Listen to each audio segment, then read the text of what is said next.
we're going to wait about 10 more minutes before we start the meeting. So hopefully some more of the football players will be able to get here. So if that's okay with everyone.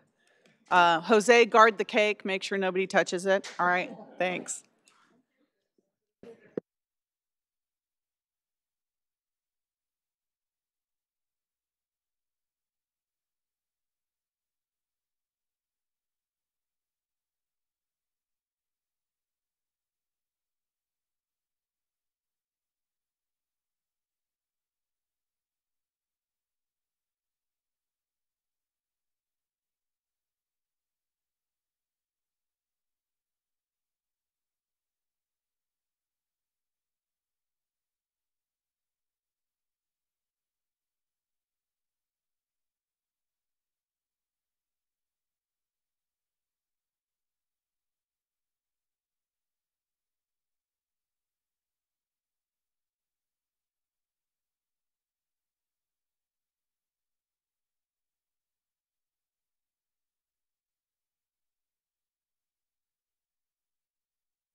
All right. Good evening, everyone. I'm calling the City Council meeting to order. Could you please stand for the Pledge of Allegiance and remain standing for our statement of values? I pledge allegiance to the flag of the United States of America and to the republic for which it stands, one nation, under God, indivisible, with liberty and justice for all. As we gather, we humbly seek blessings, strength, courage, and will to perform our obligations and duties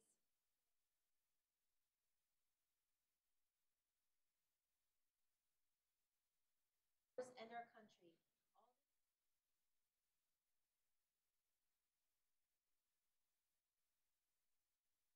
Thank you. Please be seated.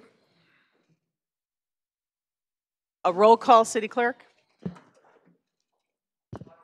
Councilmember Mahan. Here. Councilmember Hardy. Here. Councilmember O'Neill. Here. Councilmember Davis. Here. Councilmember Watanabe. Here. Councilmember Shahal. Here. And Mayor Gilmore. Here. Thank you. Oh, you want to read the yes. statements? Thank you. AB 23 announcement. Members of the Santa Clara Stadium Authority, Sports and Open Space Authority, and Housing Authority are entitled to receive $30 for each attended meeting. Statement of behavioral standards. The City of Santa Clara has adopted a code of ethics and values and behavioral standards for public meetings to promote and maintain the highest levels of conduct. This includes mutual respect, robust discussion, and allowing city business to be done in an efficient and consistent manner. Please note that as the presiding officer, the mayor's direction in matters of process and decorum should be followed, and that use of the gavel indicates all conversations must conclude and everyone in attendance should come to order and attention. Welcome and thank you for your participation. Thank you, City Clerk. So our first order of business is a special order of business regarding the recognition of the Adrian Wilcox High School varsity football team for winning the state championship in Santa Clara. And we're so excited to have you here this evening. Thank you all for taking time out of your busy schedules, especially the high school students, to join us this evening. I know how busy you are with everything that you're doing. So we appreciate you being here today, and it gives us an opportunity to celebrate your huge win. We're really, really proud of you. So, City Manager, would you like to make some opening comments?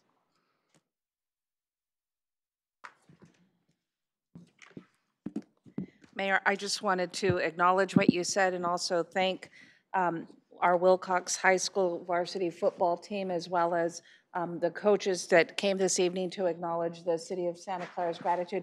We have put together some gifts and some ceremonial events, and I just want to move that on for the mayor given our limited time, but I also wanted to thank you for showing up and allowing us to express our gratitude. Mayor? Oh, thank you. So I just want to talk a little bit about what happened and why you're here tonight. So on behalf of the City Council, we're excited to join you all this evening as we celebrate the Wilcox Chargers 2018 CIF Division State Championship title and finishing off with a 14-1 season.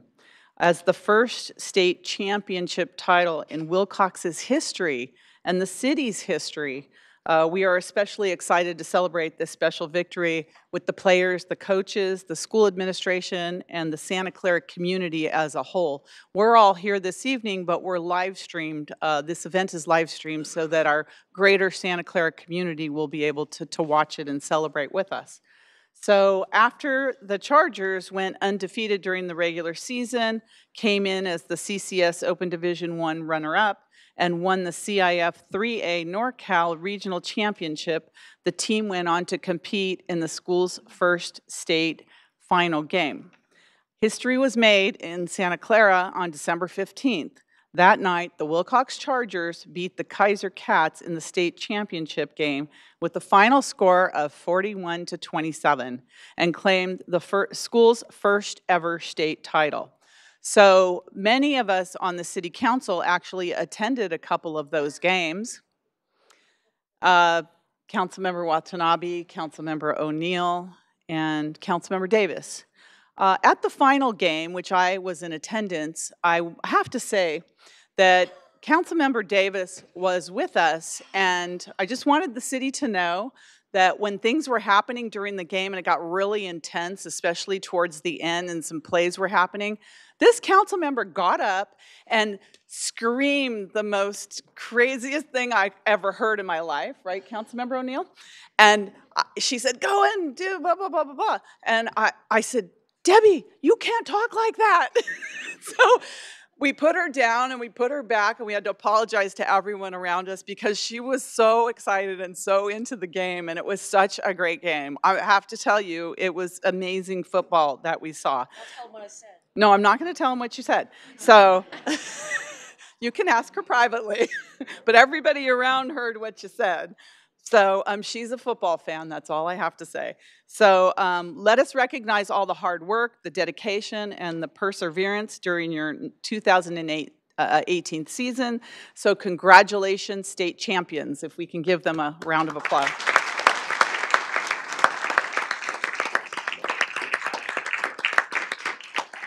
And I also want to acknowledge our Wilcox High School council member, Karen Hardy here, who was cheering you all along and keeping us informed as to what's happening. So now I'd like to invite the Wilcox High School principal, Kristen Gonzalez, up to the podium to speak. Is she here? Very good.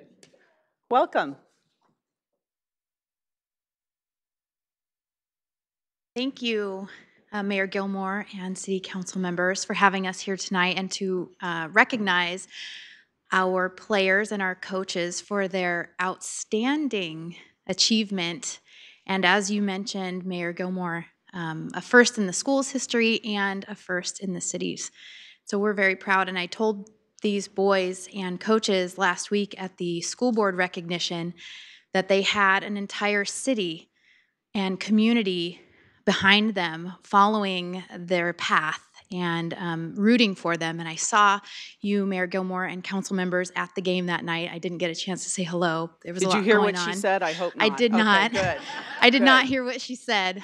But it was so exciting to see how much support in the community that our players and coaches have received. And what a great honor to be here tonight. And we thank you so much. Thank you, and thank you for joining us. So the first ever state championship title truly makes Santa Clara proud. We call ourselves the center of what's possible here in Santa Clara, and your team and your coaches and your administration, you have proven that we are the center of what's possible. So, and speaking of what's possible, I'd like to invite some of the people who helped make this successful season and state championship title possible. The athletic director and varsity head coach Paul Rosa, and the Wilcox High School varsity football team coaching staff. So I'd like to invite Coach Rosa up to the podium to introduce himself and his coaching staff so that he can speak on behalf of the team. Welcome, Coach Rosa.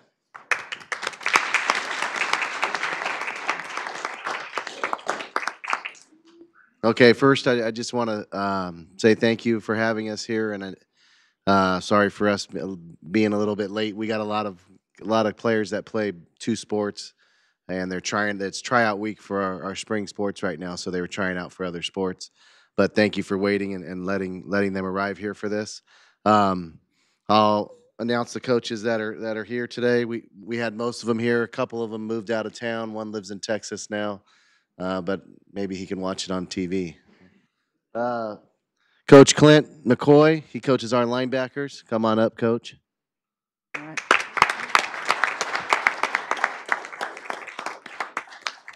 Coach Emmett Palacios, defensive ends.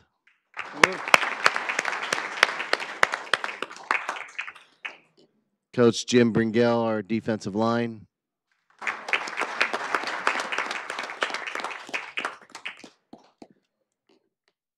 Coach Eric Ruckers, our defensive coordinator.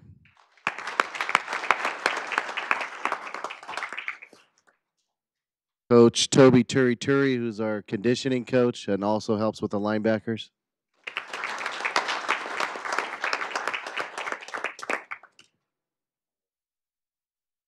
Coach Mike LaFleur, our offensive line coach and assistant head coach.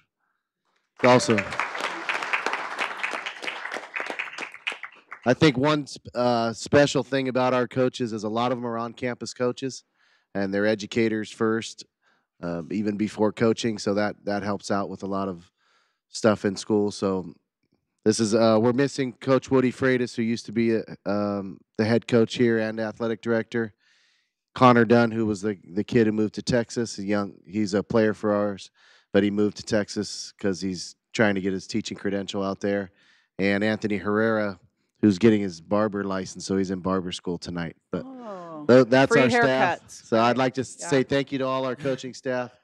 To coach a football team can't just do it with one person. So thank you to these guys.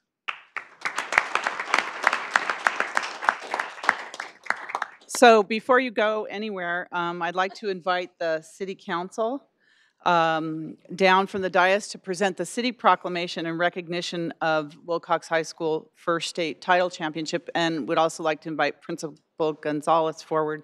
And we have some gifts even for the coaches that aren't here, so we can make sure that they get them.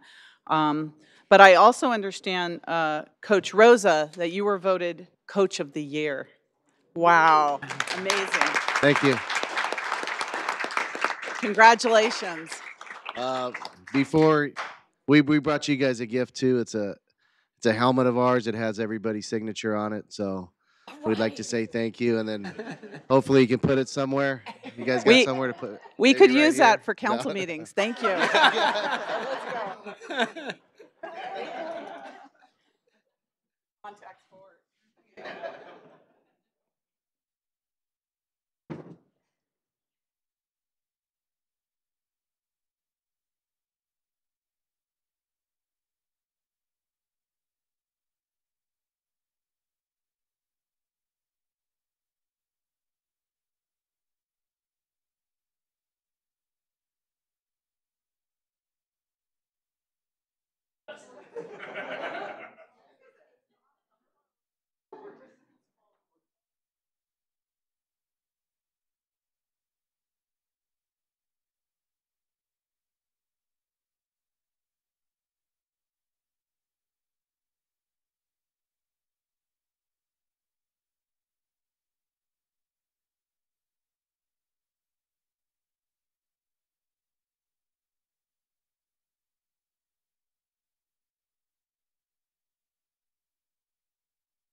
Now it's time to recognize our state champions, the Wilcox High School football team.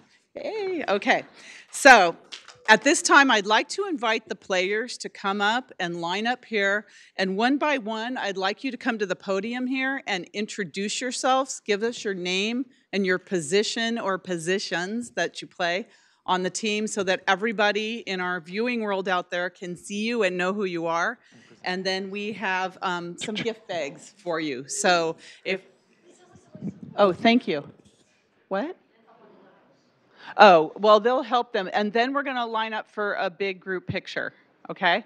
So if you'd like to come forward and line up. We all want to know who you are. Do they have to use this one or they can use that, right? Yeah, you can use this one here. So your full name and your position. Hi, I'm Isaac Passett, defensive tackle for the Wilcox Chargers. Yay. All right. My name is Sebastian Davila. I'm an outside linebacker for the Wilcox Chargers.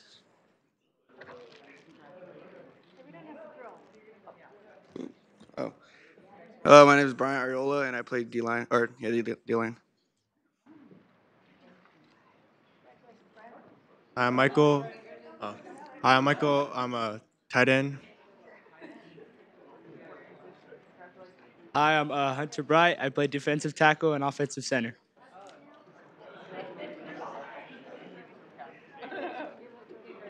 My name is Jesse Tongawai, and I'm wide receiver and safety.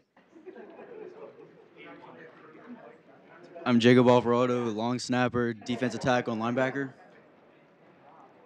Nathan Dean. I play defensive end. I'm Raymond Roscoe. I play outside linebacker. I'm Cintas. I'm a kicker. All right. My name's Prince Brown, play defensive end. I'm Paul Rosa, and I'm the running back. I'm Roman Polivati. I'm the middle linebacker. My name is Isaiah Flores, and I play DN. Hi, my name is Jamil Jimenez, and I'm a defensive tackle.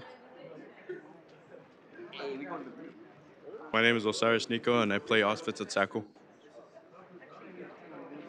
My name is Sam Lolo. I play D tackle. My name is Gabe Herrera, and I play running back. I'm Jacob Dominguez. I play receiver and defensive back. I'm Brendan Elgama. I play defensive end. I'm Robert Padilla, and I played outside linebacker. I'm Nick Malvini. I play strong safety. And then Lisa, these are the extras. Huh? These are extras. Well, we're going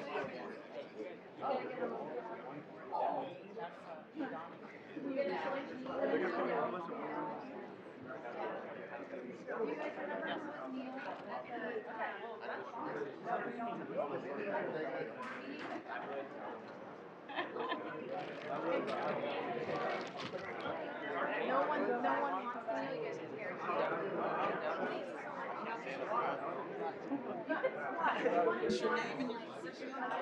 I want you to do it public. Okay? Alex Adami, quarterback.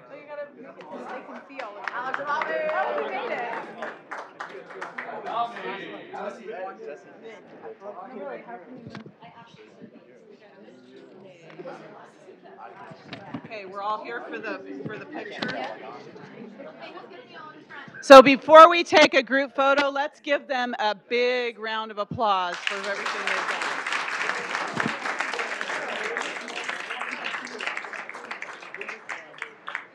Okay, if we could have the coaches line up, yes, and we'll go back here behind them and take a picture. Oh yeah, you guys, I think they're all gonna have to Thank go you. down. They might be able to see it. Should we eat some of these M&Ms? Get on this, feel free to do that. We'll hold them. We got a long meeting ahead of us. I have a feeling. I had the feeling.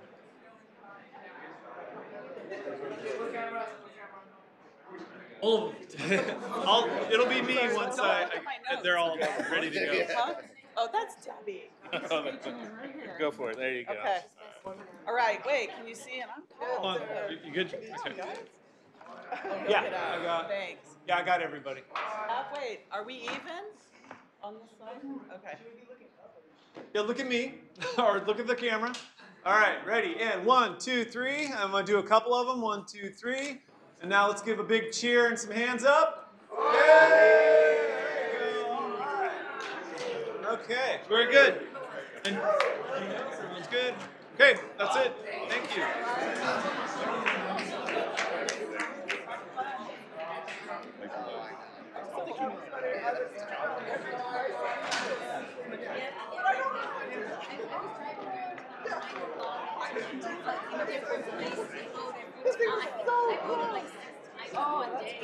I know.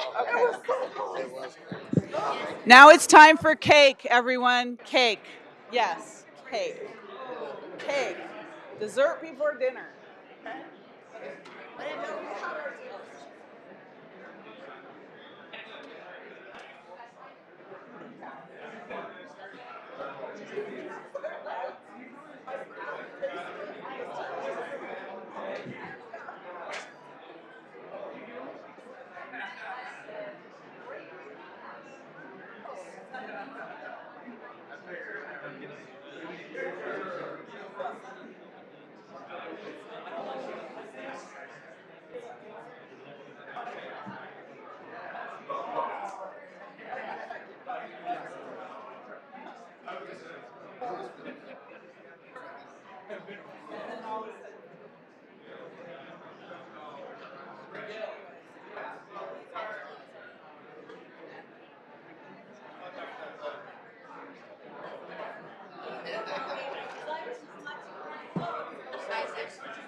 Okay, we're going to continue on with our meeting. Our next item is action on El Camino Real specific plan, and there's a request to defer that item to February 5th.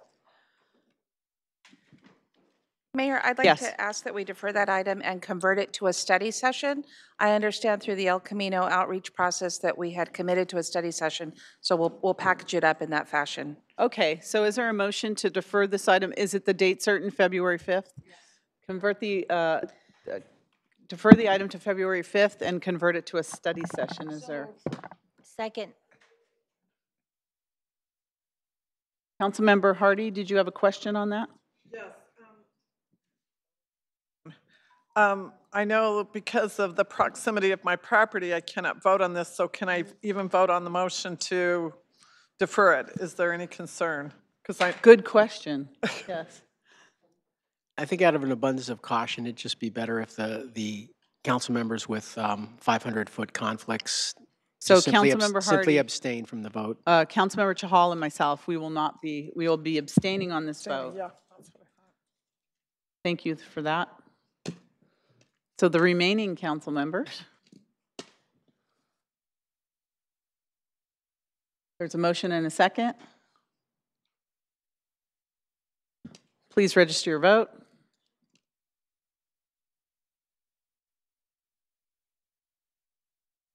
And that passes 4-0 with 3 abstentions. Is that screen going to work over here? Does that not work? It'll be easier so we don't have to look backwards. Yeah. Thank you. Thank you on that. Reports of actions taken in closed session, City Attorney? Council took no reportable action in closed session. Thank you. Any other continuances or exceptions from the council? Seeing none from the audience? If you'd like a continuance or an exception to the agenda or staff?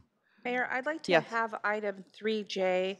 I'd just like to note that we'd like to include the CASA Compact under the Housing Legislative Advocacy position. We would like to be able to call that out specifically as a legislative item that we are monitoring and tracking. Okay. So we'll add CASA Compact to 3J under legislative advocacy positions. Madam Mayor, I'd like to note for the record, item 3W has been revised due to a typographical error. So that you all have a copy of that at the dais and will be uploaded as post agenda I'm having materials. a hard time hearing you, Nora. Oh, is it? There's something Can we wrong with try that. it again? Okay. Can you hear me now?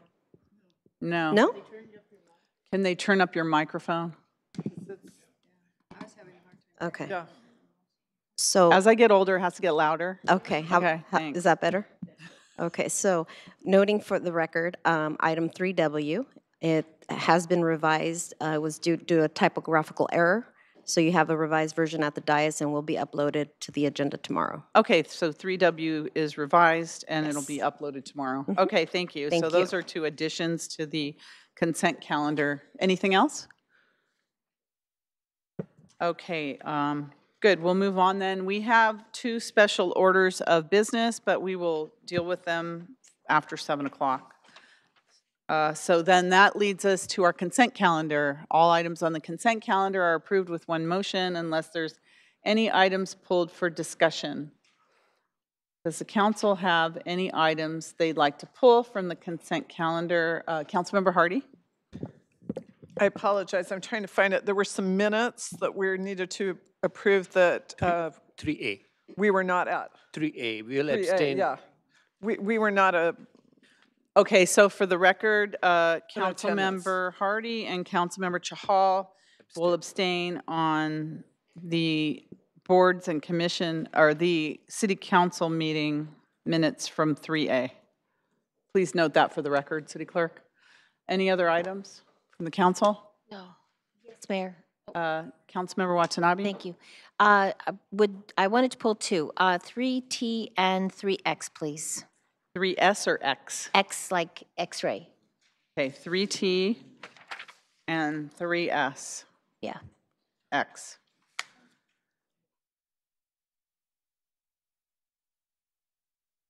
Any other council members? No. Staff, are there any items you'd like to pull? Any member of the audience? Any consent calendar items pulled for discussion you'd like to pull for discussion? Okay, seeing none, is there a Motion to motion approve on the the balance of the consent balance calendar. of the, thank you. Took the words right out of my mouth. Okay. Motion second for the consent calendar. Second. Oh, that works now. No, they didn't. You did. Please register your vote with those two additions on those two items, 3J and the other one. And that passes unanimously. Thank you. Okay, we're going to hold off on public presentations until 7 o'clock as well. So now next we have the consent items pulled for discussion. Councilmember Watanabe. The first is item 3T. We'll take them one at a time. Action on a resolution amending in part resolution number 5195, setting the number and start time of regular meetings of the Board of Library Trustees and approving the 2019 Board of Library Trustees calendar of meetings. Yes, thank you, Mayor. The reason I pull this is, one of the reasons is because I used to be a board trustee, and I was surprised to see that the number of meetings had been cut back. Usually there was a meeting, at least 10 meetings a year, maybe 11, and now it looks like there's 6 meetings. So I see our city librarian is here, and I just wanted to know why, because there's a lot going on with our libraries, and I'm sure there's a very valid reason, but I would like to know. And also the start time, the change in the start time, because I know it had changed one time also while I was on the board as well. And so. Good evening, Madam Mayor, City Council. That meeting was changed by a motion from our chair, Lee Brofman, and the reason being is that she felt that we could have less meetings and have more content in each one. We just recently had a special meeting, so we do put those on if there's an extra need. But also the convenience of the 6 p.m. time was something they agreed on. The staff had no recommendation for this. Okay. Okay, thank you very much, yes, okay. And I'm glad to see that the meetings are also being spread out throughout the city as well to the other libraries, because they are open to the public as well and very informative. So with that, I make a motion to approve the consent item 3T. Okay, there's a motion. Is there a second? Second. Motion second to approve that item.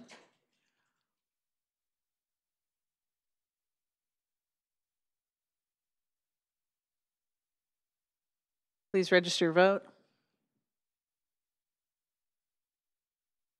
That passes 7-0. The next item you have pulled, Councilmember Watanabe, is 3X. Yes. And Madam 3X is, yes. yeah, I know some of us are conflicted. Action on confirmation of the boundary of the downtown precise plan area. I'm conflicted. My office is in this, so I'll be abstaining on this. Vice Mayor Mahan, same? Yes. Anybody else? Oh, just 2 of us. Okay. Do we need to remove ourselves if there's going to be any discussion? Okay. Well, Vice Mayor. Okay. Mayor, Oh, Vice Mayor. Okay. Okay. She's, Go ahead. yeah, Councilmember Davis has seniority. Okay, the unconflicted person. Okay, Kathy, sorry. Okay, I just wanted to play musical chairs.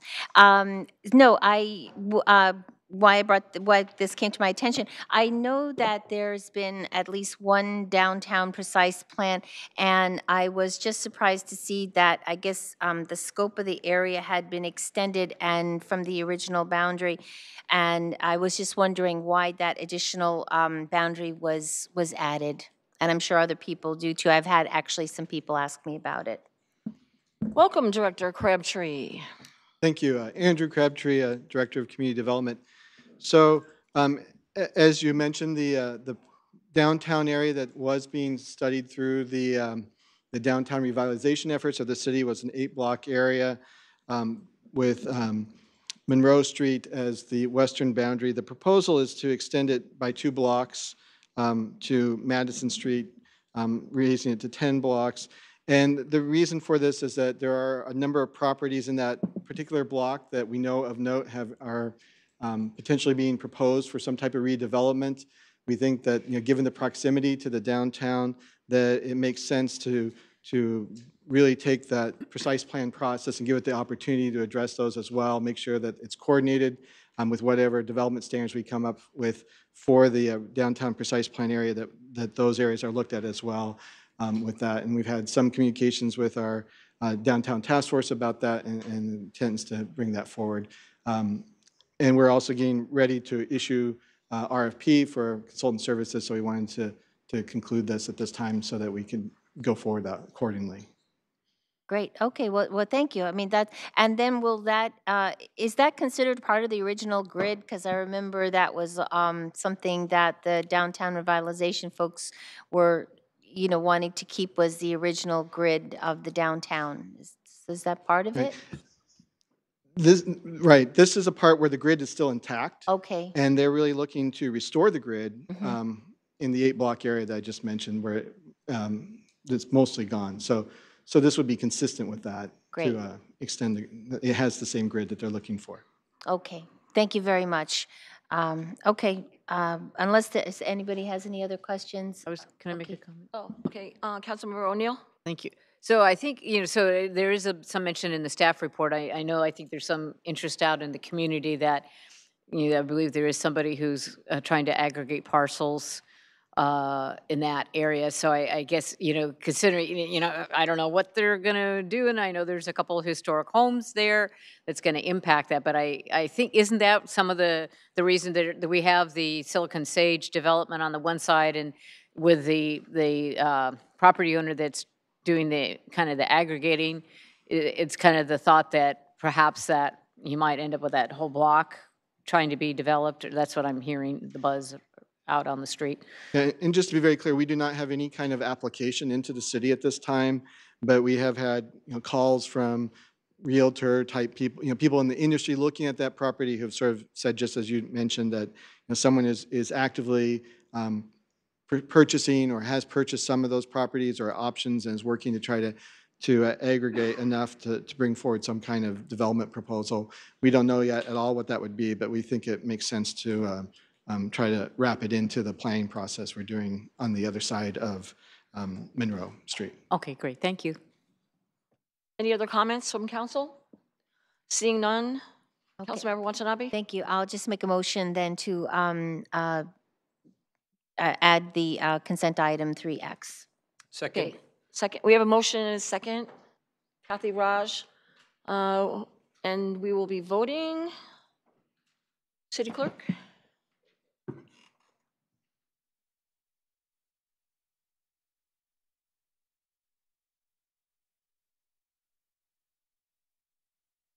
And that passes 5-2. They're upstairs. Oh, they're recused. Or okay, all right. That's it. Passes. Mayor.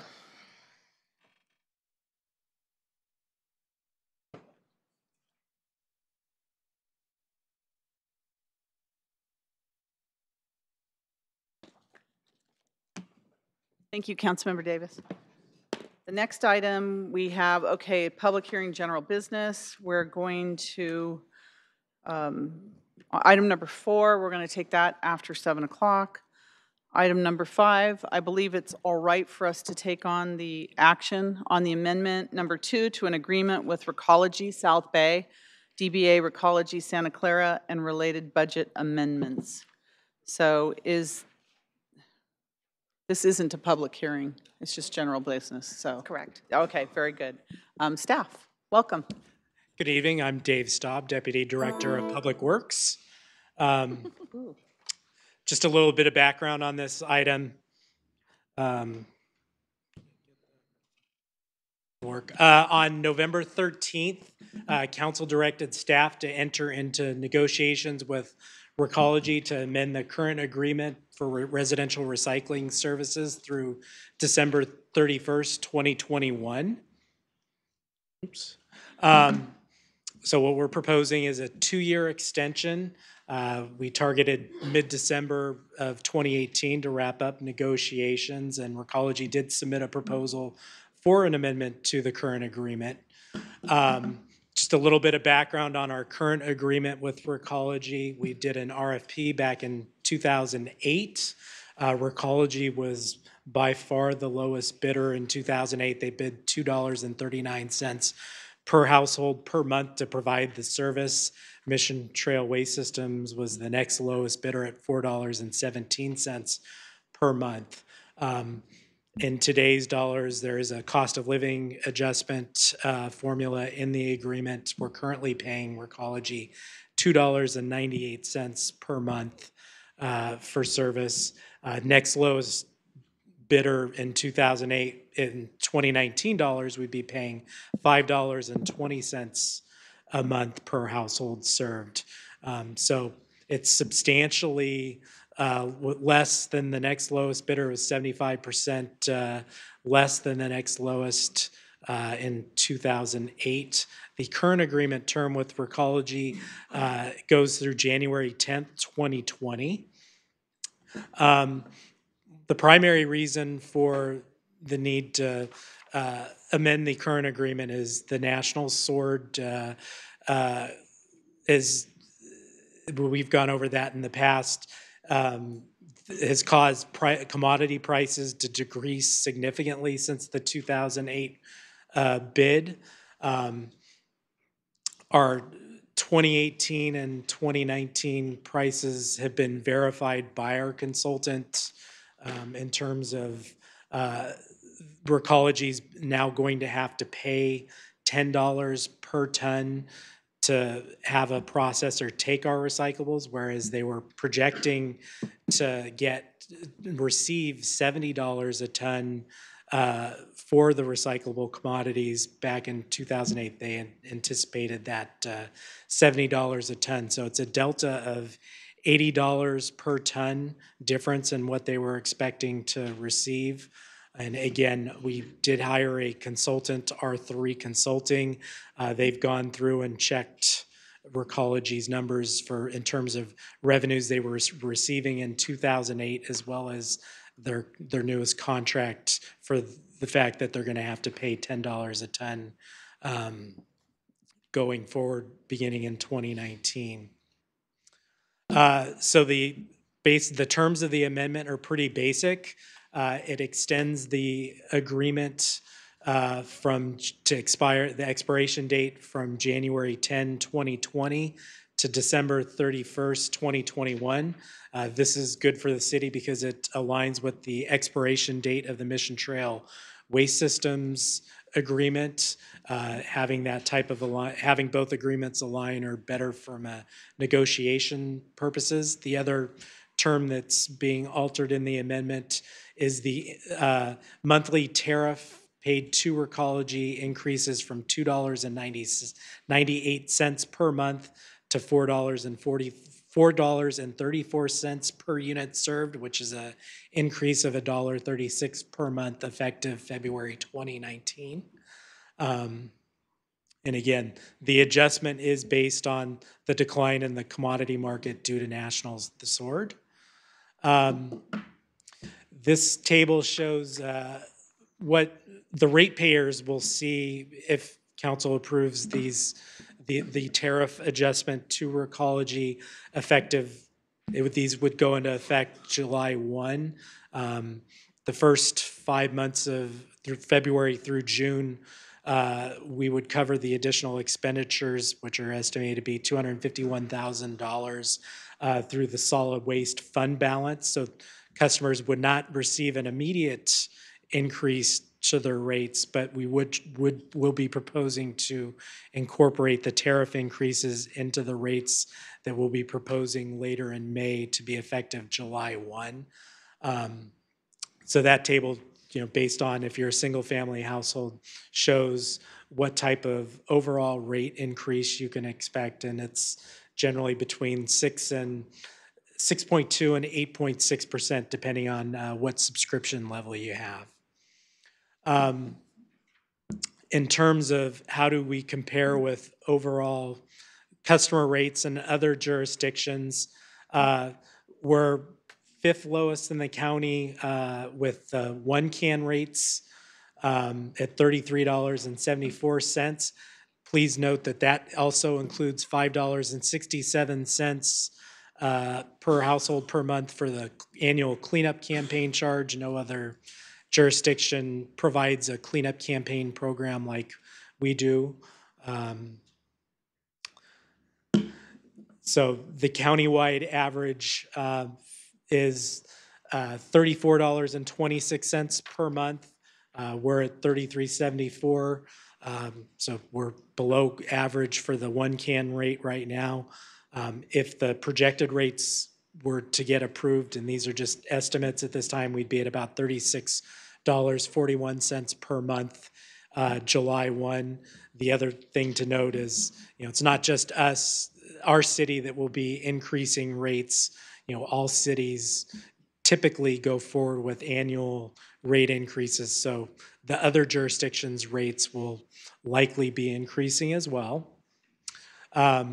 This is a summary of countywide rates for two-can service or a 64-gallon container. As you can see, we're at $47.75 per month with the cleanup campaign service included.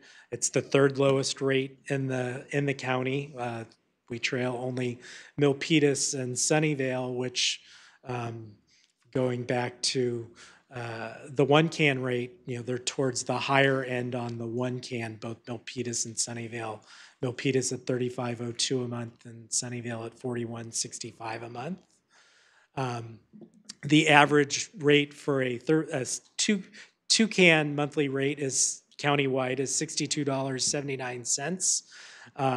Santa Clara's rate is $47.45. We're projecting the rate to go to $50.73 if approved by council, effective July 1. Again, that does include the cleanup campaign service, so we're substantially lower than average on the two-can rate.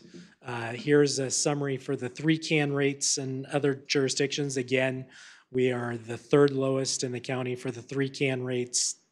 The order in which the jurisdictions appear from lowest to highest remains the same from the two-can rates as was for the three-can rates. The average three-can rate countywide is $89.90 per month. We currently are at $61.16 per month. With the proposed rate increases to be effective July 1, we're estimating it to be $64.96 per month. So again, we're substantially lower than other jurisdictions in the county. So just in summary, our new tariff rates are still less than the second lowest bidder in 2008 if you had applied the cost of living adjustment formula. Customer billing rates will remain unchanged until July 1, 2019. Cost savings due to the utilization of existing fleet of Recology's trucks for an additional 2 years will help preserve lower rates in the final 2 years of the amendment than we would have if we were to just play out the remaining 1 year. Because if you amortize new trucks, that's going to likely translate into higher rates. And our consultant, R3, has reviewed and audited the tonnage, cost, and contracts brought forward by Recology and found the basis for a tariff increase to be reasonable and recommends approval. So with that, staff's recommendation is to approve amendment number 2 with Recology to extend the term of the agreement until December 31st, 2021, and adjust the monthly tariff to $4.34 per unit effective February 1st, 2019, and authorize the transfer of $251,000 from the solid waste fund balance to cover the additional expenditures. And that concludes my presentation. I can take any questions. Okay, are there questions from the council? Councilmember O'Neill. Thank you. So just to make sure it's clear for everybody, for myself and those watching and in the audience, a lot of this is being precipitated by kind of like, you kind of mentioned a little bit the fact that in most of our recycling in the United States has been loaded onto barges or into tanker ships and sent to China, right? And now that their standards are getting a lot higher, and I used the example when we talked before, if you have a greasy pizza box, it's no longer something that you can put in the recycling bin because it's considered like a contaminated paper. And, so we have those issues with, China doesn't really want all of our garbage anymore, just like they don't want a lot of our e-waste and some of those things. Do you see, because so we kind of, on one hand, may have to prepare ourselves for increasing costs in this area, or do you know of, or do you see some other technology coming whereby there would be another way to recycle, or are we also just going to have to find more ways, similar to what like the city of Berkeley is going to have an ordinance where you can't have any like disposable containers in restaurants, that we just have to eliminate as much of, like the paper and plastics that are considered single use. Any insights or thoughts you have on that?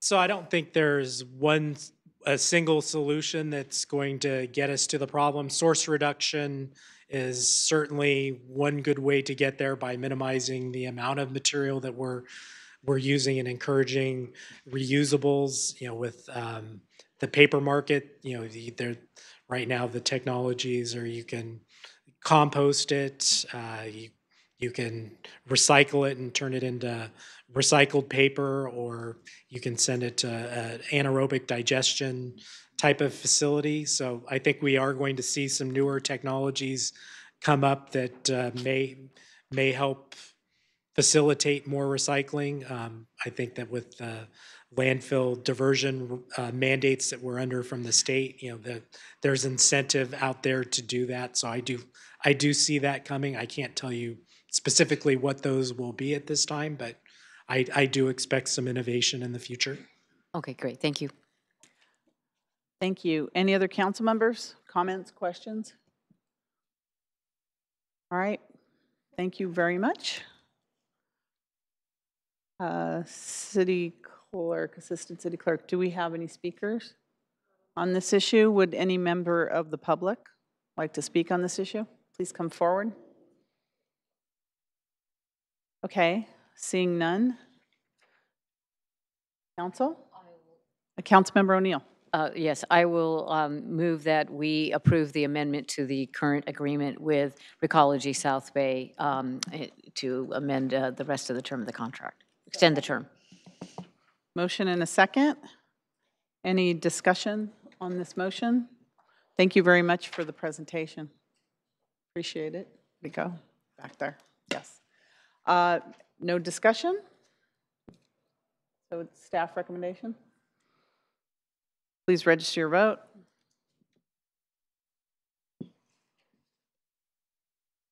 And that item passes unanimously. Thank you again for the presentation. So the next item we have is the public hearing on the Barrick property will have to be heard at 7 o'clock. But we can take item number 7, actions related to scooter and bicycle share programs. City Manager? So the first item is the consideration of adopting the emergency ordinance related to the temporary moratorium of motorized scooter and bicycle share programs. If you recall, on December 20th, the council took an action to put an emergency ordinance in place. Its expiration date is, I'm at a loss for that as my notes here, but it's February 3. And so what we wanted to do is make sure that we continue the emergency or moratorium during the time that the 30 days for the other ordinance that established a moratorium for 1 year goes into place. Attached to that, I'll call Craig up, our Public Works Director, or Manuel, I'm not certain. I see Manuel. Okay, Manuel. He To stepped present the forward. work plan. So last time we talked about the work plan and bringing that forward, we've included the workload impacts as well as what the Department of, what the Division of Transportation in our Public Works Department is working on and the other competing priorities. At the time, I had mentioned a range of about 4 to 6 months to get this work completed. I did mention that we needed to refine that work. We have included language around the actual projects, looked at some due date deliverables, and we present to you a 6 to 8 month timeline for which we'll be able to complete this work and bring it back to council. So Manuel, I know you had a brief PowerPoint. Yeah. All right, welcome. Thank you. Thank you, Deanna. Thank you, Mayor, members of the council. Pleasure to be here tonight to follow up with you on the scooter and bicycle work plan, and also happy that after this presentation, we'll be happy to hand it over to Craig so he can start all the hard work with his staff. So from a shared bikes and scooters, we did have the opportunity to talk to you back in December as we have put the moratorium in place. And there's a couple of things I just want to highlight as we go back and talk about the work plan. Number one, just the way they work. As we talked about, the user executes an agreement with the operator to become a member. And once they are a member, there's an application that they use to be able to find an open bike or scooter that's available to them. Once they're done with it, one of the key parts of this programs is they can drop that scooter off anywhere they want or bike. And at night, the operator will pick up the scooters or bikes, relocate them. In the case of the scooters, they actually have people who go around, take them home for the night, and charge them. As you can see, people get pretty creative on the way they do that. From a current status perspective, I think Deanna briefly went through the moratorium that we now have in place, and both of those will expire on December 19th. And really what that's allowing us to do is to have enough time to develop the appropriate regulations and permitting. Just wanted to highlight once again that we do see the benefits of this type of programs. They do provide a new multimodal transportation option that's actually very well utilized, at least from what you can see on the street. Part of it that's nice is that it's flexible, that people can pick up and drop off where they have the need. And ultimately, you know, we have our famous last mile connection that there's always struggle to complete, and they do help to close that last mile connection. But of course, there are some issues, and nothing that we're showing here is anything that you haven't seen in other cities as well. They are faster than a typical pedestrian, up to 15 miles per hour. And they are used on the sidewalk, so there's that conflict with the pedestrians that's trying to be addressed. In some cases, they can be disorganized because, you know, where they tend to be popular, there tend to be a lot of them, and they're not necessarily set up in the most organized manner in some cases. And one of the key components of this, and you can see from the picture, is that they are sometimes left along pedestrian paths, which can have some ADA issues, some accessibility issues, blocking the right-of-way, and also create tripping hazards. So from a goal perspective, I think we've been very vocal about the fact that we do want to promote innovation and mobility. We want to find the right regulation and programs to make this work, but also we want to protect the public interest. And we want to do that through developing the right regulatory program that best fits our city.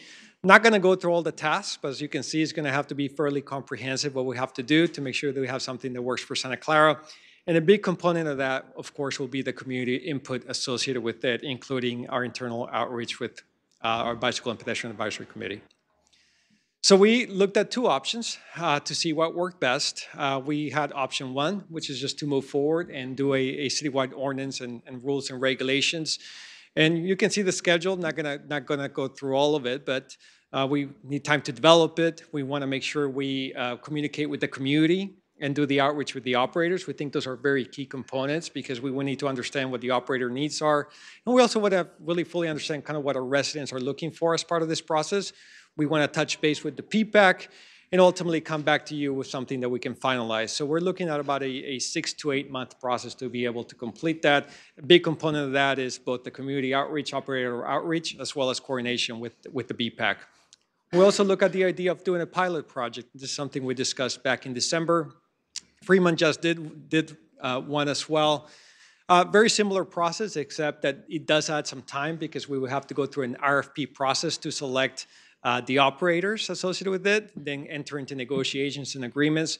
So the timeline at that point went to more like a 9 to 12 month process, and ultimately we'd still will have to come back with final ordinances and regulations once we complete the pilot. So with all that into consideration, we looked at a number of things. We did look at our existing workload. I shared with you on the staff report a lot of the work that's being done. It's important to note that this will be led by our Public Works Traffic Division, but it's also going to require input from a number of other departments. We're going to have finance involved, definitely a lot of staff from the attorney's office, as well as from the city manager's office. You've seen me that I've been pretty involved as part of the process. And even though, I had my initial joke up front, city manager's office will continue to be involved as we develop this. So when we looked at this, is that there is a lot of work. This is unexpected work. We'll absorb it, and there's some projects that will be affected by it. But at the same time, there's some projects that we have to keep moving on the schedule that they currently are at. So we had to all make it work. We also looked at the time and schedule. I know council is really interested in getting done as quickly as possible. And one of the key parts for us was the pilot project. So we looked at it more.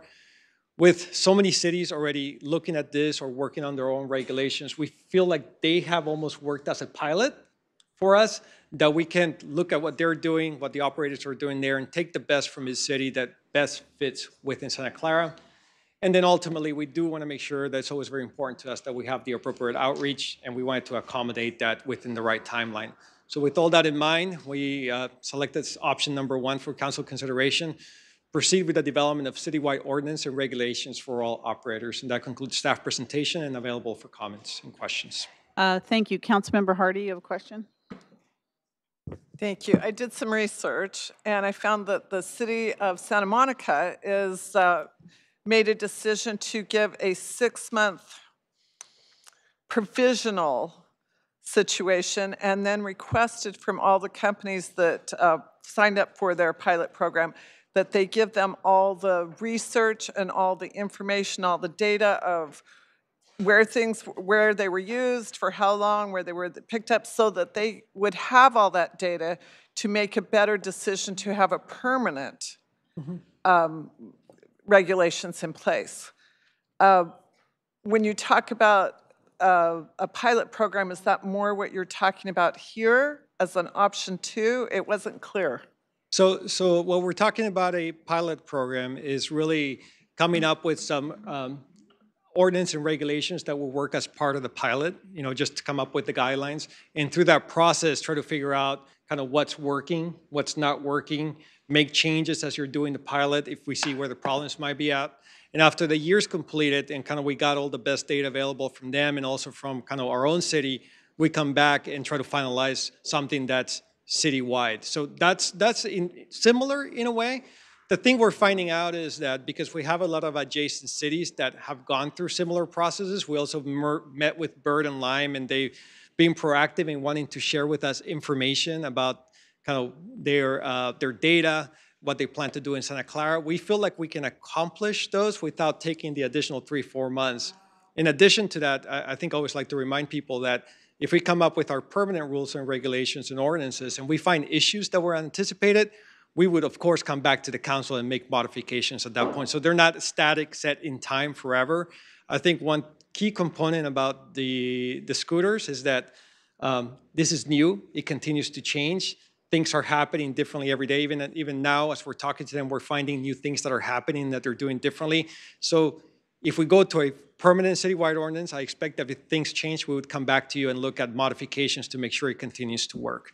But from a pilot project perspective, yes, it would be something where we set up the guidelines, see how it's working, try to finalize it based on that. But even then, I think with the way the technology changes, it wouldn't be static at that point. We have to keep looking at it to see if there's additional things we need to add or modify.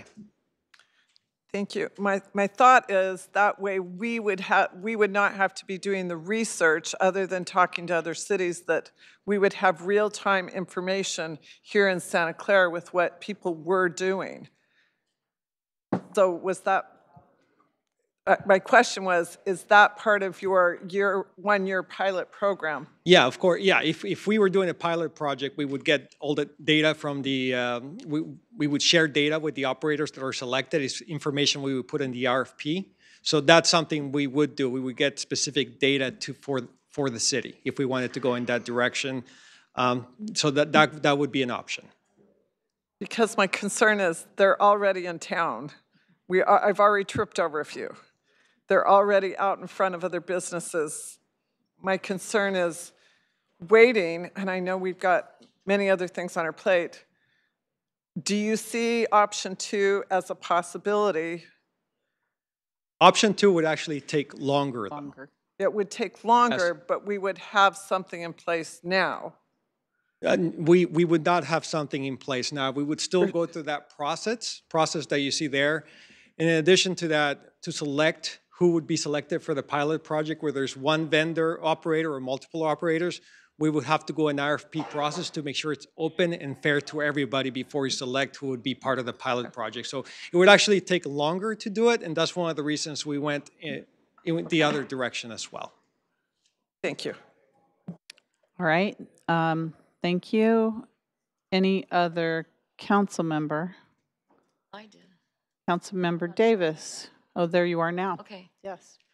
Manuel Pineda, thank you. Assistant City Manager, so you got a long title now. My question kind of wanted to pony off of Karen's. We're seeing a lot of the scooters on our borders, and they're leaving them there, and the guy that was here said, we scoop them up within 24 hours.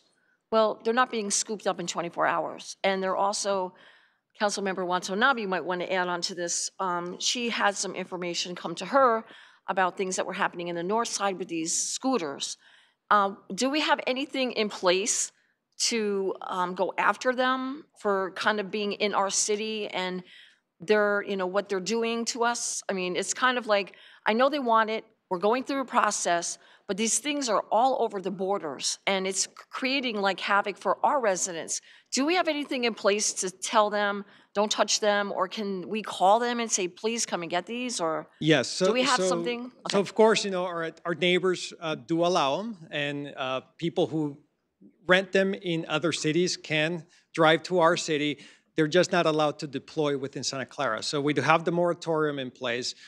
There's been a couple of calls and comments we have received. Our first step is always to contact the operators, and they have been responsive. They have assured us that because they do use GPS, that they do pick them up within 24 hours. In some cases, we know it doesn't happen. Right. But when we have called the 2 or 3 instances when people have sent us information, they've been very responsive to it. If they don't pick them up under the moratorium, we can impound them as well. So we have multiple levels. We have direct contact with Bird and Lime. There's other operators, but those are the ones that operate here.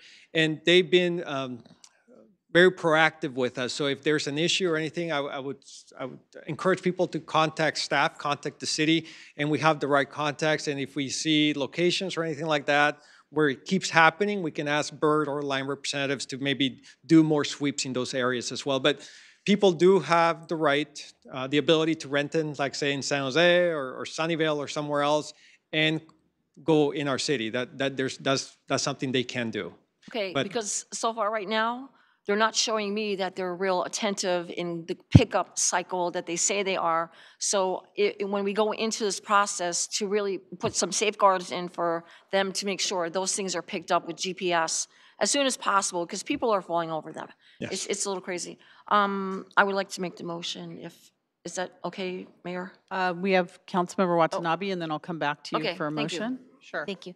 Thank you. And thank you, Assistant City Manager Manuel Pineda. Three things. Number one, there's been a bicycle now in front of the Northside Library for about a week now, but it's a Ford Go Bike. I mean, it's not any operator that's we've seen in Santa Clara, and they're coming over from the San Jose side, so I can see where, how it ended up there and all, but, they're not following up with their tracking system, obviously. I've contemplated calling them myself, but I just want to give them the benefit of the doubt, but they're disappointing me. Anyway, two things. My husband and I ended up talking to some firefighters yesterday that are actually from Station 29 on the other side of the Guadalupe, and they were telling us about how they have to collect the data of accidents that are reported as a result of scooter accidents. And I don't know if this is something that's contemplated as part of the pilot program, collecting this kind of information, to help put a program in place going forward. But I thought that it was an excellent idea to keep that data available. I mean, we've already seen one up on the Guadalupe on the Santa Clara side involving a scooter. The last thing they mentioned was how the scooters, a lot of people are riding them, like, I guess, on the San Jose side, because that side is paved on the other side of the Guadalupe. But people that are coming across them and that are getting irritated, they're just tossing them in the Guadalupe. And so I foresee this as a problem as well. I mean, it's, what is it doing to our waterways? You know, the animals, the environment, and plus the investment that these companies are making into these scooters and bikes. I mean, there needs definitely to be more accountability on their part, because otherwise, I mean, their investment is just literally going in the river and or wherever else, and just becoming more of a hazard than anything else in a lot of different ways. And that's not, I'm not directing that at you. It's just, something, feedback that we received yesterday, and I frankly, felt that it was valuable information, to pass along. So, and just a couple of notes. So on the Ford Go bikes, we'll make contact with them. We'll take note just to make sure that they're aware of the moratorium. I don't know if they kept up with it as well as Bird and Lime, who are much more prominent in the area. And with regards to the accident data, we are aware that there are studies out there, that independent studies, not by the operators, on accidents and how they compare accidents per ride. I think one of the things we have to look at as we're putting our rules and regulations and who's going to be operating in the city is what kind of data they're going to have to share with us as part of that process. And we can put certain data. I mean, we are interested in rides, locations, length of trips, distance of trips, and certainly we'll look at accidents as being part of the data they'll be required to provide to us as well. Yeah, because to me, I mean, I'm not trying to say anything about these operators, but at the same time, I mean, I think that the data that we would receive from our firefighters or the emergency services would be a lot more reliable, maybe than the operators, because I know they want to do a business. And we'll make sure to coordinate internally as well to see how it's being tracked as well. Great. Thank you very much. Sure. Thank you. Councilmember Chahal. Thank you, Mayor. Quick question. While the Bird representative was here during one of the sessions, they mentioned that they can set up a geo boundaries. So how come if they're capable of doing that, how these scooters are coming to our boundaries? It's a good question to ask them. I know you can't answer that question probably during this period while we are facing all these teething problems. Are they responding to that? Why no, this is happening? we haven't asked that question. It's something we could follow up on if it's a problem. Certainly, I do think that from Santa Clara residents, if they're on the scooters, we want to check what that would mean for their experience as well. Our bigger concern right now has been to make sure that you're not initiating rides within the city, and then the scooters are also being picked up. But that's a great point, and we'll follow up with them about that, kind of how that could fit into this moratorium if we see any issues that keep popping up where their scooters are not being picked up. So that's a great point. Yeah, that will help us down the line to draft our ordinance. Okay, you have to stick to that, basically. Thank you. Okay, any other council members? All right, seeing none, before I go to you, Councilmember Davis, I'm going to ask any member of the public if they would like to speak on this issue, please come forward. Good evening. Good evening, Mayor and council members. I am definitely not in favor of a moratorium. The Silicon Valley Bicycle Coalition says that very few cities around us have had moratoriums, and I believe that if we allow these scooters and bicycles to operate in our city, then we can get data from them. We can find out what the VMT reductions are, where they're being parked, the trip distances. We can get a lot of data that we can then use to define what our policy will actually be. And I think that without data, we could just adopt any city's plan. Mountain View has adopted corrals.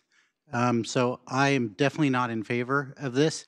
And as far as bike accidents, I had a very serious bike accident about 1.5 years ago when a car pulled in front of me. I'm still biking.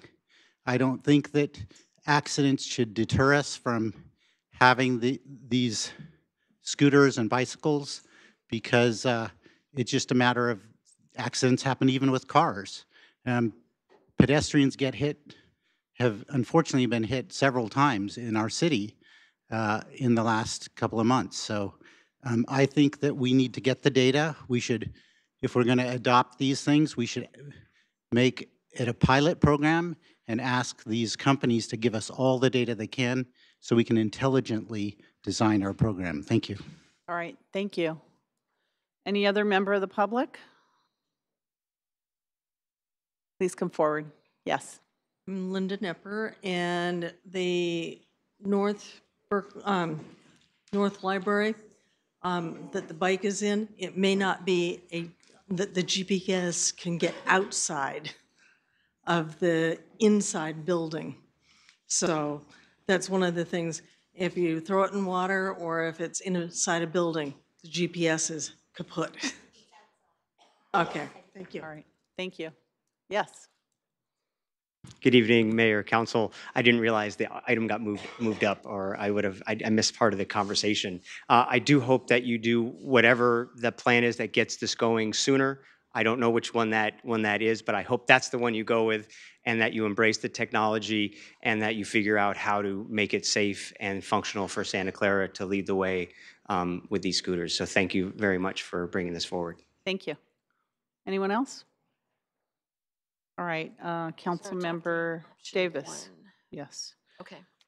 So, so- City yes, no? Attorney, may we do 7A and B together? Would you like to see us take action on them separately? My usual response to that is if you're all going to vote the same way on both of them, then you can take them together. But if you're not sure, I would take them separately. Guess we could try. Okay, so. Was that your usual response? Okay, very good. Thanks. Okay, so let's start with 7A. And the motion is to, a staff recommendation, adopt the emergency ordinance extending the moratorium to December 19th, 2019. Second. That's a motion and a second. Any discussion? Councilmember O'Neill. Yeah, I'm just going to say, I'm very interested in adopting the technologies and these and other technologies, particularly as they're going to fit into our first and last mile issue with connecting with transit. And I'm also a huge believer in having data to inform decisions.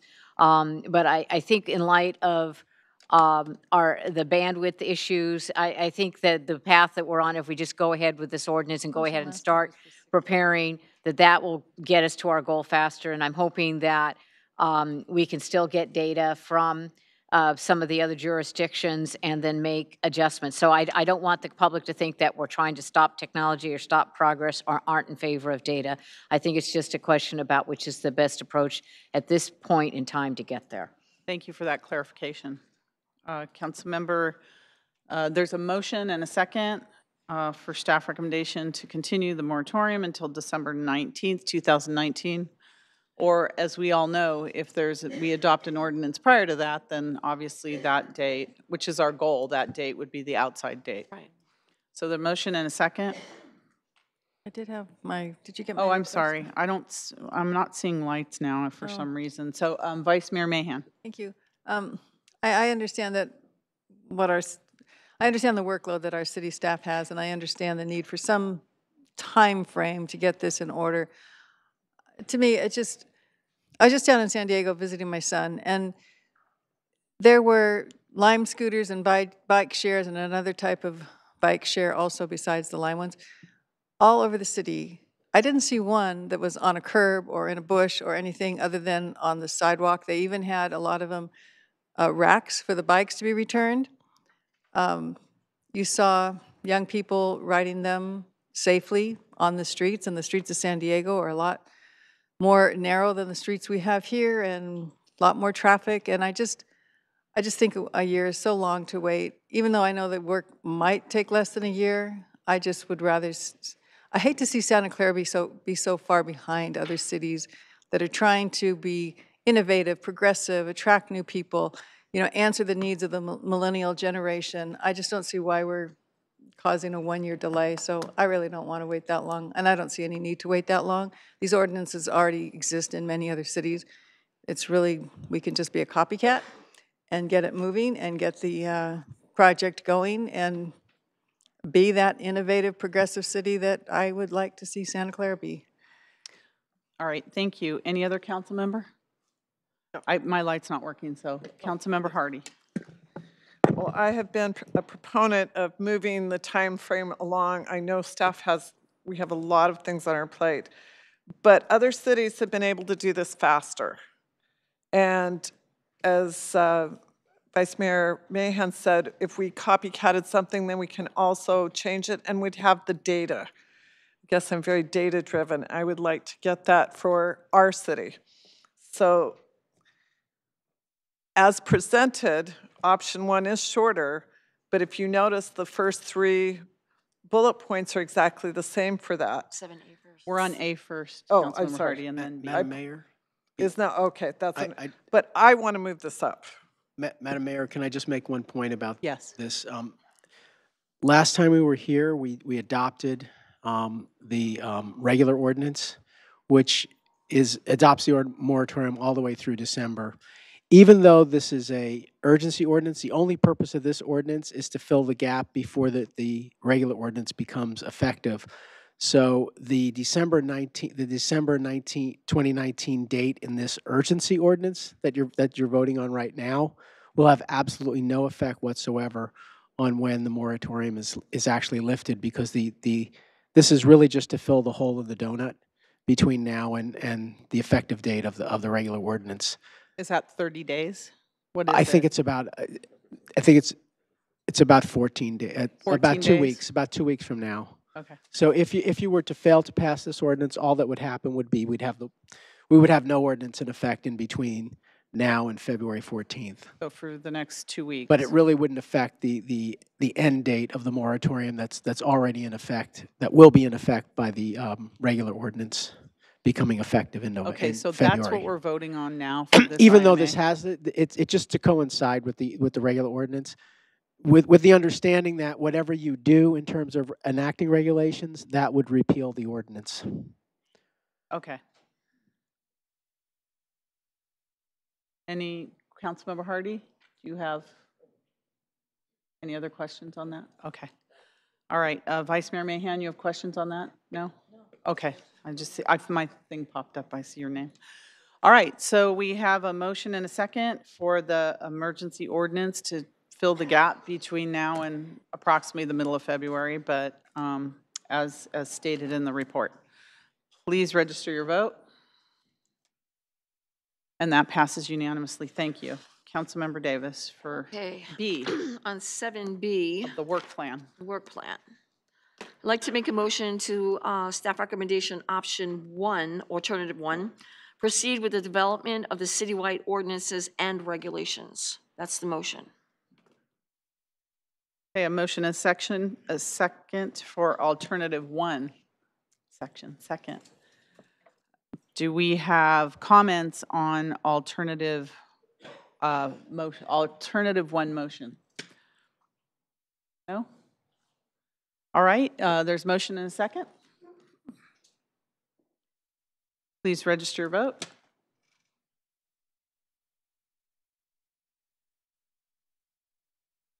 And that passes 6-1. All right, thank you, and thank you, staff, for that update. So now we're back at 7 o'clock. I'm going to go back to the beginning of the agenda. And we will start under our special order of business. And the first special order of business we have is presentation by Santa Clara Relay for Life. So tonight we have representatives from the Relay of Life. You'll be given a presentation on their work in the upcoming Santa Clara Relay for Life event on April 27th and 28th, 2019. They will also be sharing the mission of American Cancer Society and Relay for Life, the recent history of Santa Clara Relay, and their annual goals for the year. So I'd like to invite Tabitha Hurley, one of the co-chairs. Is Tabitha here? Is she out in the hallway somewhere?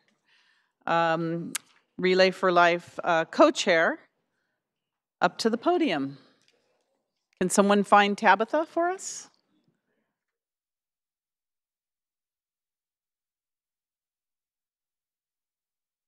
There she is. Thank you. Hi, Tabitha. Welcome. Good evening, everybody. Good Thank you for evening. having us. I'd like to call up the many folks that are going to help this evening, so if they could all join me here. This is very much a team effort, as you know.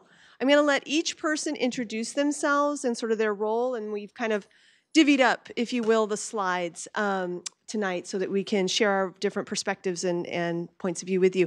My name is Tabitha Koppler. As you know, I am one of the community co-chairs. I'm here with another community co-chair who's a few steps behind me who might not have a chance to speak, and that's Stacy Souza. So we are both the community co-chairs. Okay, so I'll step. Okay, thank you. Hey, I'm Maddie Baker, and I'm a local resident, and I've been reeled in to be the sponsorship chair for this year's relay, and I'm very excited about that. I'm also a broker in Santa Clara. Our offices are on Mission College Boulevard, and if we can go to the next slide. So the reason we're here, because it's really a huge concern, right? Cancer. I don't think any of us have gone through our lifetime and not been touched by cancer, either personally or by somebody we've known.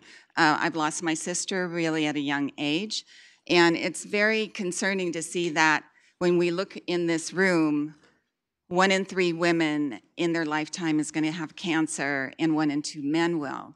So if we can go to the next slide. So the relay is the world's largest fundraiser to help fight cancer. And not talking about the US, we're talking about in the world.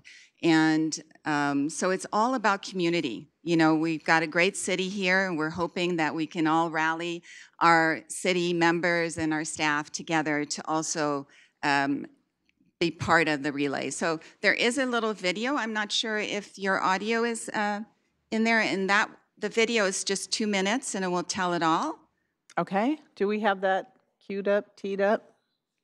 Did we know it was coming? Oh, that's the Agrohood video. That's not. That's not. I'm There we go. There we go. Woo! I won't mess up.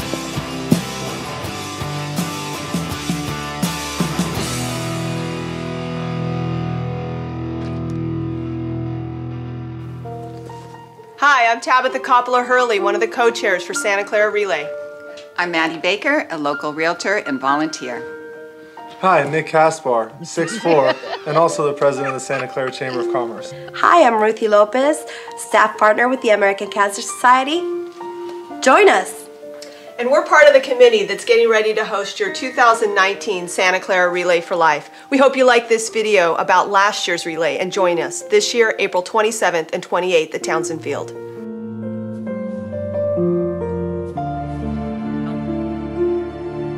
It's a lot of excitement and high energy today for Relay Day, which is a fundraising event to raise money for cancer. Relay for Life is a 24-hour event which takes place all across the country. Yeah, come on! Yeah!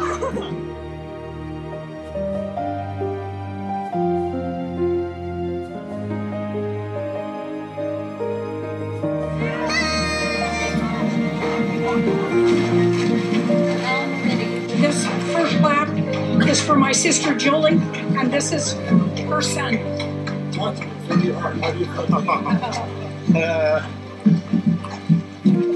Dismiss. Dismiss.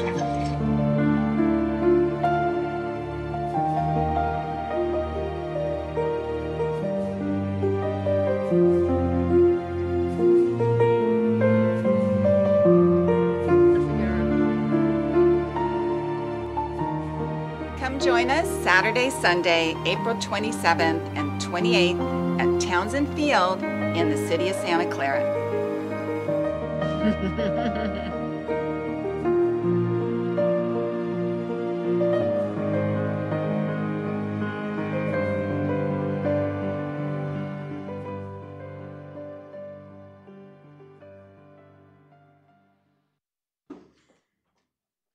Hello, my name is Sarah Lopez, and I'm a sophomore computer science major at Santa Clara University, and I'm one of the co-chairs for the events from the university side. So last year's Relay for Life has a really special place in my heart because it was the first time that I had found out about Relay. And the first time that I realized that there was a way to honor my family members and the people that I cared about who have fought cancer. So if we could go to the next slide, we'll see some stats about last year's event. It was one of the biggest relays that we've had, especially from the university side. So we had 35 teams, 65 plus survivors. We actually did have more survivors. It's just 65 was the number that was registered. And we have 421 participants. So it was a very big event, and all the community came out and supported us, and it was warm and fun and beautiful. Yeah, if we could go to the next slide, we can talk about some of the ways to participate in Relay for Life. So, oh, cool. So participants can join a team and pledge to raise $100 for the American Cancer Society, and it's a really good way to get a group of friends together, just like organizations too. It's a really good bonding event and a really good way to help the people in our community who are in a vulnerable point in their lives or just kind of need that support. So as we know, Relay is a 24-hour event where we do a relay walk and help fundraise for the American Cancer Society, and it's a really fun event that brings everyone together. Thank you. Please come up, Maddie, if you're going to speak. Yeah. Oh. Nick Caspar, Santa Clara Chamber. Everyone's been really affected by cancer, but me personally, I just lost my grandfather to cancer last year. My mom's a survivor, and so my family is riddled with cancer. So I'm really happy to be a big supporter of Relay, and I'm happy Tabitha gave me the easy slides here. So this is how you sign up for a team. The chamber's going to have a team, so if anybody's looking, I'm always welcome to bring people on. But you just register your email address and a password, or you could register through Facebook like everything else. So you can see that, and then once you get on a team, you'll have your team homepage, and you could invite people out to join your team and also fundraise through your homepage. So it's very easy, and so if anybody's looking for a team, the chamber's always open, but I encourage people to start their own teams and really get your group together to support Relay. Thank you.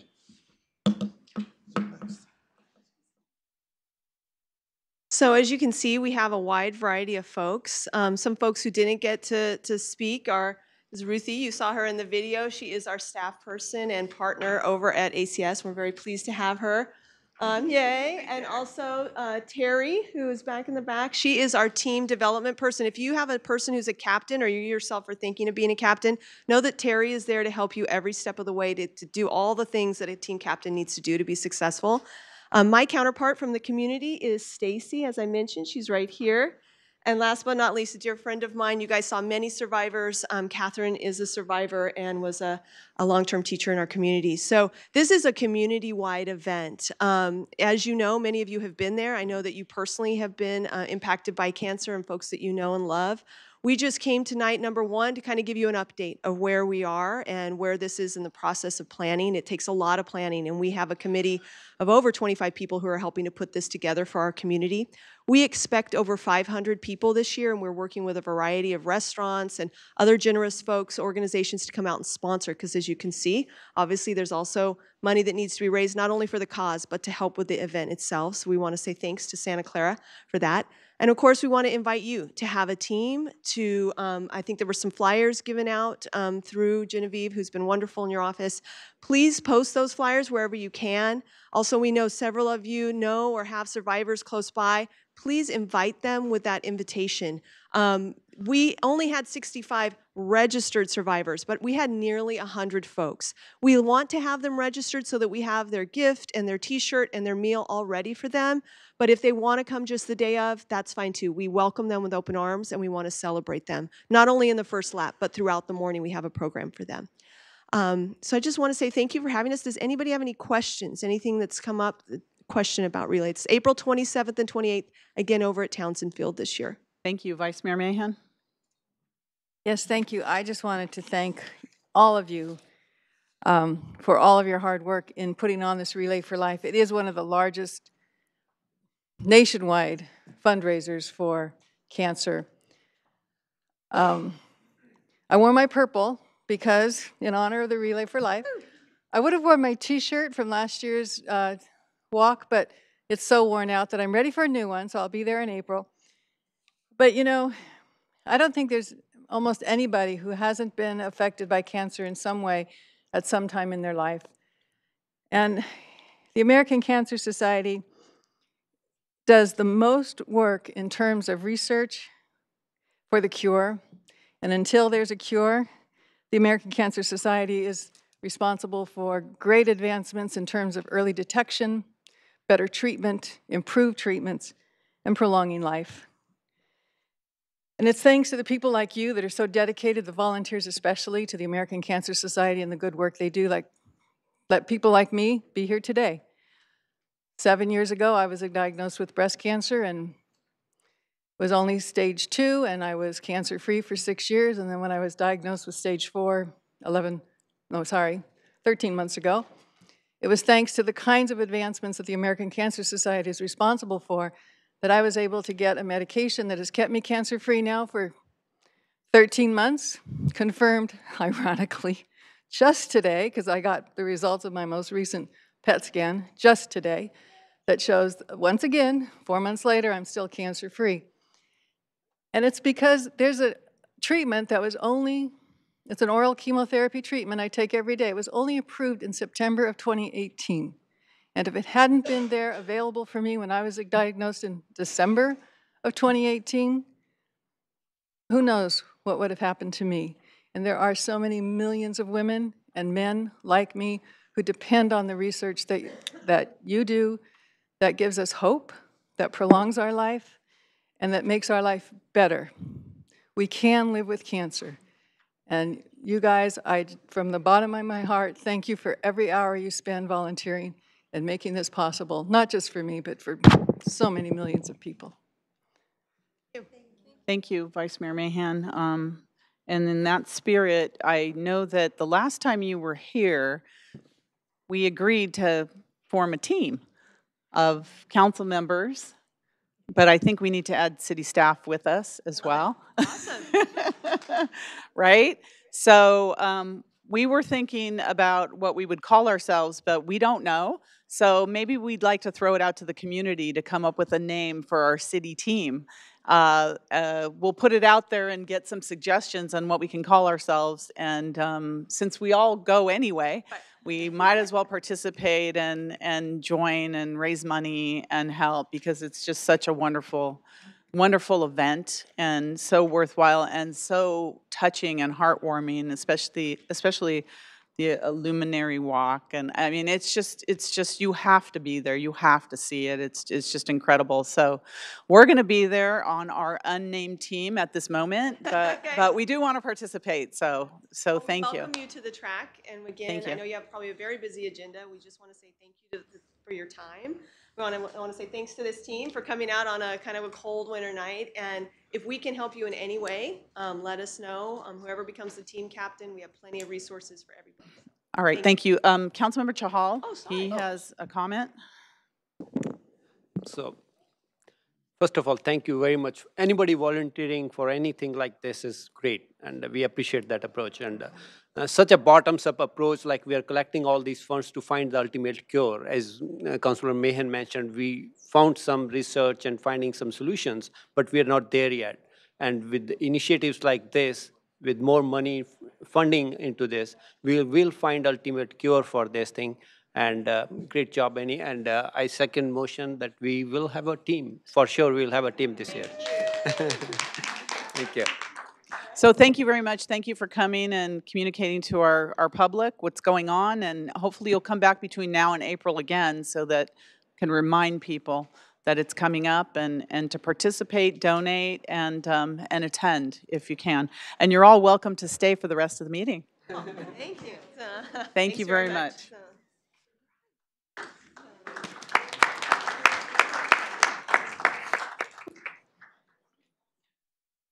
Okay, our next special order of business we have is a recognition of the Holiday Home Decorating Contest winners. So the Parks and Recreation Department will recognize the Holiday Home Decorating Contest 2018 contest winners. So I'd like to call up Supervisor Jennifer Erb and Recreation Coordinator Jessica Carter for a presentation. Welcome. Ta-da, okay. Good evening, Madam Mayor, council members, and city staff. Tonight we are here to recognize the 2018 winners of the Holiday Home Decorating Contest. In the early 2000s, the city manager's office initiated a holiday decoration contest in the city of Santa Clara. Since the beginning of the contest, the winners received lawn signs as a way to recognize their holiday spirit in the Santa Clara community. In 2014, the Senior Center assumed the holiday decorating contest implementation, including promotion, processing nominations, judging, mapping contestant homes, coordinated with Public Works to make lawn signs, and generating a results list posted to the website. In 2018, over 50 residents applied for this competition, and the nominations were divided by categories: Best Residence, Special Recognition, and Best Neighborhood. Volunteers from the Senior Advisory Commission and Cultural Commission assisted with visiting and judging the nominations. In the past years, judging was done in one evening over 4 hours with one group of volunteers. But this year, due to the number of nominations, the volunteer judging process took place over multiple evenings. As usual, home holiday decorations were creative, competition was stiff, and holiday joy was abundant. Volunteer judges voted for entries based on lighting, color, originality, and festivity. Judges took into account the creative use of the lighting, color choices, and amount of lighting, the use of decorations, the presence of themes, and the overall aesthetic of the entry. Categories eligible for nomination were Best Residence, Special Recognition, Best Neighborhood, Best Business, and Best Tree. This year, however, there were no nominations for Best Business or Best Tree. Winners were notified the week of January 7th and received the coveted Holiday Decorating Contest winner lawn sign, along with a posting in the Santa Clara Weekly. The city would like to recognize the great and cheerful efforts made by residents to brighten their neighborhoods in the spirit of friendship. The city therefore acknowledges the winners of the 2018 Holiday Home Decorating Contest. We have invited everyone to attend tonight's meeting, so we think we have a couple of families here, and so I'm going to be calling the families forward and asking them to come up, and we can have a certificate and a photo opportunity. Great. Thank you. So our residence winners, our first one is the Chavez family. Oh, they're here, yay.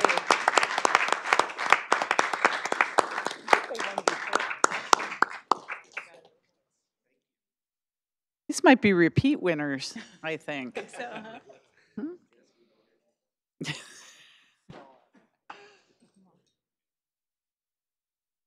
Sure.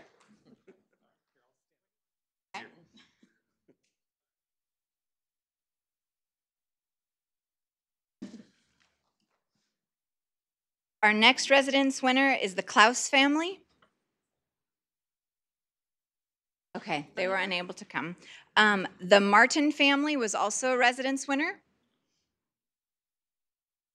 Okay. Our special recognition was the Pontius family, if I pronounced that correctly.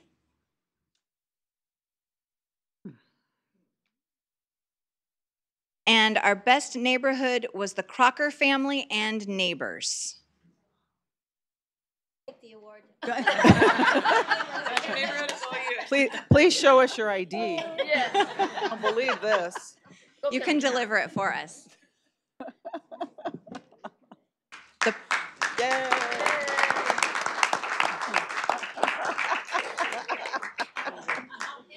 To them.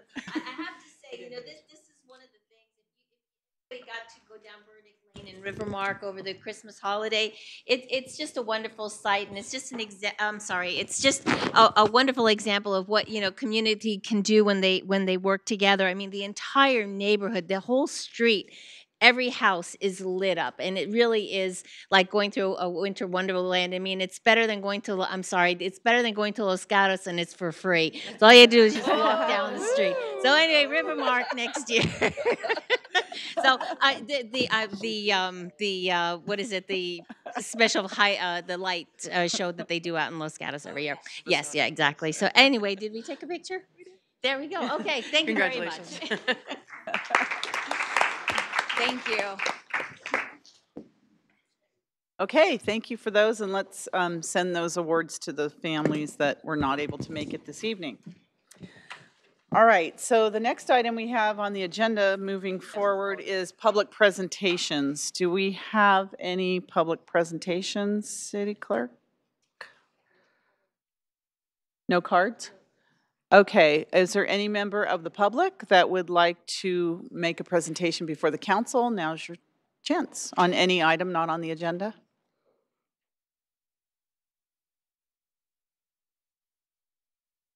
Okay. Oh, seeing none? I'm watching this gentleman walk up the aisle. Okay, he's sitting down now. Okay. Seeing none, our next item we have is the item number 4. It's a public hearing, adoption of a resolution ordering the abatement of a nuisance consisting of growing weeds in association with the county weed abatement program for 2018-19. So the public hearing's open. Fire Chief Kelly, welcome.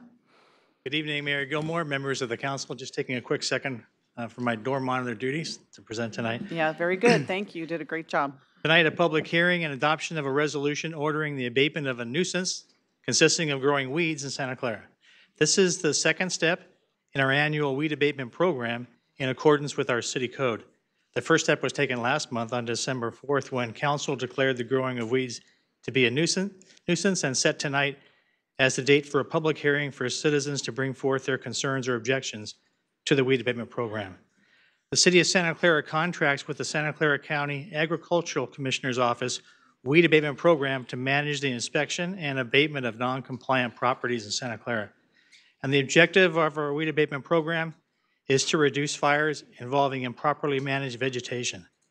Once inspection personnel identify that a hazard exists, the non-compliant parcel is recorded and the property owner advised of their responsibility to remove the hazard. Property owners may elect to voluntarily abate the nuisance themselves, and many do so. And for those parcels in which weeds remain, the county will provide the weed abatement services. The costs for providing these services are then assessed to the property owner. Tonight's public hearing allows the opportunity for the public to provide input on this process, and so staff recommendation is to adopt a resolution ordering the abatement of a nuisance consisting of growing weeds in the city. Thank you. Any questions from the council? Okay. Seeing none, this is a public hearing. Is there any member of the public that would like to speak on this issue? Weed abatement. Please come forward. Good evening. My name is Awais Ahmed. I actually was here in the city's meeting about 4 years ago. Our property, in fact, was placed on a weed abatement program. Could you speak in the microphone? Thank you so much. We got citation in 2015 in April, and that was the year my mother had cancer, and she actually had a very limited time, and she passed away in a couple of months, and several times we had to go out of country. That year, in fact, you were here, and you had also had sympathized with us, and Mr. Mo, the weed abatement program coordinator, he did acknowledge that they'll keep the property in observation, and if after the year it is maintained, then they'll remove it. The property, in fact, it's now almost 4 years have passed. 3 years we had been subject to the property. Our property tax statement was assessed with the charge, and we have been maintaining the property. And it's now the 4th year again. So the request is that as the properties are maintained, they should be considered and they should be removed from the program. As I pointed out, Mr. Mo Cumbre at that point did promise that after the year they'll remove it. But unfortunately, it was not. And I had kept in touch with him. Even after that, there was silence. But now after 3 years, we still hope that now that 3-year time that's been given is respected. Thank you. Thank you. I'm wondering if you can please give your information to our city clerk so that our staff can follow up with that to be able to help you, okay? Thank you very much, and if you give your contact information here. And thank you for your presentation. Anyone else? Okay, is there a motion to close the public hearing? So moved. Second. Motion second to close the public hearing.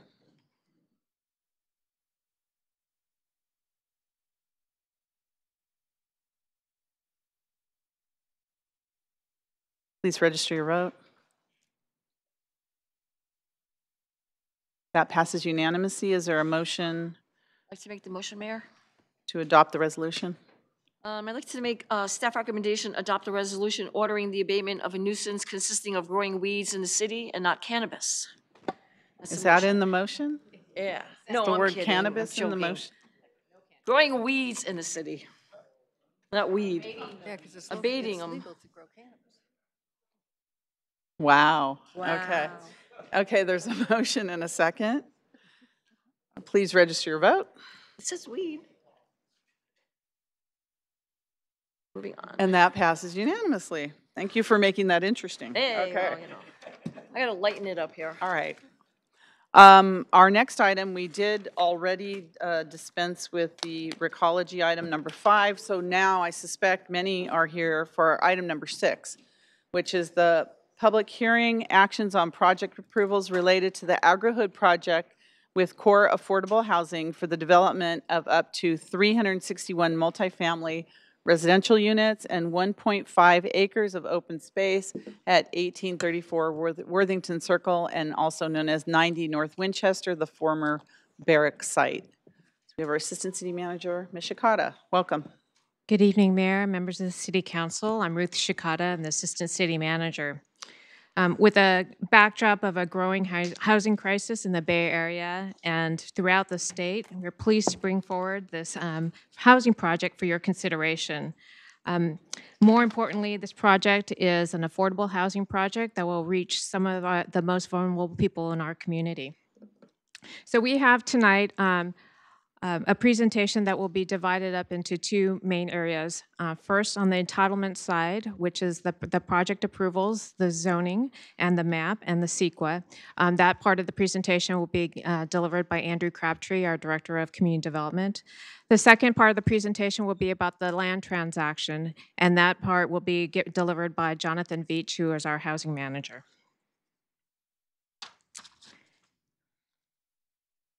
So, about 14 years ago, we entered into an agreement with the state. The redevelopment agency actually entered an agreement with the state to purchase 5.8 acres of land to build affordable housing.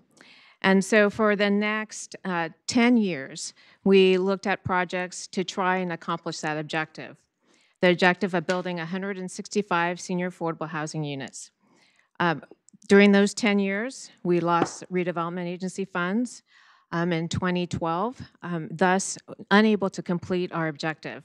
So in 2015, we distributed a request for proposals looking for developers to come up with a program that would allow us to have the senior affordable housing units while at the same time minimizing the cost to the city to produce those units. So by the end of 2015, those were our objectives. The senior affordable housing, minimize our investment, and then to build an Agri-Hood as part of the project as a public benefit. So by early 2016, we entered into an exclusive negotiations agreement with Core Affordable Housing. That commenced work with the state. Part of the purchase and sale agreement with the state in 2005 called for the production of housing by a certain time period, or else the state would have the right to take the property back. We needed to modify that. In 2017, we worked with a project for public spaces. And in 2018, we looked at a modification of the site plan and working with the county on the project financing. So by the end of 2018, we added a few more project objectives. We looked at deeper affordable levels for the senior housing, and we also were looking at trying to assure labor peace on the project. So as we start to go through the background of the project and explain the Agri-Hood project in its totality, these were the key considerations that staff was looking at to try and balance the public needs of the project as well as the production of the affordable housing units. So with that, I'm going to turn it over to Andrew Crabtree. Thank you. Good evening. Thank you, Mayor, members of the council. So for a bit of context, this is an aerial photo looking westward of the project site. In the foreground, to the east of the project site across Winchester Boulevard, you can see the parking for Valley Fair Shopping Center and some commercial buildings. The project site is bounded to the north by Worthington Circle and a traditional single-family neighborhood. To the west of the project, sort of in the background in this photo, you can see the Midtown Village development, which is a development of townhouses that takes access from Winchester Boulevard through Worthington Circle. And then to the south on the left hand here is Dorset Street, which also has single-family residences along that street. And then at the corner with it, where it comes to Winchester Boulevard, there's a small commercial center. Sort of in the foreground of the site, there's a notch out where there's a property that's being used by the county for veteran services. The property is 5.8 acres, currently undeveloped, although it is in use for temporary parking to support Valley Fair during its construction that's going on there. The project is currently zoned as a planned development zoning. That was part of a larger 17-acre zoning that was put in place for the Midtown Village project, and then the portion on this site did not get implemented under that, so it's not active. The general plan designation for the site is medium density residential, which is intended to support sort of a townhouse to stacked flat, sort of low density apartments in the 20 to 36 units per acre range. And as mentioned, surrounding uses, Valley Fair, the Veterans Affairs building, townhouses, and single family. And here's some photos of what those uses look like. Just since we have the density range up here, the proposal includes 361 units, which is 62 units per acre. We have a policy in our general plan that says when a project has greater than 50% of its units as affordable, it's allowed to build at a higher density than what the general plan would otherwise establish as a limit. So this project would take advantage of that policy. So the 361 units are broken down into three components. There's 165 affordable senior apartment building, which is located on the bottom of the screen here, the southern side of the site. To the north of that is a mixed income apartment building with 160 units.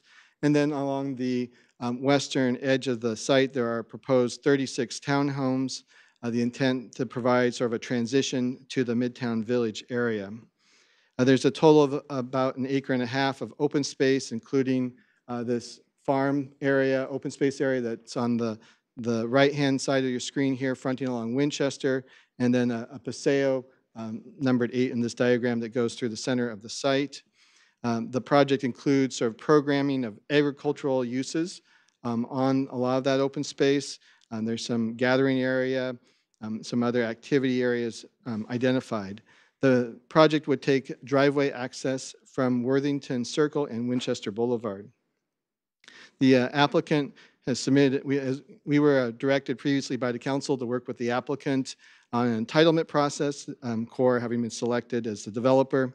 They've submitted a plan development rezoning for the site to allow this proposed development, a vesting tentative map, and we've prepared a disposition development agreement with them that would handle the transaction. An environmental impact report was prepared for the project as required under CEQA, the California Environmental Quality Act. There's also a statement of overriding considerations for the council to consider and a mitigation monitoring and reporting program that would help to ensure the project implements its requirements from an environmental standpoint. I'll go into some of this in more detail. So this is an illustration of the proposed architecture, the facades for the building. The intent here is to, one, address neighborhood compatibility, and secondly, to sort of pick up on the agricultural theme in keeping with the name, the agrihood, and the proposed agricultural use on the open space. As you look at the top elevation, The left-hand side is where it approaches Dorset Avenue, and the project steps down in height to provide an interface with the single-family homes along Dorset Avenue. But in general, the buildings are 5 stories tall. They range from about 63 feet at the roof to 72 feet tall at the parapet. And then the lower elevation is sort of the view that you would see from Worthington Circle as you enter into the project. So I'm going to speak a little bit specifically to the process that we've conducted through the entitlement process. And some of the other activities that have gone on. As mentioned, the city, one of our goals here was specifically to look at placemaking, and the city engaged Project for Public Spaces as a consultant in February of 2017. The scope of that contract with the consultant included a citywide project, but also specifically called out some goals for this site.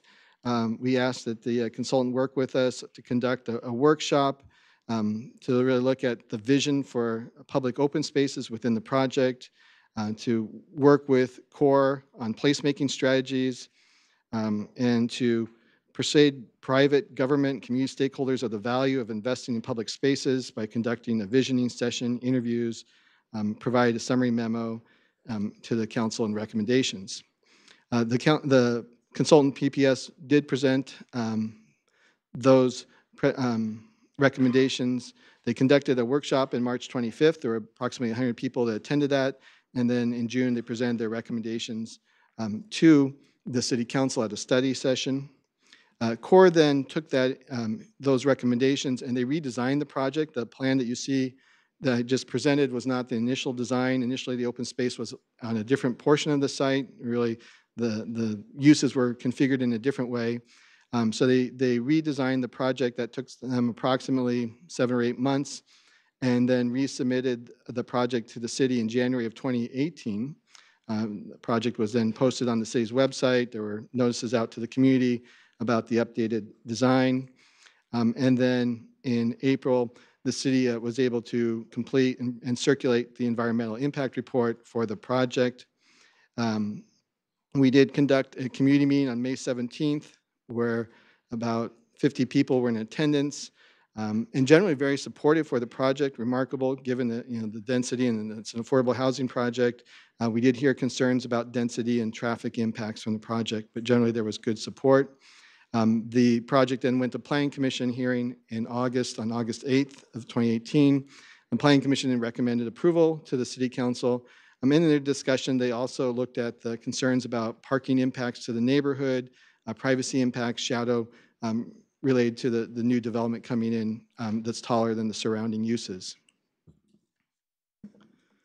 This is a summary of the community engagement activities that have taken place.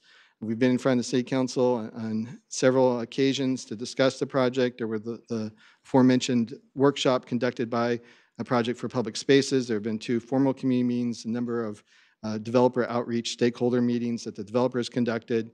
The city's had information available on our website, and then the Planning Commission hearing. This was the part of the recommendation made by Project for Public Spaces. They provided a summary of the workshop and some recommendations, which are included in the packet that you have before you. So as you can see in this illustration that was provided by PPS, they were recommending that the open space relocated onto Winchester Boulevard. They recommended that the project have active building edges along that open space, in keeping with the placemaking principles that they present. They recommended that the project could include a community kitchen, a restaurant, a performance area, and other active uses. This, in turn, is what CORE has now proposed as part of their project in response to that recommendation. They do include a 1.5 acre of open space, including a community garden use. There is a workshop shed building that you see in the foreground of this picture on the northern part. That's on Worthington Circle, where that would include space to support the agricultural use. At the other end of the open green, there's a community building cafe space that they're showing that would be a place where cafe, coffee, food could be available. And then in between, you have an event lawn, event plaza, outdoor kitchen, and dining areas in keeping with the recommendations from PPS.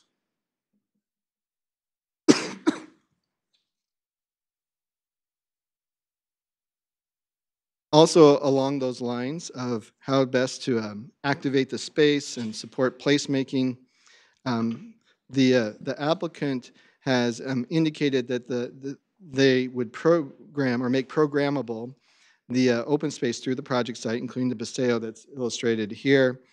They've added, as part of the project is evolved, they've added infrastructure into this paseo, water and electricity connections and so forth that would support events in this space. They have reached out to organizations that specialize in programming these types of activities. And they have said that the developer has said that full activation of this space would support up to 20,000 square feet of pop-up retail, adaptive retail space that could include things such as a farmer's market, night markets, food trucks, live music events. And then finally, I would like to just kind of provide a little bit more detail on what the ground floor uses would be as proposed in the project. So as you look at this site plan, along the left-hand side, there are the townhouse rows just in white, and then the two podium buildings have been highlighted in color. The large gray areas are the parking that's needed to support the residential use. The brown that you see on the screen here represents parts of the ground floor where there would be residential use. The pink depicts what we're calling programmable spaces. That includes sort of working from the top down. At the top right is the shed that we just mentioned. The next space, sort of counterclockwise, is what I call a farm lounge, a community room for the residents of the project, or could be programmed in other ways. To the just below that is another community room, and then a bike storage area. Below that is a leasing office in orange. Moving to the left, more interior in the site, there's a fitness room, and then in both buildings. So on either side of the paseo, you see the fitness room, and then at the sort of the bottom right of those pink areas is the cafe and community space that's proposed as part of the project. So this sort of shows how the building ground floor uses are distributed. Some of the circulation, necessary lobbies, stairways, elevators, and so forth are in white and not highlighted on this plan. So with that, proceed to the next part of the presentation where Jonathan Veach will be talking about the details of the transaction. Thank you.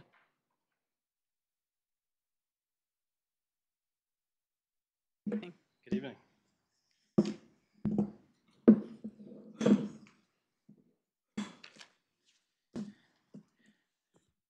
Good evening, Mayor and Council. Jonathan Veach, Housing Manager, and I'll be providing an overview of the transaction and some of the key elements of the development agreement. So starting at a high level, the transaction involves 4 parcels that make up one city-owned site that make up one project. 4 parcels, as you'll see on the slides, are the senior affordable parcel, the agri-hood open space, the market rate townhomes, and the mixed income rental building. And together, those make up the 5.8 acres. So the challenge, one of the challenges on this project is that the senior affordable parcel and the agri-hood and open space really have no private market value. So an appraisal would show that the value is 0, given the city's restrictions on the sites. In fact, there are actually significant costs associated with building out both the affordable project and the agri-hood. The senior affordable project is a low-income project that requires significant public subsidy, and the agri-hood is not a revenue-generating asset, although there are significant costs associated with building out the agri-hood space and managing it. So all of the private value is tied up in the 2 market rate parcels that I've circled in green that total just about 3 acres. So the intent of the RFP, and really the goal of the transaction, was to sell off the 3 acres of market rate parcels in order to make possible the agri-hood and the senior affordable project. So when considering whether or not the city's getting a good deal, the question is really, what's the most value we can extract by selling 3 acres of market rate land and then leveraging those proceeds to create the affordable housing and the agri-hood. So I've heard a lot of numbers thrown around in terms of the value of the land, but the highest one that I've heard is $7 million per acre.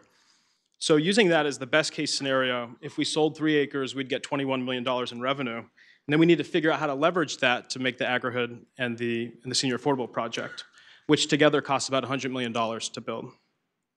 So if $21 million is the best case, then what's the city actually receiving for the transaction? The payment for the land is $15.7 million. We'll invest that money back in the senior affordable project, but we'll get an interest rate of 3%. It's a fairly low-risk investment because of the demand for affordable housing, and we're likely to get repaid probably when the project refinances somewhere between 15 and 30. So what about the other $5.3 million that we're short? So community benefits.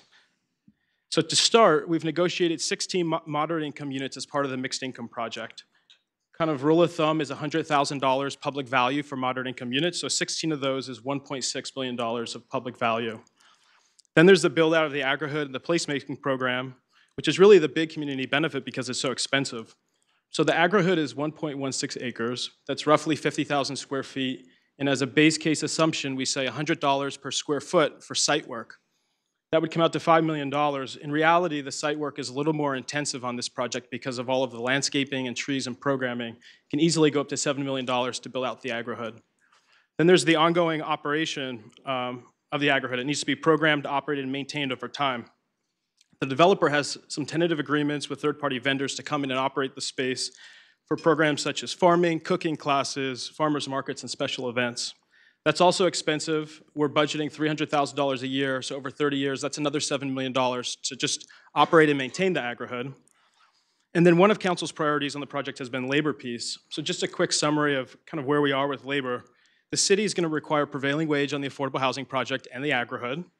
And based on market dynamics, we assume 20 to 30% of the market rate build out will be prevailing wage just based on market.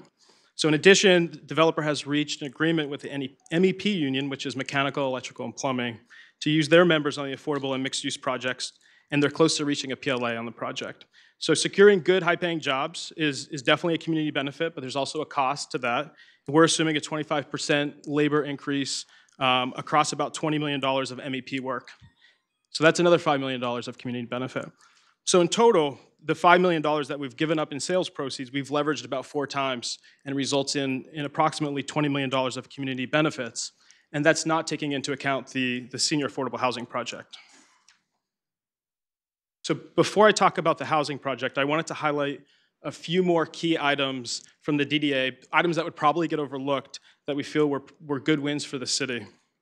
So we negotiated a 50-50 cost savings provision.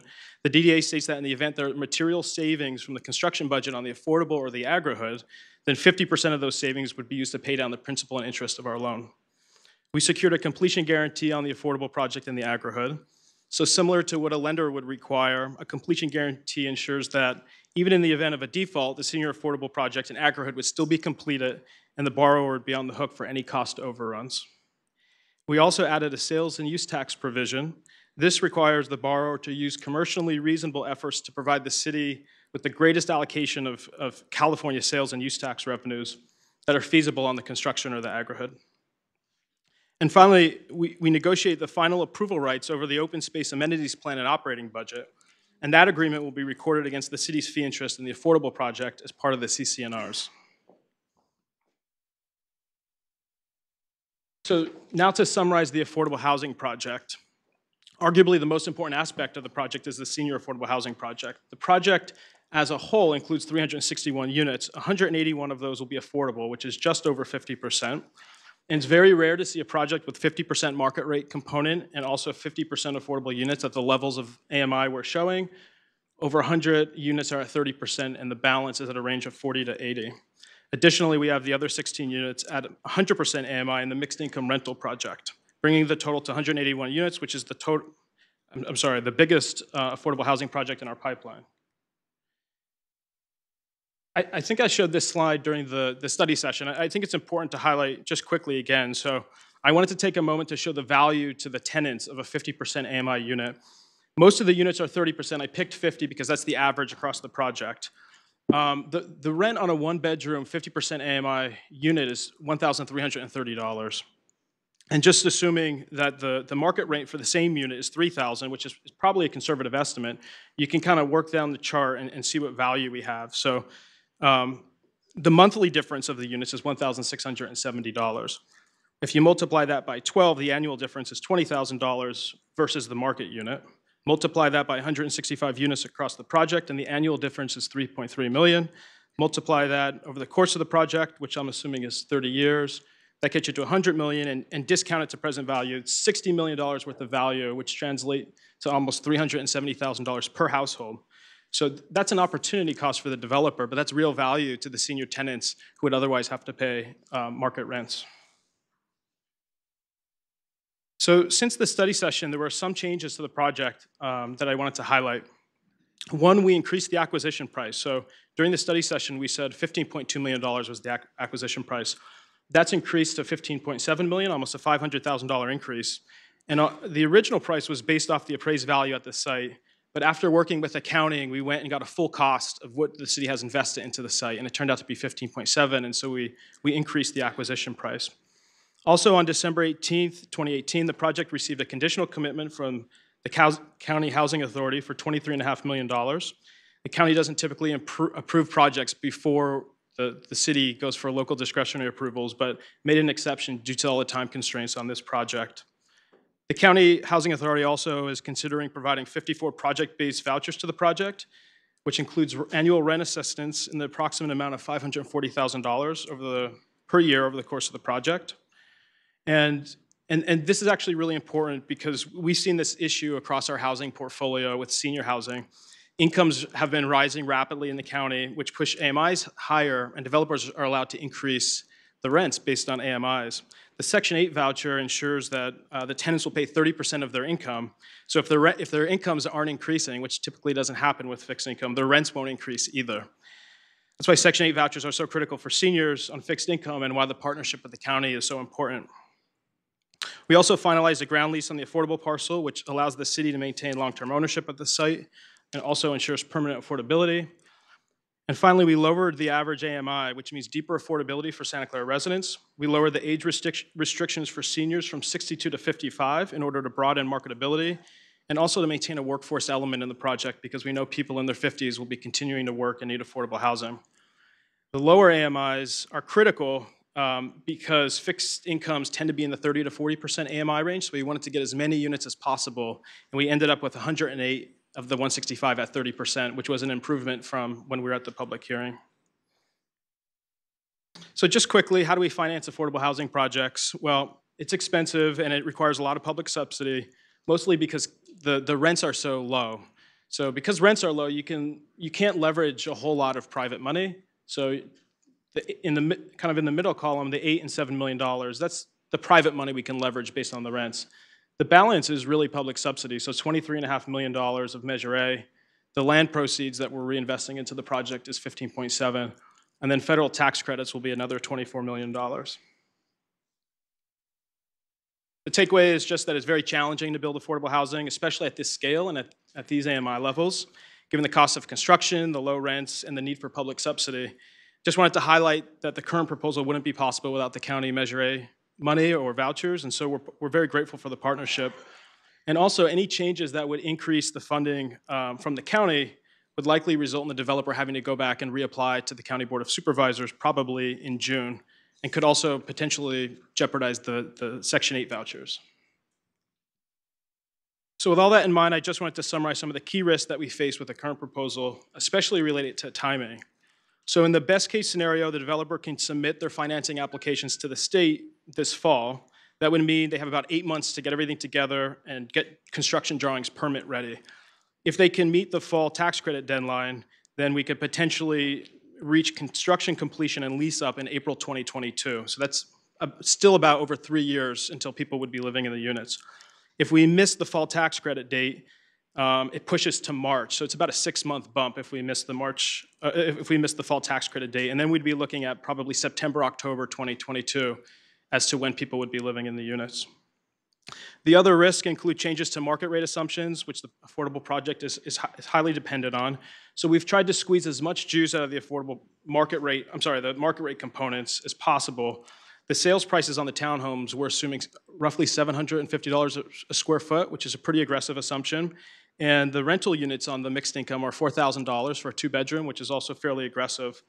So the market rate townhomes and mixed income project require over $40 million of private equity. And so there's a lot of risk there based on those assumptions of $750 a square foot and the $4,000 for the 2 bedrooms. We also risk, like I mentioned, the potential loss of Measure A funds and the vouchers, and then potentially complicating the agreement with the state. So as it stands, the developer can't finance the current project with the state reverter because they have to have everything complete by January 2023. And so with the current timeline, if they finish construction in September 2022, that only leaves a few months for the state reverter. So we've had an open dialogue with the state, and the state's open to a 12 to 18-month extension on the reverter, but they want to wait until local approvals are finalized before they take any action. So ultimately, the goal of the project has been about achieving balance. We explored the possibility of ground floor retail, but the challenge at this point was trying not to jeopardize the housing project, either because of the time delays or cost increases, because housing was the primary goal of the project, and significant redesign would create challenges, which I've listed here. So the project would likely require additional general fund subsidies. This is all based on potential redesign. We would likely have to resubmit the county funding approval, which could take up to 6 months. It could jeopardize the vouchers. It could eliminate the possibility of meeting the fall tax credit deadline, and it would complicate the time constraints with the state reverter. So I think part of the challenge that staff faced was the disconnect between placemaking and brick and mortar retail. So the project has made progress from a placemaking perspective, as guided by the PPS recommendations, but the focus recently has shifted more to the brick and mortar retail, specifically the 20,000 square feet, which was very hard to address without kind of disrupting the sensitive balance of the rest of the transaction that I described. So in total, there's only 8,000 square feet of amenity space on the ground floor across the whole project. The remaining ground floor space is residential or parking. So one of the potential trade-offs by adding retail is by losing the housing units on the first floor. But I do think there are opportunities to enhance retail, especially with the presence of the aggregate. So enhancing retail in the open space, for example, the city worked with the developer to ensure that the open space designs accommodate the necessary fixtures to allow for adaptability of the space in the future, especially the Paseo or the Commons that connects Winchester to Worthington Circle. That area is envisioned as a space that can be curated as an active corridor for special events such as farmers markets, night markets, live music, and pop-up retail. So it may not fully meet the community's goal, but it's an option worth considering because full activation of the open space would get us close to 20,000 square feet of pop-up retail. So that concludes the presentation, and I guess I'll refer to the staff report for the recommendations. I know I have a question. I don't know if anyone else has a question at this point. I do. Thank you for the presentation. That was a really good presentation, especially on the financing and how this is all coming together. And the addition of the Measure A funds has been really, really, helpful to this project and everything else. I think that most of this discussion this evening is not going to be on the residential portion of this. I could be wrong, but I think the residential portion is, at least acceptable to me in terms of how it's proposed and what's going on. I think a lot of the discussion is going to be about the potential retail aspect of it and the history going back in terms of the placemaking events we had way back when at the senior center and all the things that the community wanted to see in this project. So I had a specific question about the ground floor area, and there's a really key location that is right next to the agri portion of the development, and it has the leasing office to the development, and that seems like a really key area and a really high focus area.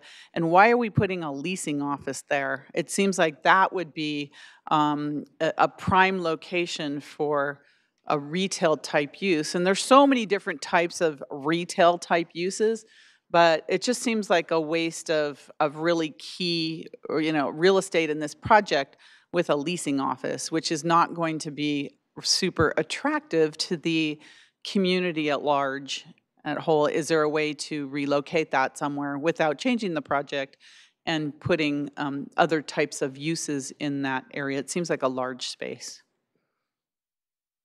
I mean, that's probably an Andrew question. That's just the first thing that hit me in terms of that. So just to kind of reiterate his background, ultimately the developer proposes what they think will work. We look at it in terms of direction we have from the council, policies, guidelines, and so forth, and have that communication back and forth with them. So anytime we get into a point where we're asking them a question like, could you change this or could you move that, that always look for them to weigh in on that as well. But certainly to your point, would it be possible to change that with something else, right? That space. The use. Yeah, and it is right. It is certainly close to the active area in the open space. So I can, there is a logic to wanting to put something there that might be more interactive to the public in general. So I think there's a rationale behind that, and then it really just becomes a question of what would it take? Would you change it with something else that's a different a space? They do have some community room or something like that. Would you swap it out, or where would you place that? Presuming they have a need for a leasing office somewhere. I'm sure there's a need for the leasing office. Yeah, where could you? There's no doubt. Insert it into the building if it's not at that location. So is that displacing like a ground floor unit, and then that's made up somewhere by making the building a little bit taller at a different place? Those are things that I think physically are possible to do, and they do increase the construction cost somewhat, so that's a consideration as well. But it's a relatively modest amount of space. So my professional opinion would be that it's physically possible to make that sort of change. And then it may increase some costs, but it's also a revenue opportunity for leasing space to a retail or quasi-retail type use. It could be a cash flow opportunity as well. And the reason I say it is because we did have 100 residents at that placemaking event, and they came up with all kinds of ideas that PPS had presented to us. And I don't want anyone to think that we are talking about these last minute things. We've been talking about a retail component of this project since day one. There's always been, and that's what made this project so special, was we had the great residential units, the affordable units, we had the agricultural component and the educational part of the agricultural component open to the community, because that's really exciting. And I know we just opened a community garden in Santa Clara on San Tomas and Monroe Street. It's so popular, it's so over popular. This is going to be tremendously popular.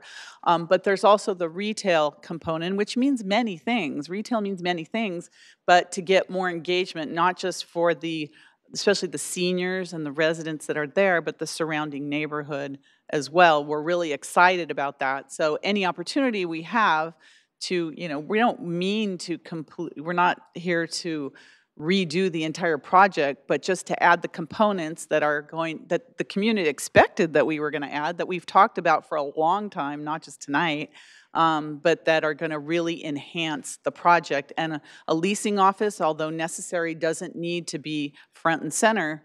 I'm throwing that out as an idea. It doesn't need to be front and center in the key area of the public area of this project. Can it be reused for something else and become a revenue opportunity? So I just wanted to point that out, and just to let our audience, and I know a lot of people are going to want to speak this evening, I'm not sure the residential portion of this is, it looks good. The unit count is good. So I think a lot of the discussion may be around the retail and community, benefit aspect of this. Council, is there anyone else? Hold on a second. Councilmember O'Neill, and then Davis. Okay, thank you. Thank you very much for an excellent presentation. And as many of us have been involved with this project for many years, and some of us have childhood memories of the site. I've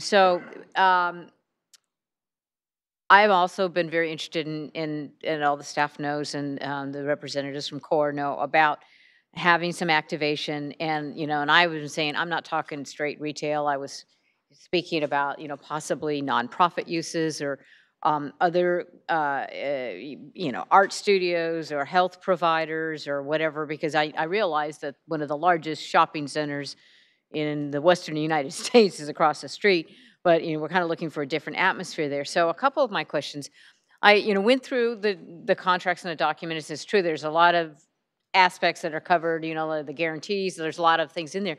But when I looked at, because we're talking,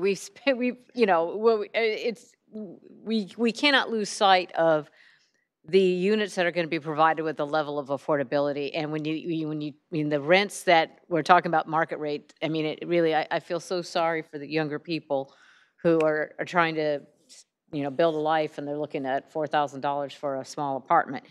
But so I'm grateful, very grateful for that. We're going to be able to provide some decently priced housing for seniors, and particularly senior veterans, because one of the thoughts I had was maybe some of the veterans activities from the building next door could be there. But so when you look at the detail, and I'm saying that I'm grateful for how it's been constructed, of all of the contractual documents to make sure that everybody's going to deliver and do what they say they're going to do, there's really very little. There was like a little, like one or two sentences in there that I saw, and I could have missed it. I acknowledge that, where it talked about like there's going to be some kind of plan that they're going to deliver, like the mention of the contracting with the various companies to provide some of these services or the events.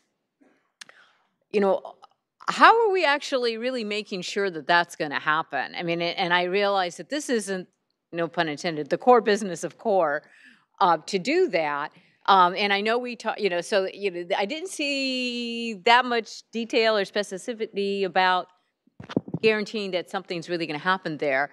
And then also, one of the things, and our gatekeeper, Chief Kelly, who's sitting back here, that I'm sure he's a little amused at and I love, marketing, all is marketing. Well, we now call the Commons, is what I refer to as the fire department's driveway.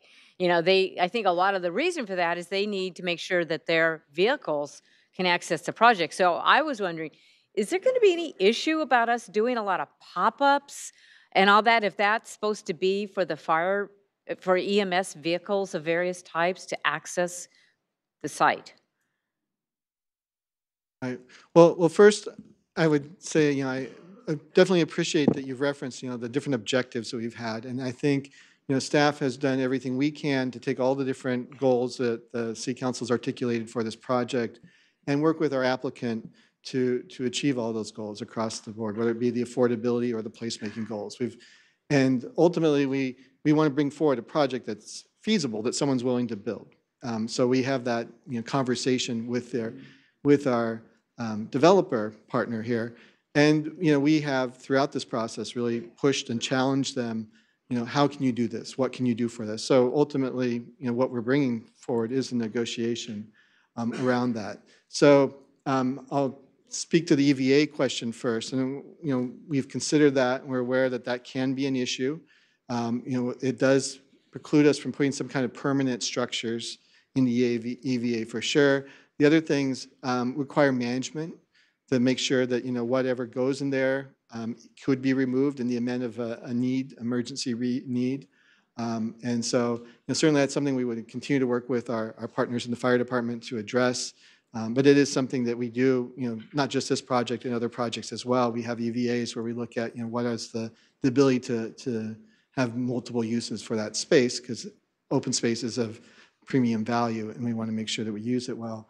In terms of the detail language in the agreement and to its enforceability, maybe I'll defer to Jonathan on that. Thanks.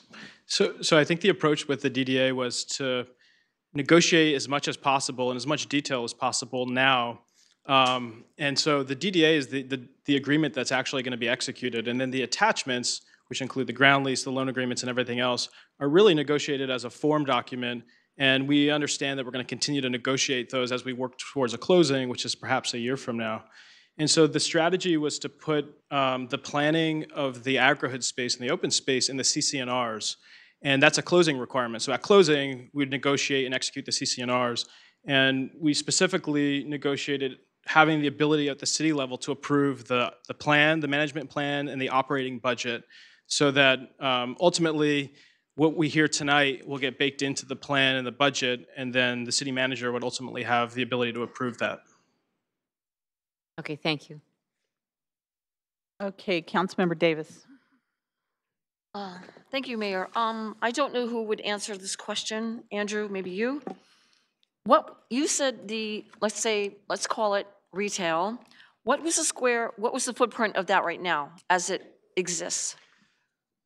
All right, so the cafe building that you see up there on the screens or on the bottom right is 1,300 square feet. That's the thing that's designated as retail. And, we've had some discussions about, fitness centers. If you have retail space, you might get Orange Theory, for example, as a tenant, something like that. You could look at those two fitness centers, which are around 2,000 square feet. And then you have these community lounge spaces as well. So, if you add it all up, It's only 3,300 square feet. Well, you just gave me. Right. Yeah, if you 13, 20, 3,300.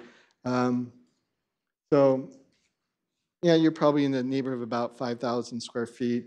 If we want to count everything, including the leasing offices, which I don't think you do, you get to 8,400. You're saying the leasing offices is going to bring it up to 5,000 square feet? With the leasing offices, it's 8,400. But backing out, I think it's about 8,400. Right. Okay. That includes the bike room, everything that's sort of highlighted in pink or orange. So you're saying that the leasing offices, these two orange areas right now, are about 3,000 square feet?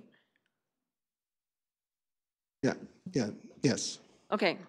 So if they are 3,000 square feet, and we change the designation of what it could be, would that bring us up to about 8,000, 10,000 square feet of, say, retail? I don't want to go community benefits or something like that. If we repurposed those leasing offices to some other place.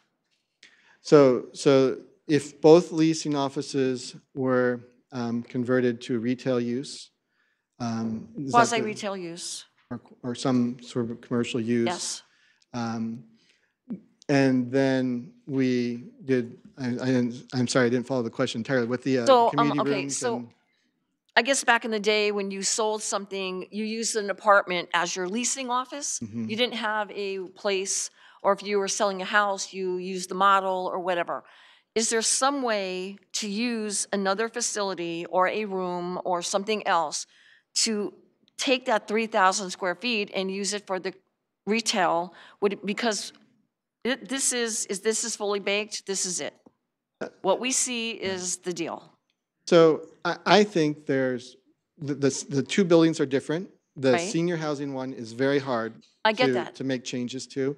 The mixed income to the project on the northern one, there's probably a little bit more room to go up if that's the case, right? So if we're basically taking the leasing office and converting that to retail space, the leasing office goes somewhere else. You raise the sort of height of the building somewhere to pick up. I don't want to change the project. I want to change some of the designations of what is here right now to accommodate the uses of the people that are going to be living here.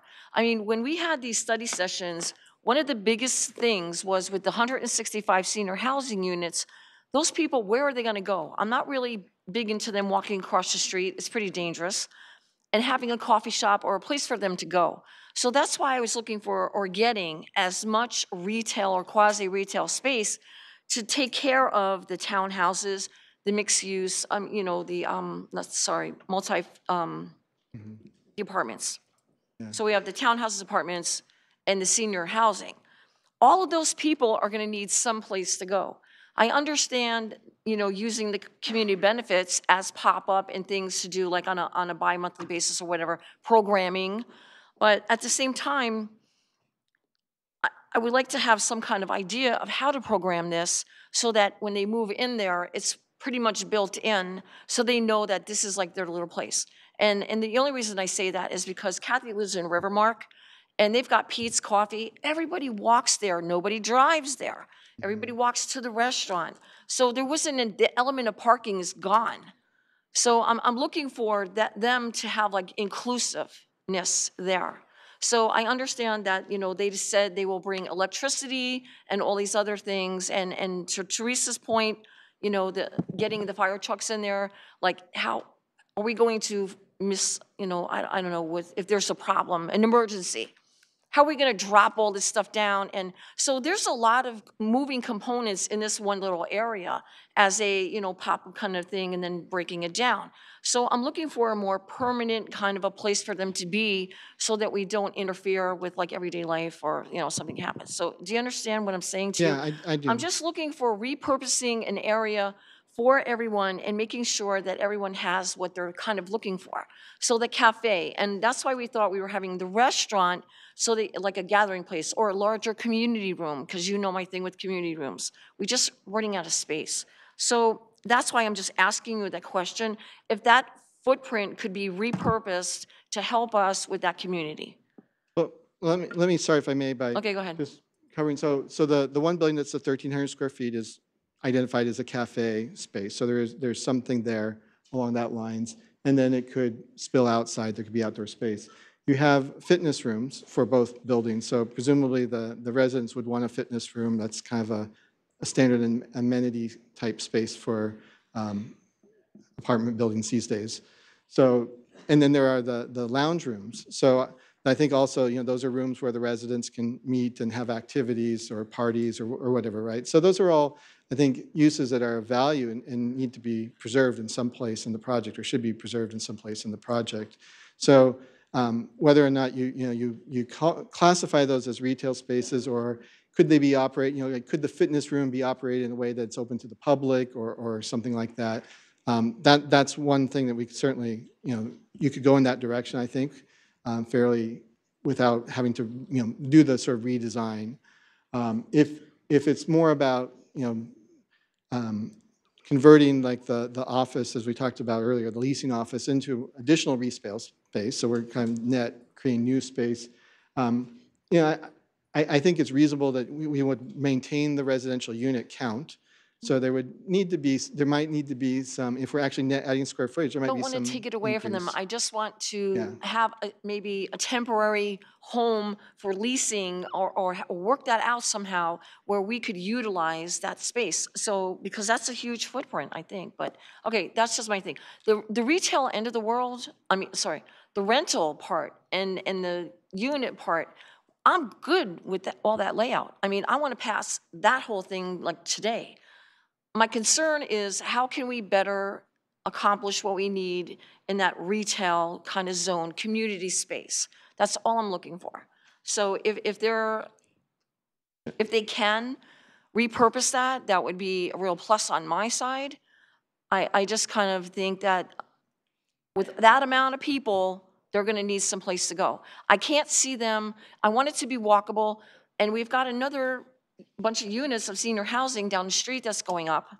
So I wanted them to kind of come down and visit and just make it a walkable kind of place for people. That's all. So those are my questions, and if they're, you know, inclined to do that, that would be a good thing if we could find a way. And if I may just, let's see, I have one more. Oh, it's way at the end here. I have one more slide that might be helpful for you that shows the podium level here. So just keep, you know, we didn't show this earlier, but you can see too that both projects have, you know, that sort of typical interior podium space that's has a variety of activities programmed for it as well. So that, just want to make sure that we're aware that that's in the mix of places or activities for the residents. Okay, thank you. Thank you. Councilmember Chahal. Thank you. Thank you, Mayor.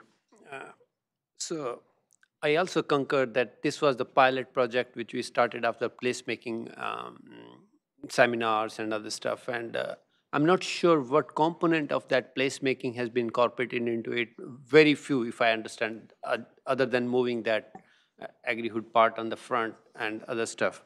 So, and that brings to the same point, like how can we add more walkable, open space, walkable commercial space into it so that we don't need to go next door.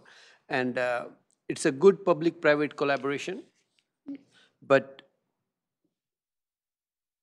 taking into the timeline, if you look at it, the project started way back, and then in December 2018, we got $24 million from the Measure A, and which is a big boost. So one of my question is, what was the financial analysis before that money we got, and what was the final analysis after that? Because if the developer got so much benefit, including Section 854, $540,000 per year Section 8 subsidy, so what benefit is city getting out of it?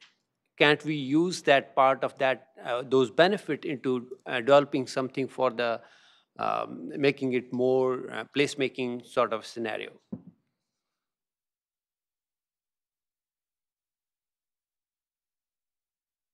Thank you. So I would say about 1.5 years ago, when we looked at the financials of the project before we considered Measure A, the developer had come and asked for an additional subsidy of up to $10 million. So we were putting in the 15.7, which is the land proceeds, but there was an additional request of $10 million, additional city capital that would go into the project. And at that point, we didn't have the money in housing, and so we start thinking of alternative solutions on how to fill the gap. And it just so happened that the timing with Measure A worked perfectly. The benefit of Measure A, so it filled the gap because there was a financing gap at the time, but also it happened where the AMIs dropped pretty dramatically. So now when you look at the project, you have 108 units that are at 30% AMI, and that's pretty much the lowest affordability band that we can touch. Prior to that, you had higher AMI. So what really happened was construction costs had gone up a lot. There was a financing gap. The money that came in filled the gap, and then we lowered the AMIs to conform with the Measure A financing program. But at the same time, the rents have gone up. The other property, which is developer owned, for that, like if the AMI has gone down, the rents for the other property has gone up. If I'm taking the totality, like two projects at the same time, so developer is probably not losing anything, but they're net gainers by having that Measure A money coming to them. I just wanted to remind the council that the whole reason we got this property from the state was to build affordable housing. Yes. and to have an open space element, and that's one of the necessary parts that we're really keeping an eye on. We spent a lot of time with the state talking to them about this reverter. If we don't get this built by the time in the grant deed where we got an extension, we had to get it from the state legislature. So there's some very, very heavy timelines on this, and I want to make sure that council is keeping that in mind in terms of the time here. No part of that grant deed was for the purpose of doing any retail at all.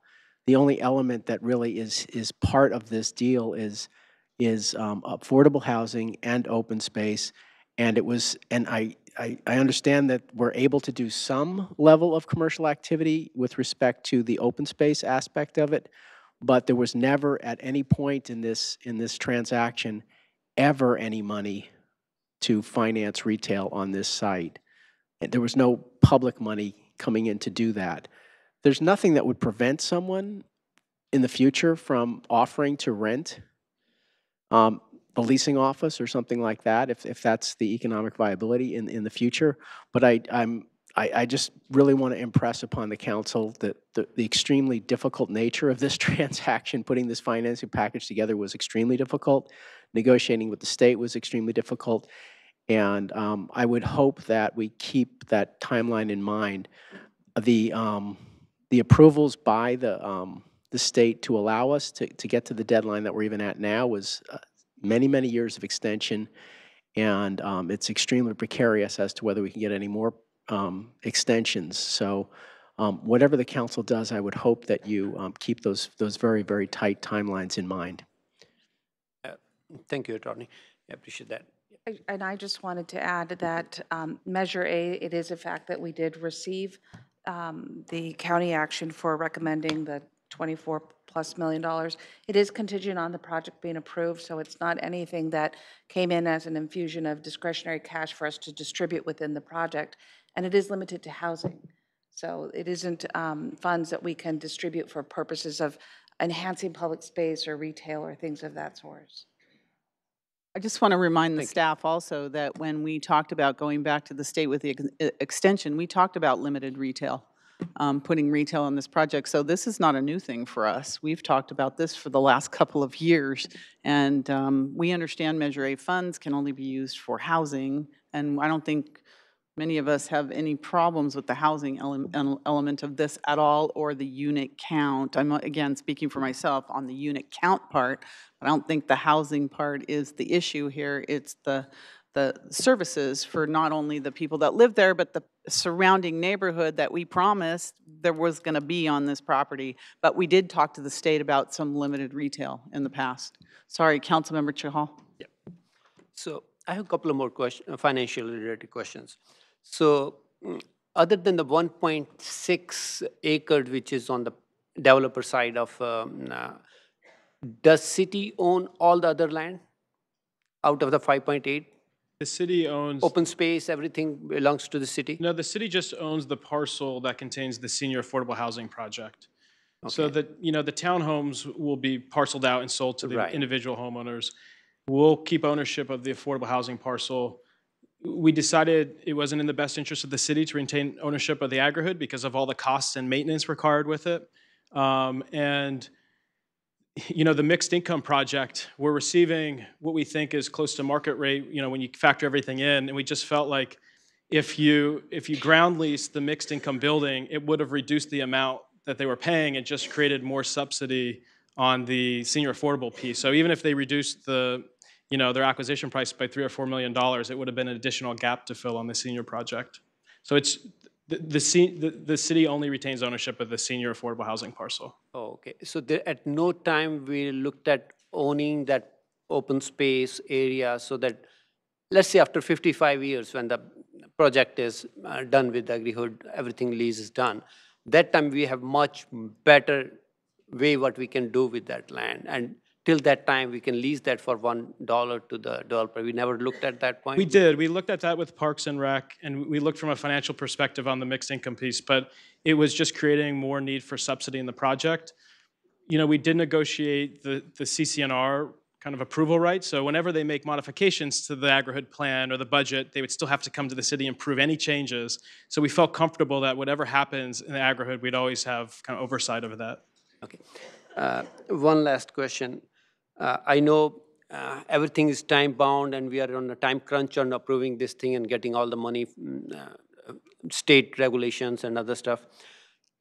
Can we have a DDA agreement which is flexible enough to add whatever 10, 15,000 square feet of commercial down the line? Let's say when the project take occupancy in 3 years, right?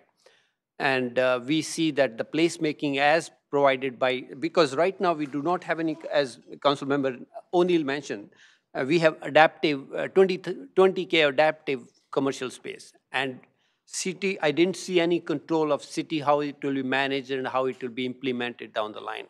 That's one important thing. We need to have that thing, even for that 20K adaptive. Mm-hmm. And my question is, after 3 or 4, let's say after occupancy, we find that this part of the way placemaking has been projected is not working. Can we do a DDA agreement so that we can look at that and then we can come back so that project goes forward, but we have some flexibility, hey, this is what we want you to do it, something like that? Yeah, I think on the open space portion, we do have the flexibility based on the kind of the approval rights, like I said, with the CCNR. So we'll always review what's happening there and any changes down the line. With regard to the retail, I think that one is more challenging because, for example, if the project was approved, the developer would start in construction drawings and they would really start designing the project as is, trying to meet that fall tax credit deadline and be building permit ready. And so when you get to that point, it's already been designed out in a way where I think it's harder to go back and make changes down the line. I'm not talking about the project which is already built. I'm talking about the project which is open space, like something we can find out, okay, this is the place which is not being utilized well as per the placemaking. Okay, let's carve out 5,000 square feet out of it and let's make something out of it. Yeah, I mean, that's my point. The plan was to take all of the feedback received tonight, negotiate that into the open space plan, and then having oversight of that as we go. If it's not working, making changes, that's the idea. Yeah. Yes, we can formulate the development agreement in a fashion that would allow for us to look at the programmable space, the activities after a period of time. If not achieved, we can then have some provisions in there that allow for us to move on with retail and in bricks and mortar. And I think I'm not sure we do it through the development agreement itself, but perhaps the attachment, the CCNRs, as well as the zoning. I mean, we're looking at approving a zoning tonight, but we could in the future look at amending that zoning to increase the retail if we can make that happen through a look at the open space area. Because at this point, it's not fully programmed, it's just generally programmed. And we could look at what types of retail we can put there. To me, I know I heard a lot of the discussion about the open space, but quite frankly, I didn't hear through that discussion brick and mortar 20,000 square feet. I mean, I did hear a lot of activity, yes, but I didn't hear 20,000. I didn't hear that as a solid approval from the council through this process, or direction from the council at this process. So we've deliberately left the programming of the open space and the common space and the activities, and it wasn't very clear what those commercial activities were meant to be. So that's why we still have that element to approve.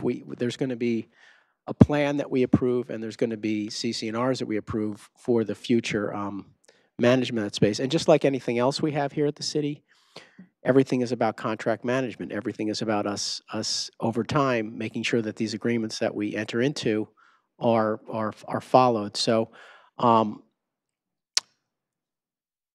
we hear the council. We hear what you're interested in terms of increasing the retail and that level of activity.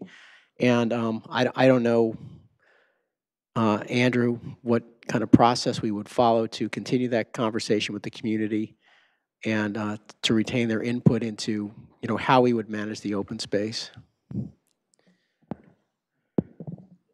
So I think as we've discussed, the agreement kind of sets the foundation for going forward and programming that. And certainly, if that's the direction of the council, we can commit, to having future outreach events or working with the neighbors, the future residents, if this is an ongoing thing on some sort of periodic basis to look at how that space is programmed, and the city can, to a degree, remain an active partner in the oversight of the open space. And I think that's set up for in the agreement.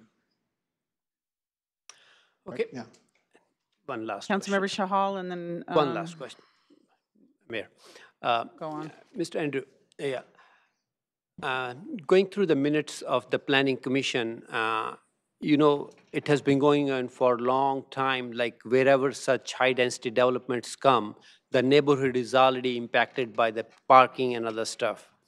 And Dorset and other streets over there.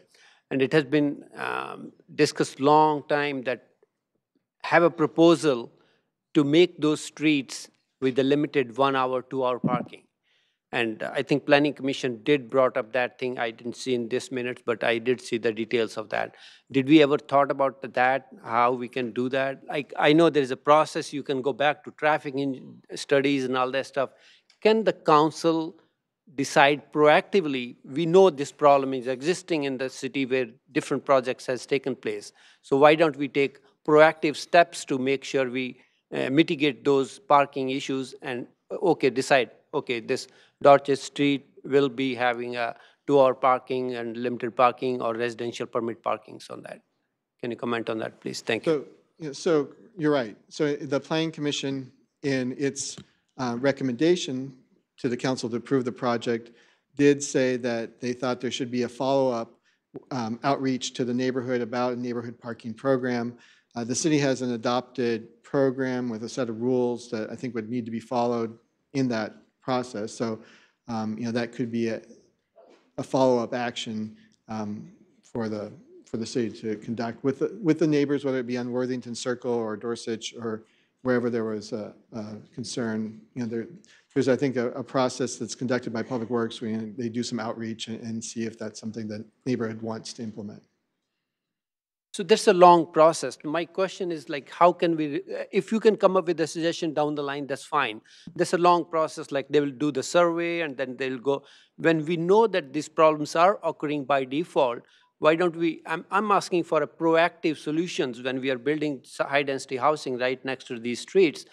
We propose this thing, okay, can we have this, even in our zoning or ordinance code, we can say, okay, these streets which are coming right next to that, can we come up with those solutions? That's my request.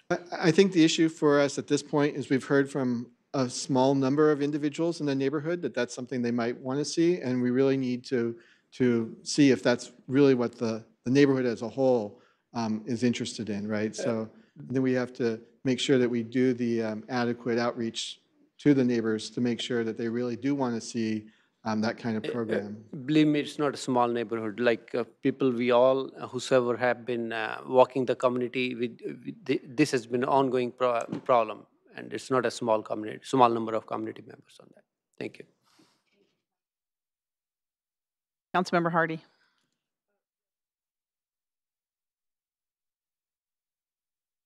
And eventually we'll get to the developer as well. Thanks. And I just need to understand, I've looked at the site plan and I've looked at the landscape plan, and it's not clear to me where the egress is from Worthington Circle.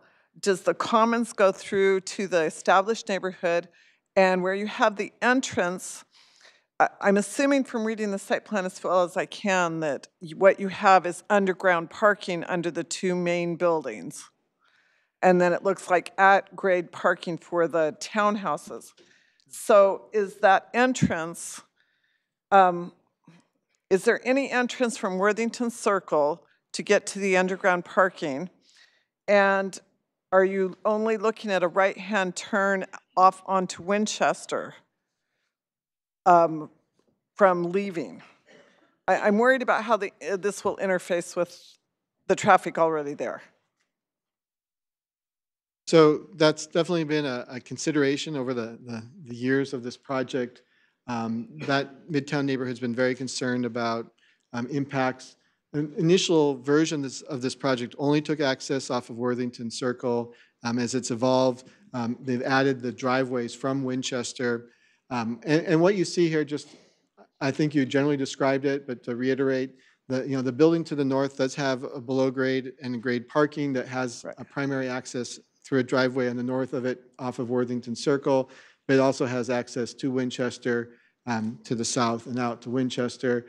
The building, the senior housing actually is at grade. It doesn't below grade, but it's in wrapped in a podium. So that one also has access from Winchester, probably most directly.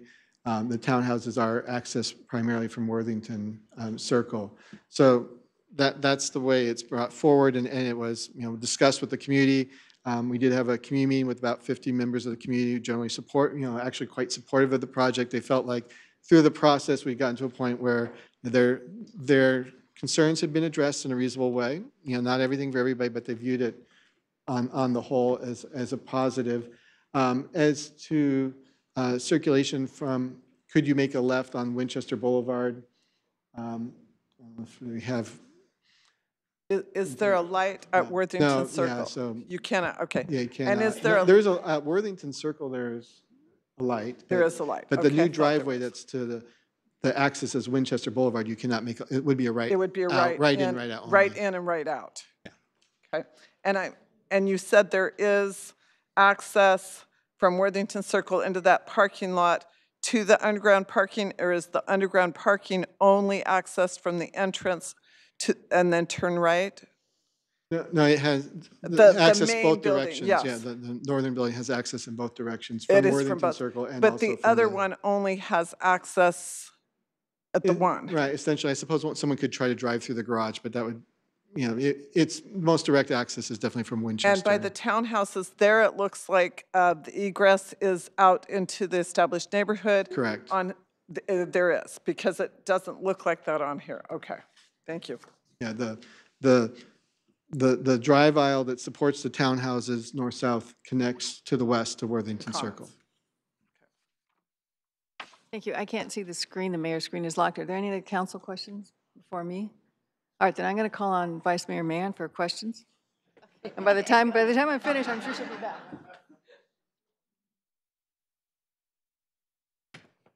So, first of all, I want to thank the city attorney because he actually answered a lot of my questions, anticipating them, I guess, about the financing aspect of this, because it is highly complex. Just two follow-ups to your comments. So the mayor's point was well taken that we have long talked about, putting in 20,000 square feet of retail, but in your discussions on these extensions that we got on the financing and all of that, and to meet the deadlines, did the state ever have any input on how that would affect the financing or the deadlines, or?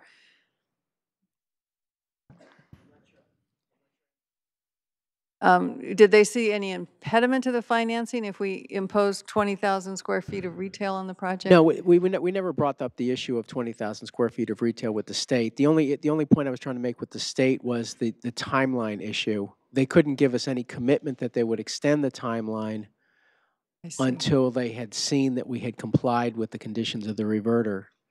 That we would not. The reverter is you need the affordable housing and you need the open space. The state has no interest in retail at all. That's a local issue that's come up. So I was just simply trying to make the point that the timeline is tight. The state is not going to care that if we can't comply with the conditions that would lead to the reverter, they're not going to care that the reason we couldn't do that in time is not going to be very persuasive that we were trying to get retail in there, and that's why we were delaying it. That point's very well taken. And what happens if we don't meet the timeline? The state has the right of reverter. That doesn't mean it's not automatic. It doesn't automatically go back to the state. The state could invoke that right. Reverter means the state takes the land back. Reverter means the state takes the land back. So we could lose the project altogether. We could lose the land. I mean, I can't tell you the likelihood of the state doing that, but the state does have that right, and it's certainly it certainly is of concern to the developer. Mm-hmm. And the problem would be that the developer with the market rate housing could in fact be up and running, and then we would be stuck with no affordable housing and no open space, and the state would be looking to find somebody else to maybe accomplish their goals with the land. So we have been working extremely hard with the developer to make sure that we have the affordable housing completed relatively by the same time as the market rate is up. The last thing I had numerous conversations with the developer saying we cannot have a situation where you have developed market rate housing and the city is sitting here with no affordable housing and no open space. That's been our primary goal in the negotiations, and it's been very difficult considering their private financing has been very concerned about the reverter. These have been extremely difficult negotiations, and I just don't want the council to lose a sense of how difficult this project has been to bring to this point. Having said that, we hear what the council's concerns about retail, and I just want to make sure you understood that it adds another element of difficulty to either delay the project or try to find a way of financing the construction of retail that we don't know has a market value at this point. And I commend you on your efforts to getting us to this point with this agreement. I mean, I think you should add this to your list of accomplishments because we've been working on this for a very long time. I did have some other questions, probably of Mr. Crabtree. So given the retail environment Today's retail market, we know, is changing very rapidly. Bricks and mortars are really not the way of the future. Given the fact that this is across the street from Valley Fair, kitty corner to Santana Row, and then there's that small strip shopping center just on Winchester and Stevens Creek, how feasible even is it to get 20,000 square feet of bricks and mortar stores in this development? Well, in my experience of land uses, retail is probably the most elusive times. It's definitely desirable from a planning standpoint. We all like it. It makes great places. It makes the kind of streets that we want to see. And there are certainly many examples where cities have mandated it and it ends up being empty space. So that's always a concern that we have. If we do create it, we want to make sure it's designed very carefully so that it works, because that can really make it viable or not in terms of services, floor-to-ceiling heights, and so forth. So, I'm not a retail expert. I don't pretend to know that what the market will provide or not provide. We certainly had multiple conversations with the developer where we asked them, can you add more retail to this site? And the response is always that there's not a market for it. We've talked to our retail people. They say it's not viable, or it won't be, it would basically be a cost to the project to provide the space. So, I think, obviously Valley Fair, Santana Row, there's a lot of retail up and down Stevens Creek. There's a lot of different options. There's a about 8,000 square foot commercial center on Dorsich, adjacent to the property even. And so there's a lot going on. If you look at that shopping center, it's aged, but it has a shoe repair, sort of like a locksmith, a small fitness center in it. So, those are probably not your most high demand retail, and probably more on the low rent side. Typically, when we do mixed use type projects, what can seem to afford it is your chains. Starbucks or Subway or something like that is kind of more that what can afford to pay the leases that normally come with new construction. But we were just talking about how Starbucks seems to be actually not in expansion mode, but maybe in retraction mode at the moment as well. So, I think it would be very daunting, but not, again, Well, there's not impossible. So one of the uses, obviously, that seniors and others are looking for is a grocery store, but there's a Safeway across the street. I mean, and maybe the developer can answer this as well. I mean, are you going to attract a grocery store there or a drugstore? There's a drugstore across the street. Yeah, I have some experience with larger projects where like over 1,000 units, where the developer really wants to have a small grocery store, and they will often subsidize that to bring it in. Like someone like Irvine will do that in cases to get that as an amenity. On a project this scale, I haven't seen a grocery store come in as a viable part of a mixed-use project. And how many units of housing would be lost if we forced the developer to put in 20,000 square feet of retail? Well, 20,000 square feet would probably, well, if it's ground floor, and so what you see a lot of the ground floor is parking on this site plan. So assuming we need to make up the parking, it probably forces another layer of below ground parking if we go to that full 20,000 square feet, rather than a loss of residential units would kind of be the most natural consequence, and then that drives up cost. If they have about a dozen residential units on the ground floor between the two projects, that it would be in jeopardy if you just wanted to convert that space to a commercial. No, that's not quite the question I was. Let me ask it in a different way. How many housing units would fit in 20,000 square feet? Because you're just talking about building blocks at this stage. I mean, you could reconfigure them any way you want. 20 spaces, about 20, about 1,000 square feet on the gross per residential unit. About 20 units. Yeah. And the leasing space that's proposed is permanent, right? It's not a temporary leasing space. That's correct. I think that with the number of units and the turnover, there's seen as an ongoing need to have that kind of space. And then they also use it to manage the building, the property. Okay, thank you. Thank you. Councilmember Watanabe. Thank you, Mayor. And thank you, Mr. Crabtree. And hopefully I'll just have a couple of questions. I mean, I can appreciate, the comments and the continued discussion about the retail.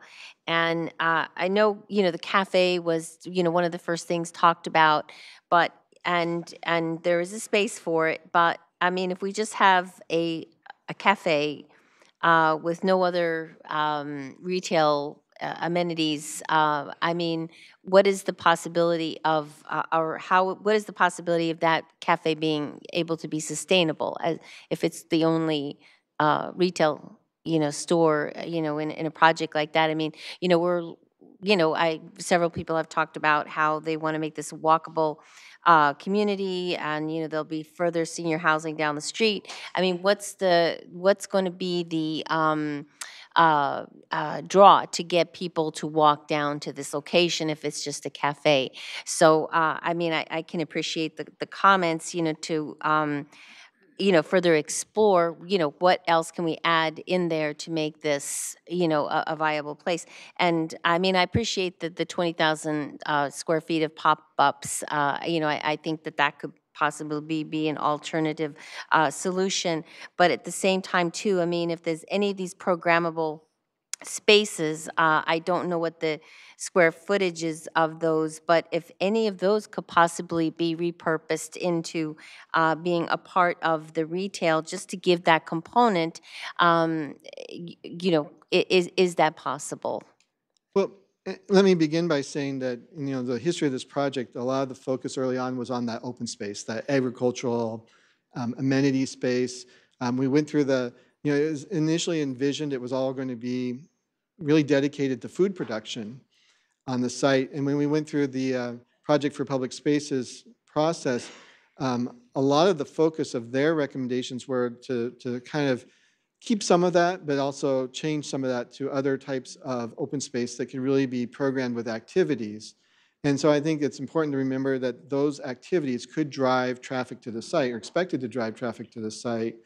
And having been part of those workshops, and hearing the recommendations from PPS, a lot of their focus was like, what kinds of things can be put into these public open spaces, hence their name, to really activate them, whether it be a bread oven or chairs that people can move around, or all sorts of different things that they envision for these spaces. And I think that's where a lot of the intention was. But then, sort of reflecting our earlier conversation, can the leasing office be moved in a way and that space be made into retail?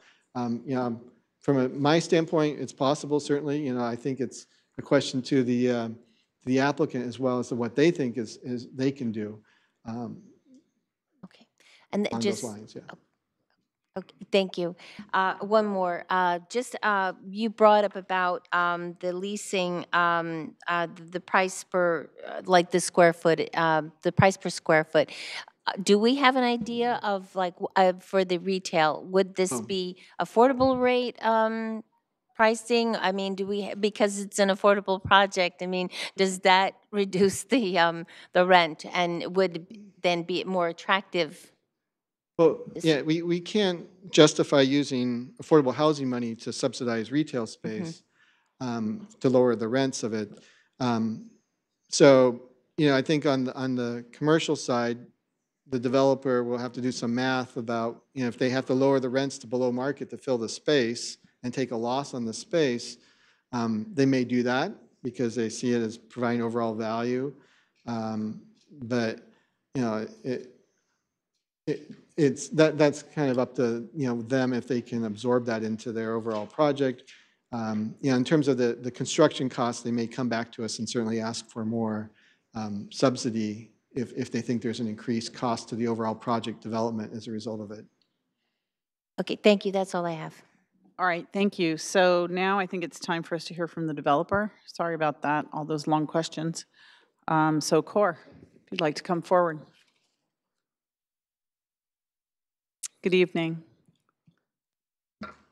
Good evening, Mayor Gilmore, City Council members. Chris Neal with Core Affordable Housing. And despite the fantastic questions and amazing job by staff, we are just so excited to finally be here in front of council for decision on the agri-HUD. We think that's a huge accomplishment. And I do think when Core was selected 4 years ago, I think this body, this council, took a risk on an innovative project on how to fit not just housing on this site, but housing and an urban farm. And so we took that to heart, and we're really trying to execute that. And we believe this council deserves credit for going for innovation. And as you heard from staff, what that results in is a very complicated project. And to kind of use the farm lingo, we're trying to fit 12 pounds of potatoes in a 10-pound bag. And so we're working really hard to do that. There was discussion of retail through the process, right? What we had heard was the importance of the housing. That was consistent. We heard the importance of the urban farm and the placemaking. And we also heard the importance of, within the placemaking, retail commercial use. And so in our project that we've presented and our listening, maybe we missed some messages, and if that, we deeply apologize. Our commercial space was comprised of, and given the priorities of housing and the farm, were roughly 2,400 square foot of the brick and mortar and the building up on the north and the cafe and the space on the south. And then the placemaking around the pop-up retail, the markets around the agri-hood. In listening to the discussion, we want this to be a celebration if we're so fortunate to have the project be approved. The challenge is there's a lot already crammed into the senior building. There's a lot fit into the mixed income building. They're tall, there's density. In some of the input from the community, there were concerns the buildings were too tall. There was concern there's not enough parking. There was concerns there's too much traffic. So our challenge was to try to balance all of these. We think we did a great job. We may have missed some points. And so within the mixed income building, typically you have your amenity space around the podium deck. In this project in front of you, there's actually no amenity space over the podium. It's all units. All of our amenity space, which is required for a project, you need to have the leasing space because there's turnover 50% in a typical apartment project, so you are always leasing. You need your workout space, you need your amenity space, you need your office space. So rather than put that stuff away on the podium, it was designed mindfully to be at grade and integrate with the commons and with the farm. To try to be sensitive and address some of the concerns about whether it's retail or commercial or different types of uses, we think working with staff, there could be a way to try to play Tetris and move some of the pieces around to create an additional 2,000 square feet, whether it's relocating where the sales office, maybe moving some of the space around, whether we can live with less than 8,000 square feet of amenity space, but we can commit to the council to work with staff to find out how to work with some of those shapes in the mixed income building to find a way to bring more active, whether it's a retail space or a nonprofit space, but how to kind of increase what we've defined as 2,400 square feet of commercial space, commercial retail, to 4,400 square feet. We think we could accommodate that and find a way with staff to stretch that 10-pound potato bag to fit in a little bit more. When you get beyond that, I mean, part of the issue all along was when you add on one place, you subtract somewhere else. And that has really been, there's a lot of great things in the project, and it's been a very difficult challenge to find that balance.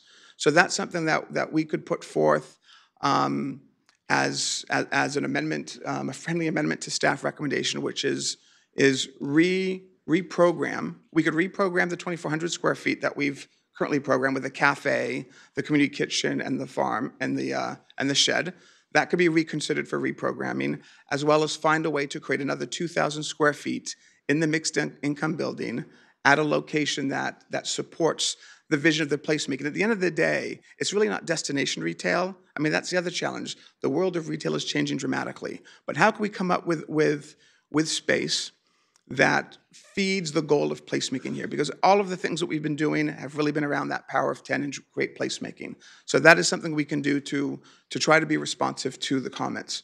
Because our goal was really to be here with a celebration and reward the city, the staff, the residents for the risk that was taken 4 years ago in approving core to try to go forward and make this crazy project happen.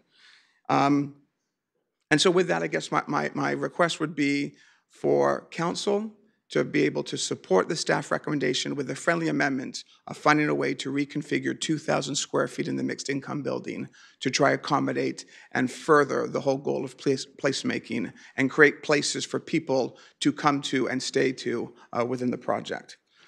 With that, I would also like to acknowledge CORE's great staff who've worked tirelessly on this project for 4 years, Paul Ring and Vince Cantori, and Vince has a few comments to make. Thank you. Thank you, Chris. Welcome. Thank you, Chris. Thank you, Mayor and Council. I specifically would also like to thank the design team, obviously staff, but importantly, I'd also like to thank the Neal family and the Core family for their support. This has been truly a team effort, and in particular, I would like to thank my dear friend and colleague, Paul Ring. I'd also like to thank Kirk Vartan and Ellery Middlebrook.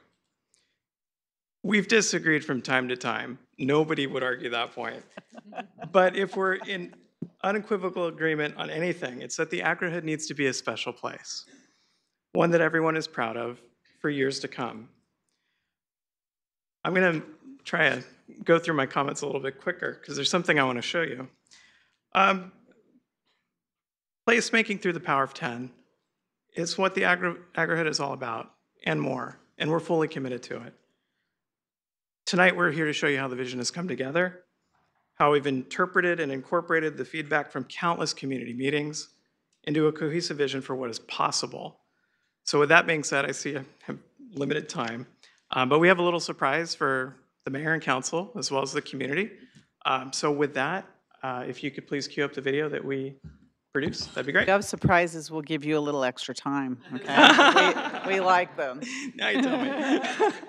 If it's a good surprise, according to Councilmember O'Neill.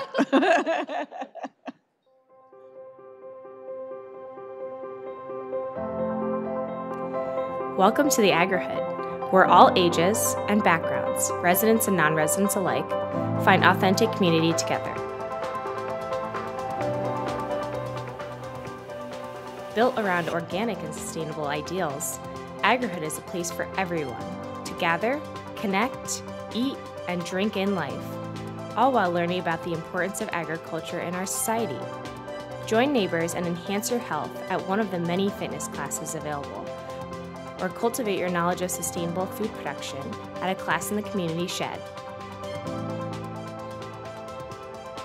Take a stroll down the commons and share in a wide assortment of amenities, including a cafe, an eatery, farmers markets, and featured community events like harvest festivals. Round out the day with a farm-to-table experience rooted in the local culture and traditions of Santa Clara.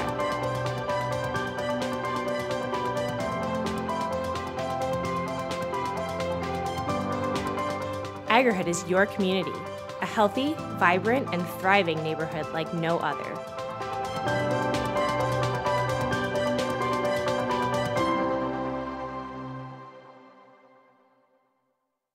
I feel like we need to clap.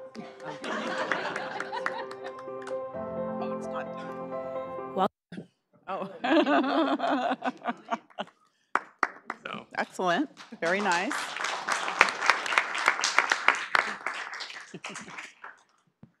And I think thank I you saw for the pizza. I think I saw Kurt Vartan in Yes. that video. So I think it's really important. So just to let you know that there were probably 1,000 decisions that went into that 1.5 minute video, and it took us about 3.5 months to produce. So total team effort, and couldn't be prouder of how it came together.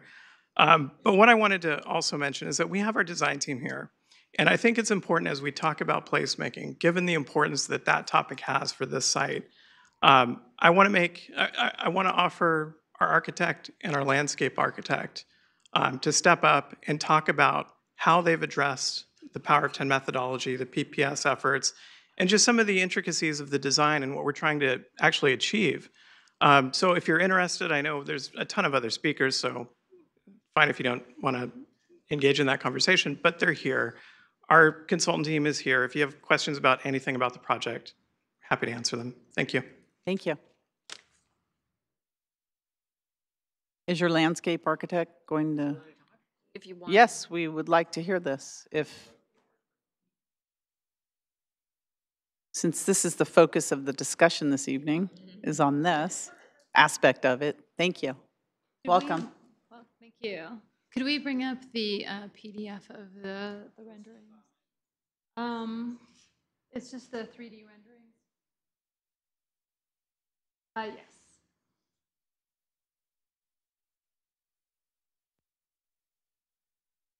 Yeah. Is this the clicker that I can use? Hello, my name is Raquel Vito from Steinberg Hart Architects. We wanted to talk about the 4 attributes of placemaking, which we've embraced. Sociability, access and linkage, uses and activities, and a comfortable image. So sociability, a community where people can meet all ages and background. Linkages, is this a place that is easy to get to and get through? And activities, is there something for everyone to do and engage in? And a comfortable image, is it safe, clean, inviting to, and inviting to linger in? So we took the PPS plan and incorporated that into what you see as a culmination of the site plan here with the open space adjacent to Winchester Boulevard. How we created a framework for the 4 priorities, I'll show you in the next slide here. This particular images talks about the active edges that we've talked about, the shed and the community building, bookend the largest open areas of the site which foster learning, community engagement, and gathering. Additionally, we've placed wellness and fitness adjacent to pathways and other activities for serendipitous encounters with your neighbors. The next piece that we're going to talk about is the community patio and kitchen. We've designed an area for the residents and entrepreneurs to create pop-up dinners, make pizzas in a space where meeting someone for hot coffee or a cup of tea can happen all day long. Some of the other areas that we talked about along the active edges are performance areas, the cascading steps that you see coming from the mixed income apartments oriented towards the open space, pools at the bottom of the steps to create a small amphitheater for planned and impromptu events. A shaded seating area at the base encourages all ages to watch, and join, and participate, which is what you see here.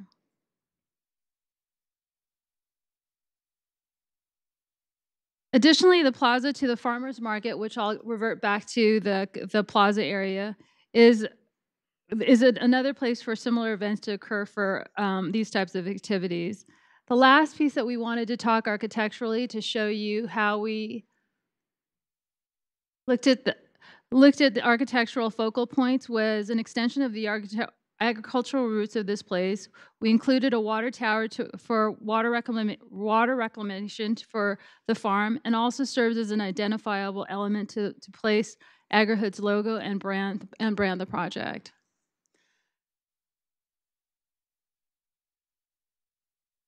Good evening, Mayor and Council members. I'm Kevin Conger with CMG. I'm a landscape architect. And I just have 2 slides because I think a lot of the points have been made. So we want to probably go back to the... I'll just talk instead of show pictures. Because the idea is simple and you've seen a lot of visuals with the video already.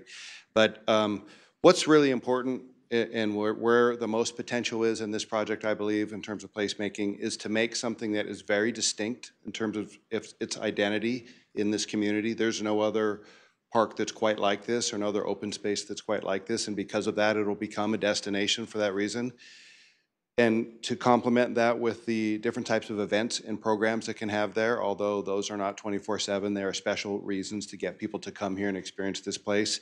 But to then build upon that with small scale, human scale details in the space. If you get into the detail of the plans or the renderings, there's a lot of small group places to sit, movable seating, benches around the gathering areas, the long communal dining table under the grove, the bocce court. There's just a lot of reasons to come here, a lot of invitations for people to come and experience this place.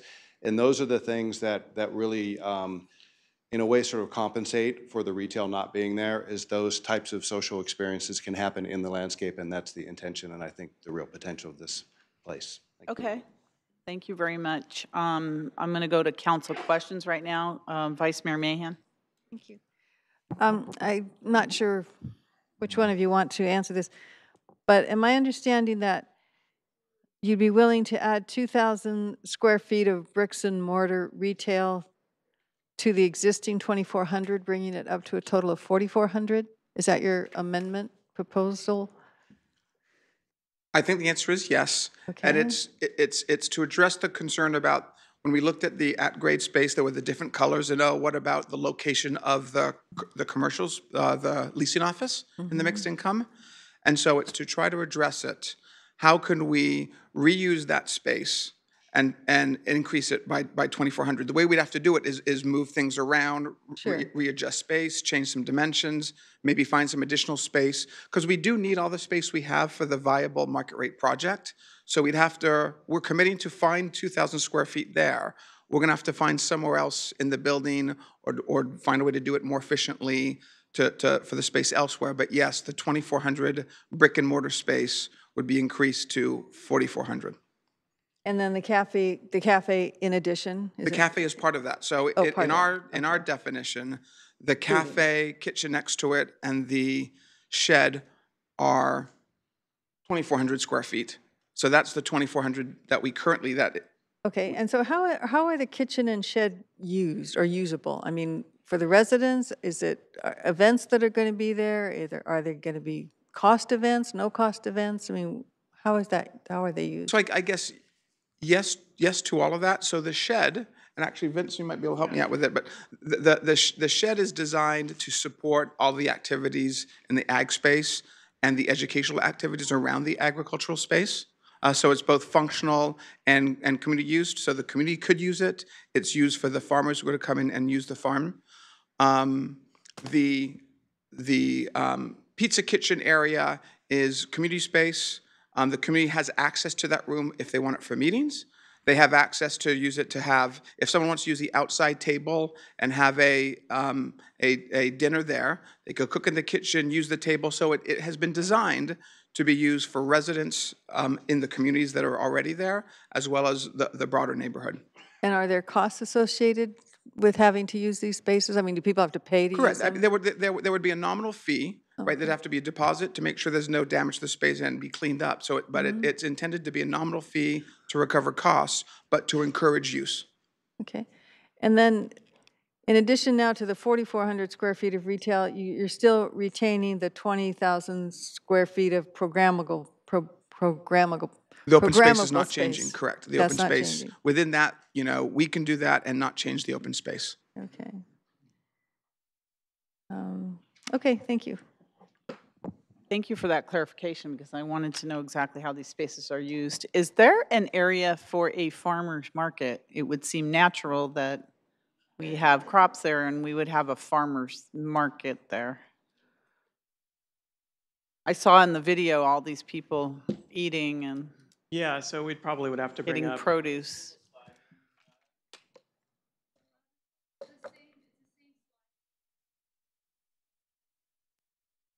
Yeah, I mean, that slide works fine. So the area that's labeled as the event plaza on that plan, as well as the extension of the event plaza that transitions into the commons area, that is feasibly where we would think that the pop-up farmers market or some other type of market would occur. So it's not in the 4,400 square feet? No, it's in addition the to. proposed 4,400. So it's not a constant. It won't be there all the time. It's just an occasional farmers market? Is that? That's correct, yeah. What's proposed? Yeah, okay. Exactly. All right, thank you. Any other council questions? So a quick follow-up. Yes. So as farmers markets go, they're usually in places once a week. We have ours downtown once a week. Kaiser has its once a week. So is that something you would anticipate, maybe a once a week farmers market? I do, and this site's a little bit unique, and let me tell you why. The farm annually, in year one, this is one of our projections, will produce about 11,800 pounds of produce. Mm-hmm. So what do you do with it? So, what we've talked about is distributing the produce to the residents as well as the community. And the way we would do that, and we have our farm manager, Laura Hermanson, here, who could speak about how she's implemented these types of programs on other projects that she's worked on. But we've talked about having an honor system kind of pop-up farmers market.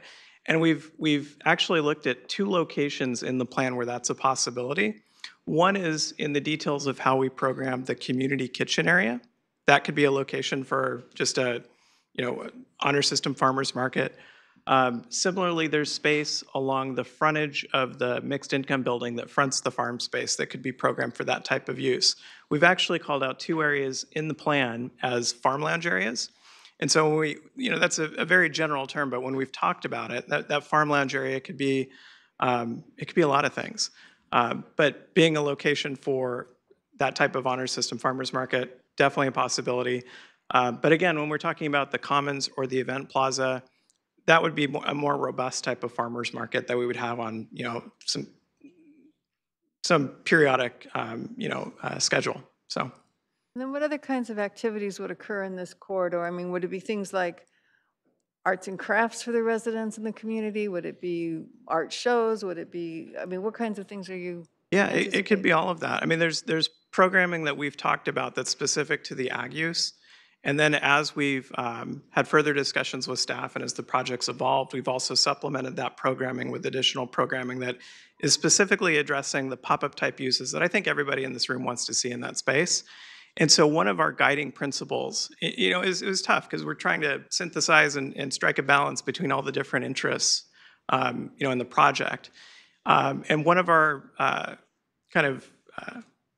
guiding North Star, so to speak, was actually a space that Kirk Vartan had spoken highly of. It was called the Ecology Center, and it's down in San Juan Capistrano.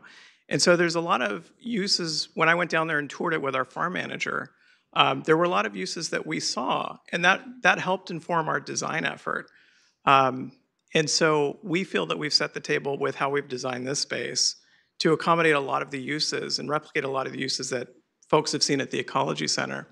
So I would put that off to the side. One of the other guiding lights that we strive to achieve with how we design the ag space and how we struck that balance in this area was also informed by a lot of the work that Allie Middlebrook has done. And so through her organization, the California Native Garden Foundation, and I'm sure you'll hear quite a bit from her later tonight, but she's very passionate about agroecology, no-till agriculture, regenerative farming methods, really coming up with ideas that highlight farming methods of the future that are environmentally sustainable. I don't mean to steal her thunder. I'm just telling you how we tried to create a balance between some of the different things that we were hearing. Because on the one hand, I think you have an agri-hood that's focused on a lot of the entertainment type of pop-up activities. And then on the other hand, you have part of the agri-hood that's really focused on education. And so again, that's how we've tried to strike the balance. Thank you. And if you need any tips on how to get rid of some of that produce, you can talk to Councilmember O'Neill because she has great ideas. One of them was implemented between getting organically, locally grown food on site to our school districts, to their lunch programs, to their cafe menus that the students do. You could have quite a good partnership in doing something like that as well. Yeah, and if I may, Councilmember, I just want to add, just to be totally crystal clear, the produce that's grown in the farm is not just for the benefit of the residents. It's also for the public as well. And so we're gonna figure out exactly how to strike that balance with the open space plan and the CC&Rs and the operating agreement and all the other documents that we're gonna need to negotiate as part of this effort. Thank you, Councilmember O'Neill. Yeah, I just wanted to ask a clarifying question because I know we've been focusing a lot on the farm and the placemaking and all that's great. But I just wanted to make sure that, we touched on a little bit of the interaction with the Worthington Circle community, the Midtown, whatever, I forget, Midtown, whatever. And then there's the homes along Dorset. Mm-hmm. So really, so everybody's okay? I mean, because I know that most of the time what we're hearing is a lot about the impacts on the neighborhood, but from reading everything, and, I know that perhaps by some people's standards, the parking's a little tight, but I mean, I do think that, that is changing every day in terms of people needing to have, particularly, in a neighborhood like this, having to have cars. But so there's not a lot of, so the neighbors are pretty okay with this project. We're not going to all of a sudden be hearing a lot of negative stuff. And I appreciate the question, and I'll try and preempt some of the neighborhood concerns that I think will be voiced later tonight. When you talk about the folks that live in Midtown Village and Worthington Circle, Yes, there's concerns about parking and access and traffic. And we've tried through very deliberate effort to make sure we've designed the site to be sensitive to that. There were questions that were raised at the Planning Commission about a potential parking permit program. And we're fully committed to working with the residents and the neighbors in Midtown to come up with something that makes sense. One of the things that I've spoken about, and it's very much in the plan, is a very robust transportation demand management program. And so that involves strategies such as unbundled parking. It involves a lot of other strategies as well. There's probably 10 different things that are contemplated in that plan, but that is all structured, and the strategy behind it is to reduce cars coming to the site. Now, you can't eliminate it. I mean, the reality is we live in a very car-centric culture. But what I would say is, in addition to the unbundled parking, one of our other key strategies that we're going to be working with our property management team on is how do you structure a program to discourage automobile use? And so that can be accomplished through certain tenant selection criteria, which is something that we're considering. So we're committed to implementing all of these ideas. When it comes to the residents along Dorsich, I've met with them in their backyards, in their living rooms a few times, and their concerns are genuine. And I don't want to discount those. We have other renderings that we've developed that show that interface and the cross-sectional interface between the single-family residences as well as our building along that southern boundary. And I mean, there are concerns there. You'll hear more about them. And we're committed to continuing to work with them to make sure we come up with a solution that ideally works for everybody. But if we're talking about increasing a vegetative buffer along the southern boundary, that's certainly something that we'd be willing to continue to work with them on. But I'd have to defer to them to discuss their specific concerns. All right, thank you. All right, thank you. I don't think we have any other council questions, so I'm going to go to members of the public. Thank you so much, but stay handy just in case there's questions for later. We're going to start with Craig Mitsushima, followed by Fred Buzo and Michael Say. If you'd like to queue up after Mr. Mitsushima. Welcome, sir. Hi, good evening. My name is Craig Mizushima, the Chief Impact Officer for the Housing Trust Silicon Valley. The Housing Trust is the single largest nonprofit affordable housing lender in the Bay Area, where our financing is leveraged over $200 million in capital for 17,000 affordable homes. The Housing Trust strongly supports the proposed Agri-Hood mixed-use, mixed-income development for the former barracks site.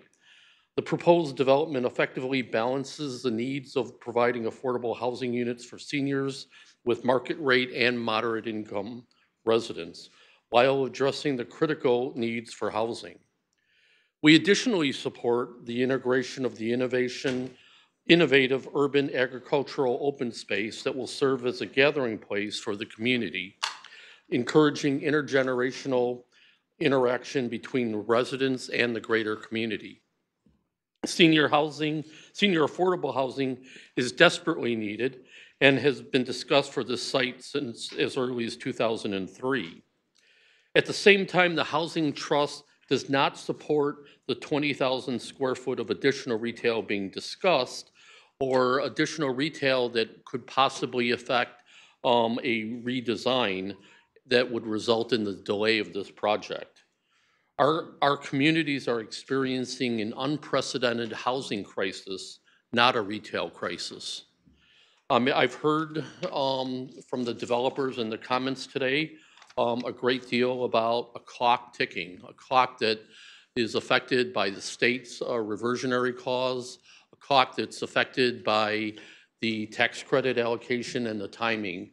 And continued delays will affect the ability to provide adequate housing for this.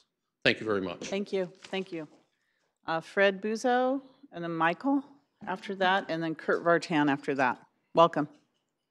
Thanks, Mayor Gilmore, Council. My name is Fred Buzo. I'm an Associate State Director for AARP California, based in Santa Clara County. And I'm here to express AARP California's support for the Agri-Hood project. AARP is the largest nonprofit in the United States. We represent the interests of older adults all across the country. And one of those interests is obvious, and that is the development of affordable housing for seniors. We have just about 9,000 members in the city of Santa Clara alone, and about 3.3 million members in California. So we're doing this throughout, not only throughout the country, but throughout the state as well. This project, this hearing today really is about residential. That's how we see it. I don't need to tell you that housing is the single largest expense in many households for older adults. It is a cost burden for a vast majority of older adults. The number of older adult households that are cost burden has dramatically increased since the recession. And so for some older adults who live, particularly those who live on fixed incomes, they have to make choices between necessities or they have to relocate. Approval of this project today provides the city of Santa Clara, residents of the city of Santa Clara, and surrounding communities with options. And an option to stay in their community, which is something that many older adults want to do. They want to age in place and age in their community.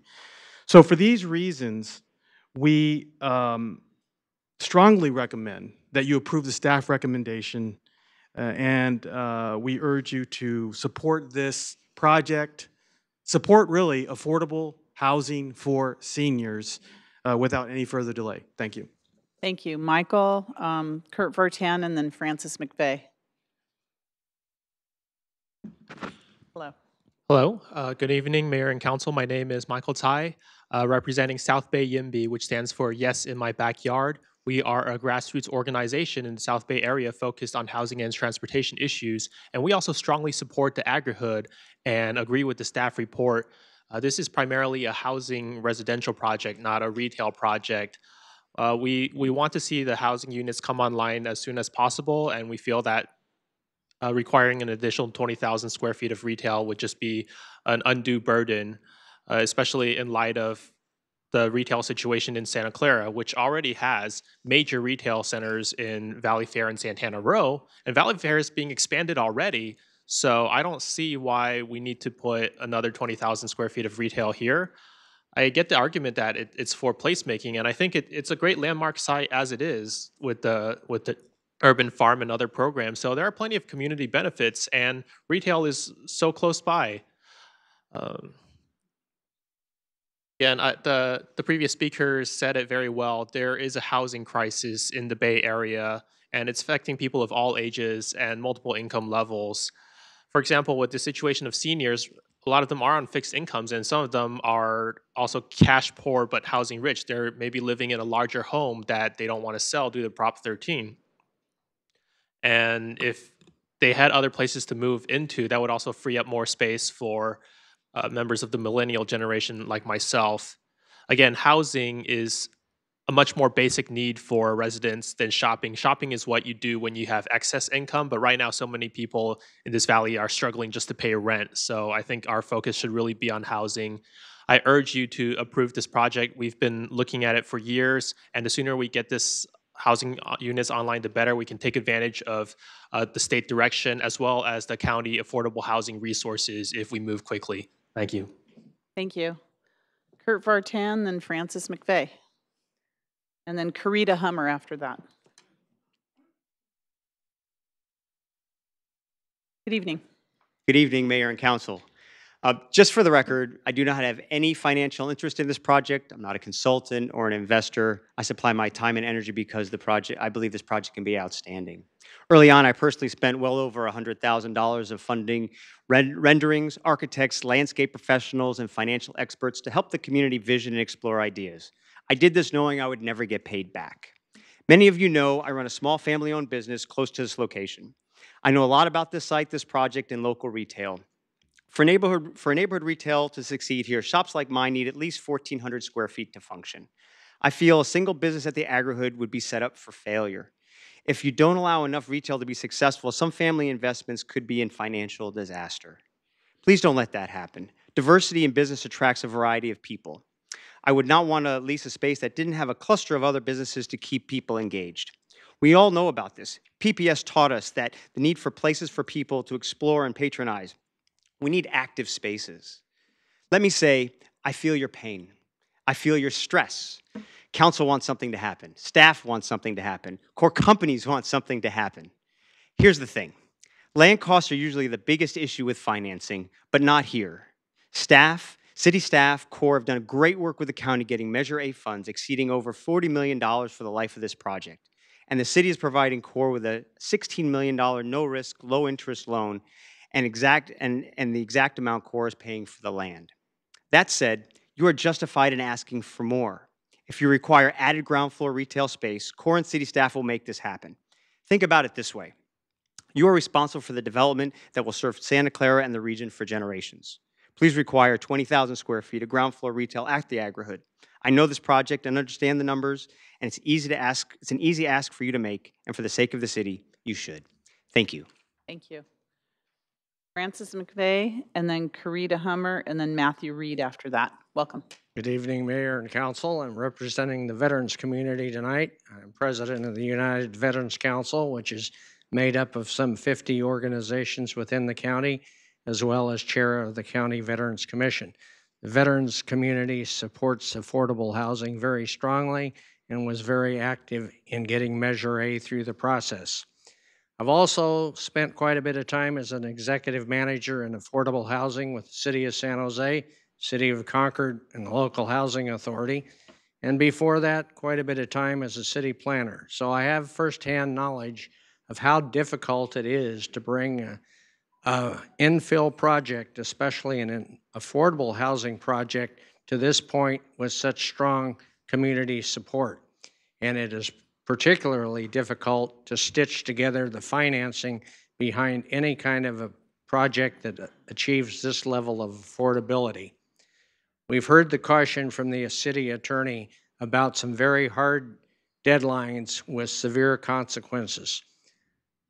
Most of those are outside of local control. So I strongly would encourage the council to approve the project as designed and move it to construction as quickly as possible. Thank you.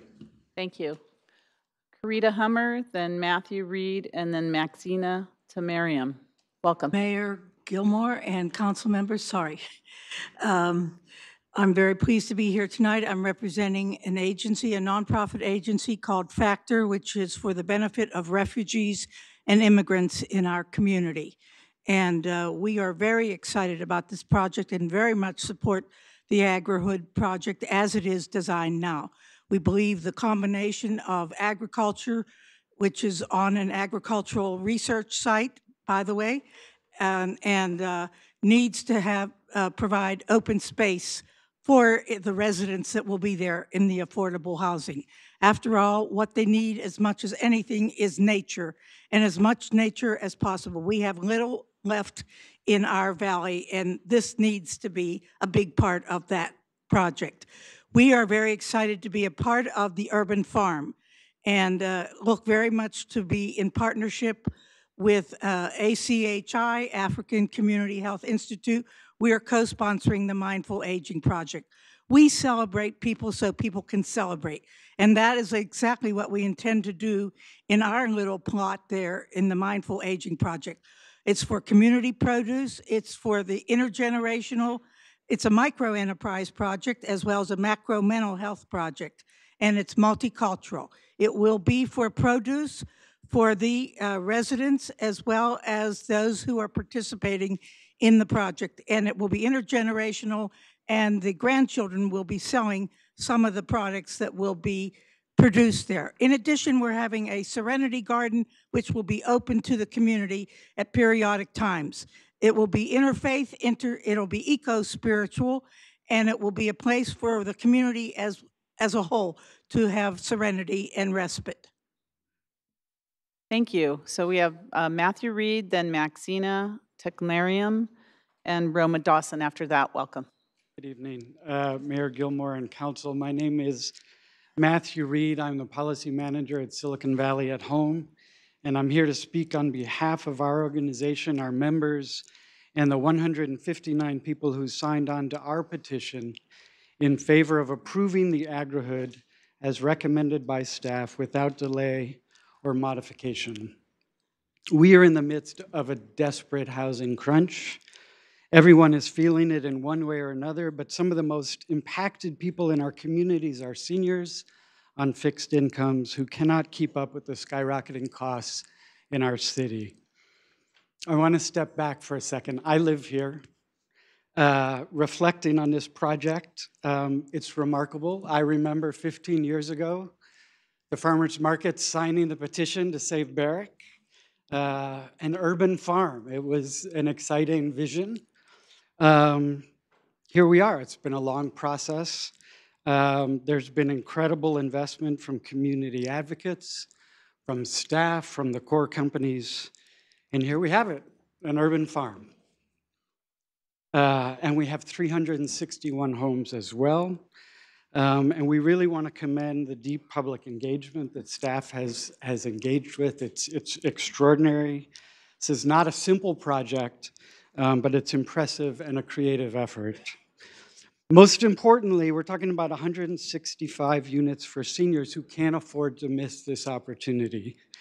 54 of our neighbors who need a place to call home, many currently living unhoused, can't afford to miss this opportunity. The truth is that adding retail now seriously jeopardizes this project. Not only would we run up against timelines, but it may add additionally to the costs. This is a great, exciting project. It deserves your support this evening. Thank you. Thank you.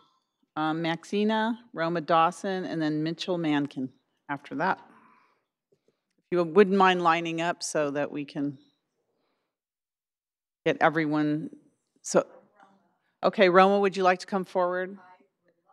I'll call Maxina again later, and then Mitchell Mankin after that, and then Josue Garcia. Welcome. Thank you, and I'm Roma Dawson. I represent the League of Women Voters of San Jose and Santa Clara. We have some other cities, but we only mention those two cities in our name. And we urge you to vote in favor of agri-hood and do it tonight with no further delay.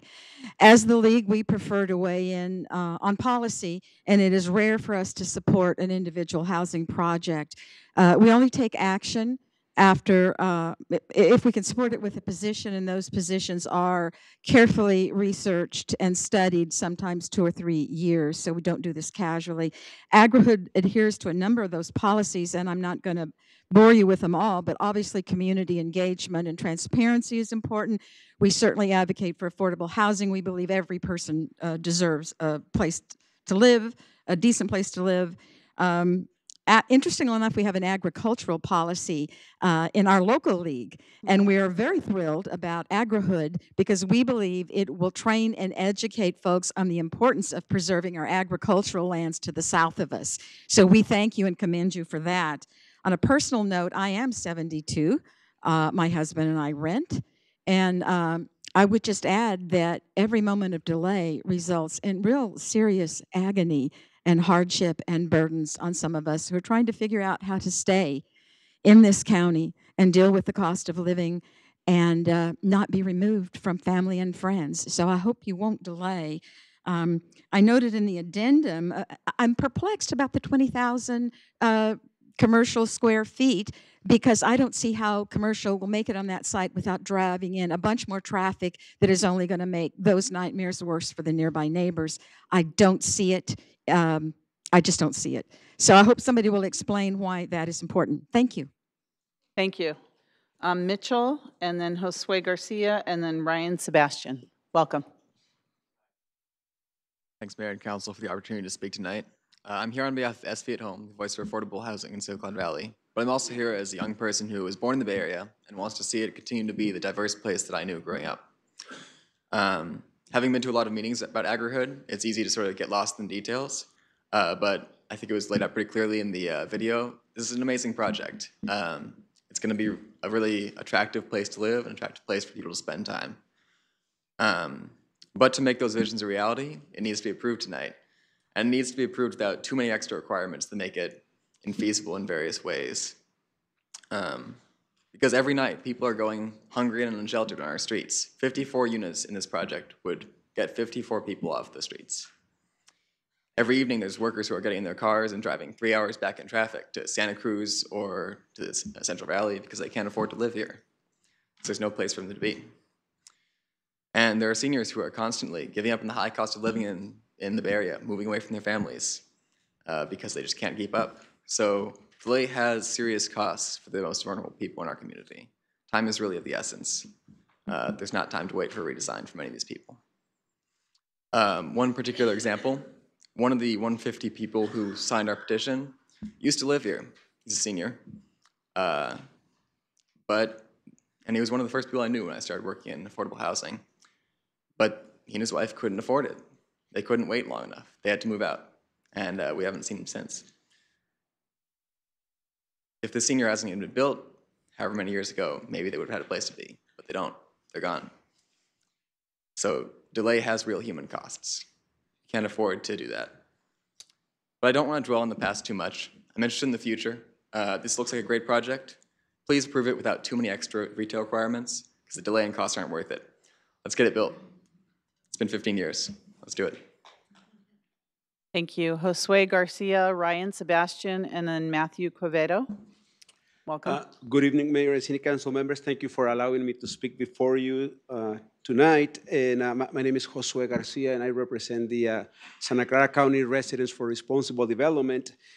Santa Clara Residents is an association of individuals and labor organizations that are interested in maximizing community benefits and environmental impacts in projects in Santa Clara. And many of those members are here tonight, and we decided that I will be the only one speaking out of respect for your time, because I don't think you want to be here all night. So can I ask you guys to please stand up or wave your hand, all of you guys that are in support of the project? Thank you all for coming and sitting through this. Thank you. And so the Santa Clara, thank you. Santa Clara County residents, we provided some comments on the draft and the final EIR for the project. We are happy to report that we have reached an agreement with the developer that addresses and resolves the merits of the issues raised in our comments. With this agreement, Santa Clara residents have no further objections to the city environmental review. We support approval of the project. The project, as everybody has said, provides the much needed affordable housing for all income levels, especially for the lower income levels. In addition, the developer is committing to local hire, apprenticeship training, and maintaining area standards for the project when the project will be built.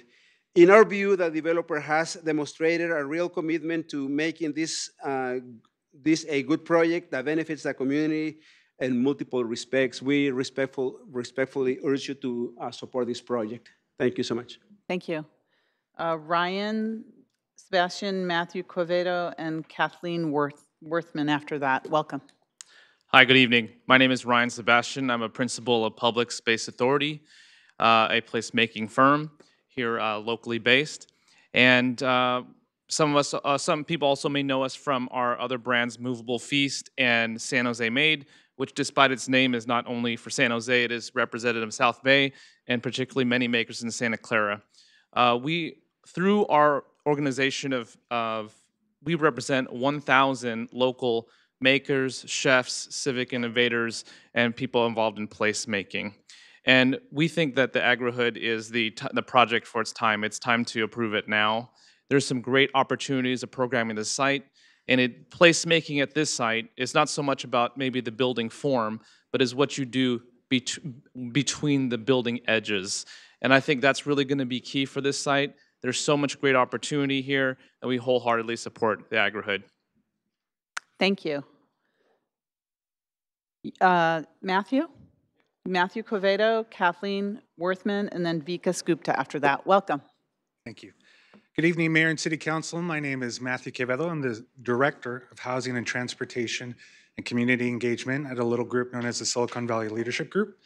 Just a little bit of background on us. We are enthusiastically in support of the AgriHood and core companies today. Just a little bit of background. The leadership group, founded in 1978 by David Packard of Hewlett Packard, is driven by more than 350 CEOs and senior executives to proactively tackle issues to improve our communities and strengthen our economy. Now, on the project, the leadership group commends the City of Santa Clara, CORE, and the community for your ongoing collaboration and investment towards bettering our region and working together on the best possible mixed use and mixed income development. The 361 units of mixed income housing will add much needed housing to the housing stock of this region and to the city. Now, Councilmember Davis and Councilmember Chahal brought up some interesting points, some good points earlier. We talked about the benefits to the city, mentioned the walkability. I would comment that this project most definitely is a major benefit to the city of Santa Clara. The 361 homes alone to a city that has a comfortable jobs to housing ratio, that is close to transit and the future transit lines of 60 and 523 that'll connect residents to Dearborn Station and the Santa Clara Caltrain Station, which will have BART in the future. Also, with the walkability to the walkable shopping centers nearby, with the 1.5 acres of dedicated ag land, that is most definitely a benefit to this city. As Vince and Chris mentioned earlier, this is a very special place, and let us walk away today and make this a celebration. We urge the Santa Clara City Council to approve the agri-hood tonight as is. Thank you so much. Thank you. Kathleen Worthman, are you here? Okay, thank you. Vika Skupta? Vika's here? Oh, very good. And then Alex Shore, and then Alri Middlebrook after that. Welcome. Good evening, Mayor and Council members.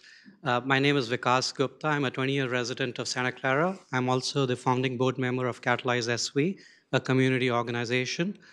I want to congratulate all the stakeholders for coming up with an innovative project such as this, truly in keeping with the motto of the city, center of what's possible. A couple of things I did want to mention. I think questions were raised earlier. So this project is going to be here for at least 50 plus years. And in those 50 years, we can't imagine how the needs will change. What will not change is the need for people to convene, gather, collaborate, and feel a sense of community.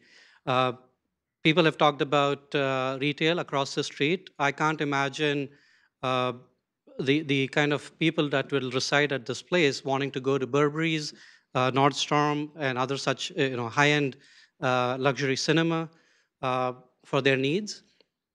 What I do imagine them coming for is a cup of coffee, maybe a doctor's office, maybe a small eatery, and other such needs.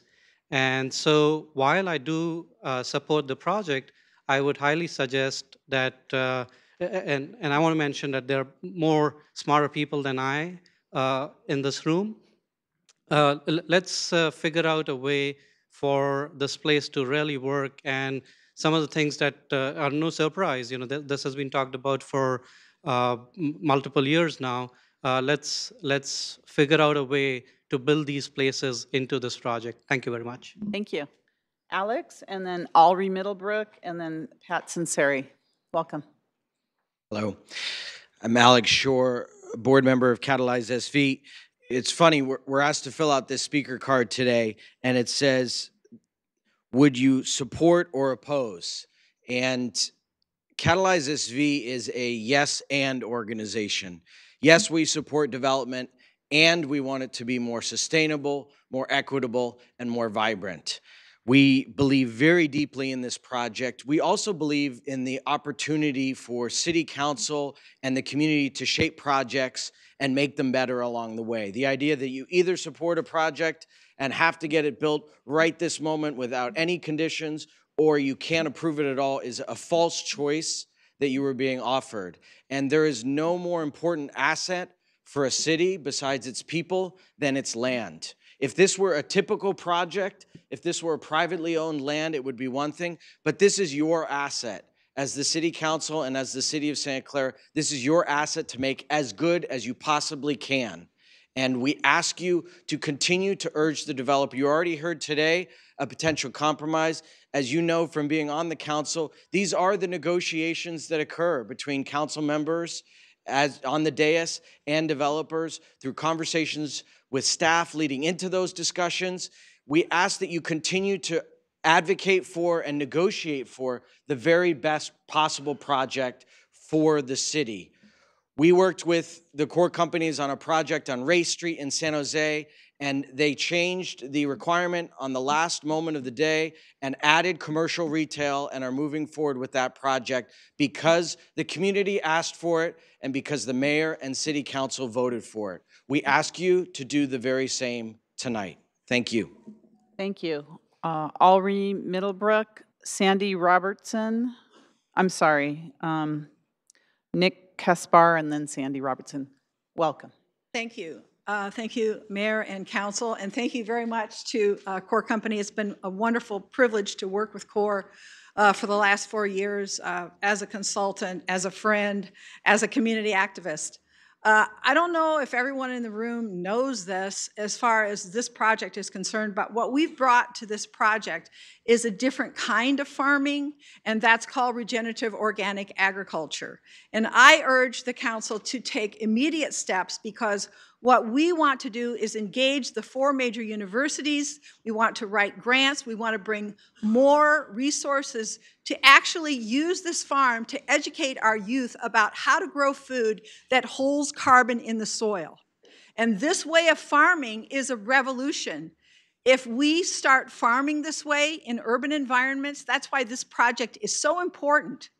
If we begin farming this way in urban environments and we can teach our youth, this is a way to combat climate change because this type of farming is using evolutionary biology principles to farm. It's bringing research. It's engaging the top universities in our county, and we can put Santa Clara County on the map.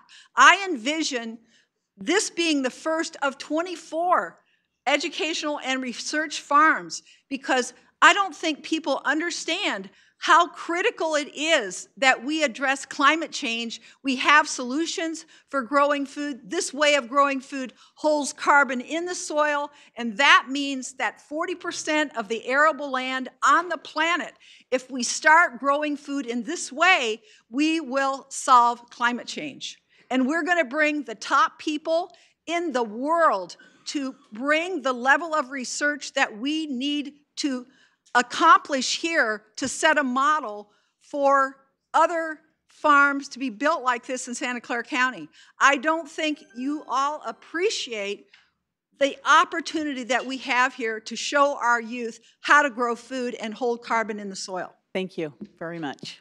I missed over, please keep that down. Pat Sunseri, is Pat here? I called you and then I didn't call you. I'm calling you back again. Council, Sorry about that. Thank you so much for allowing us to come forward tonight. I want to thank the core group and all the hard work they put in. I live on the property of Dorset Street. I'm representing this evening those that couldn't make it, those that are elderly and those that are at work. My phone's going off. It's almost dead to see what we're doing. If there's any nail guns in the back pointed my way, let me know because I share in the celebration, but I'm kind of at a mixed point. We have a corridor behind us of 15 feet before the buildings start. We've been told, and truly, Vince has been giving us drawings. He has met with us twice at the house. He's been in our yards. He sees what we're up against. I'm trying to convince, I'm mixed because I'm in the business too. Some of these gentlemen I know, but I have to represent my neighbors. I have to do it in good faith. And when they come to me and says, what's this look like? I do my own drawings. I'm a designer. I got a degree in landscape architecture from Cal Poly, and I'd like to find out where our landscape architect is talking. They're showing me opportunities of going around our neighborhood because there's such a vast array of examples. At Santana Row, the housing behind it, we're measuring buildings, and they're looking and says, is this what's going to be behind me? I can draw things that I can butter them up, but the bottom line is when they see it in realization, they feel like they're not being listened to. They feel like they have these massive walls. We're supportive of the project. We love the project. We just can't get our heads around how close these are to our yards, 15 feet. You're about 20 feet from me, okay? That's a two-car garage. 15 feet from where it starts, 47 feet up to where, and I'm almost out of time, to where our back fences are. I just asked, and we will work with you. We'll work at the architectural, wherever level we have to work at, but we want to be heard, that's all. We appreciate it. Thank you. Thank you, and thank you for coming. Nick Caspar, and then Sandy Robertson after that. Welcome. Hello, Nick Caspar, Santa Clara Chamber of Commerce registered lobbyist. I just first like to thank Core Company for everything that all the outreach that they've done. Starting, and I was obviously late to the game here because this project started 15 years ago. But ever since we've been at the chamber, Core Companies have really engaged us and really asked for our feedback and send out letters of new updates. And so I really think that this AgriHood project is a reflection of a lot of the community. And I know there is concerns, but I really do think that this is a great project that had everyone's input in there. And I know retail space is at a premium now, and what I would really like is if they could look into pop-up space, because I know that is becoming more of a trend for people who can't do the brick and mortar spaces. Thank you. Thank you. Sandy Robertson, and then Mana Tekmariam. Welcome. Hi. I'm an environmental engineer, scientist, and I'm here representing the Oakland EcoBlock project team to indicate our very strong support for this project, particularly its sustainability and community aspects.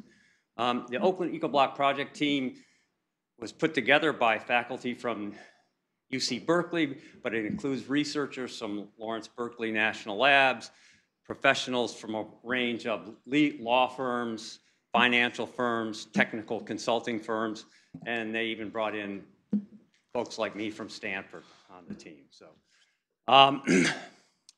the project, we spent a year looking at the potential for a range of green interventions in water, energy, transportation for a residential block in Oakland. We looked at a lot of the same things that they're going to be looking here at the EcoBlock, in the AgriHood. We feel that this project, has, great potential, and we would hope to use, we learned a lot of things, and we're going to be happy to transmit that information to the core team. And so, as I said, I hope you give this project the go-ahead. Thank you. Thank you. Mana, and then Miguel Laporte. Good evening. Welcome. My name is Mana Tekmariam. I am with the African Community Health Institute. I'm representing seniors from Africa, and I'm partnering with Factor, and we're working on mindful aging. I'm here to support the AgriHood project. We've been looking forward to it. We've been waiting for a long time.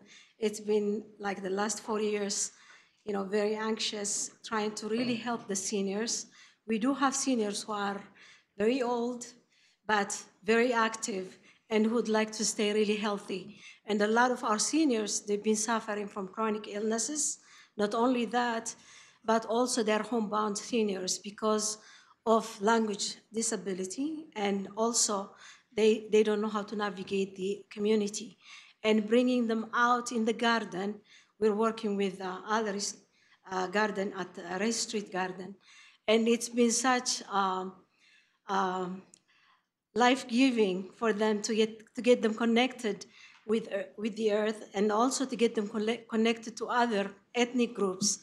We're very fortunate to be part of Santa Clara County, where it's a diverse community. And we don't want our seniors to staying at home without any kind of activities, but to come out and integrate in their community in a very healthy manner. We have manifested in the last year that they have been out in the garden. Their health situation has improved tremendously.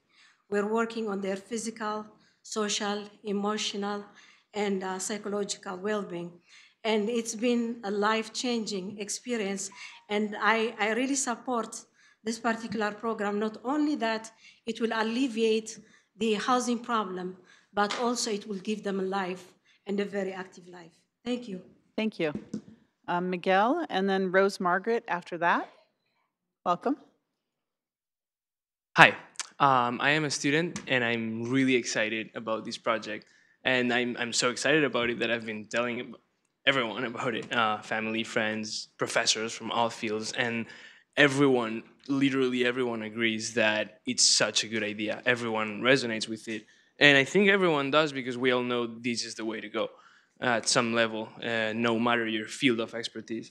And well, you might be wondering, where are all these people? Why didn't they show up? Well, the problem is that there's a lot of talk and there's a lot of thinking and there's a lot of writing, but there's not enough doing.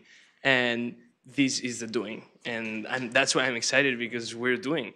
And let's do it as soon as possible. That's what I think.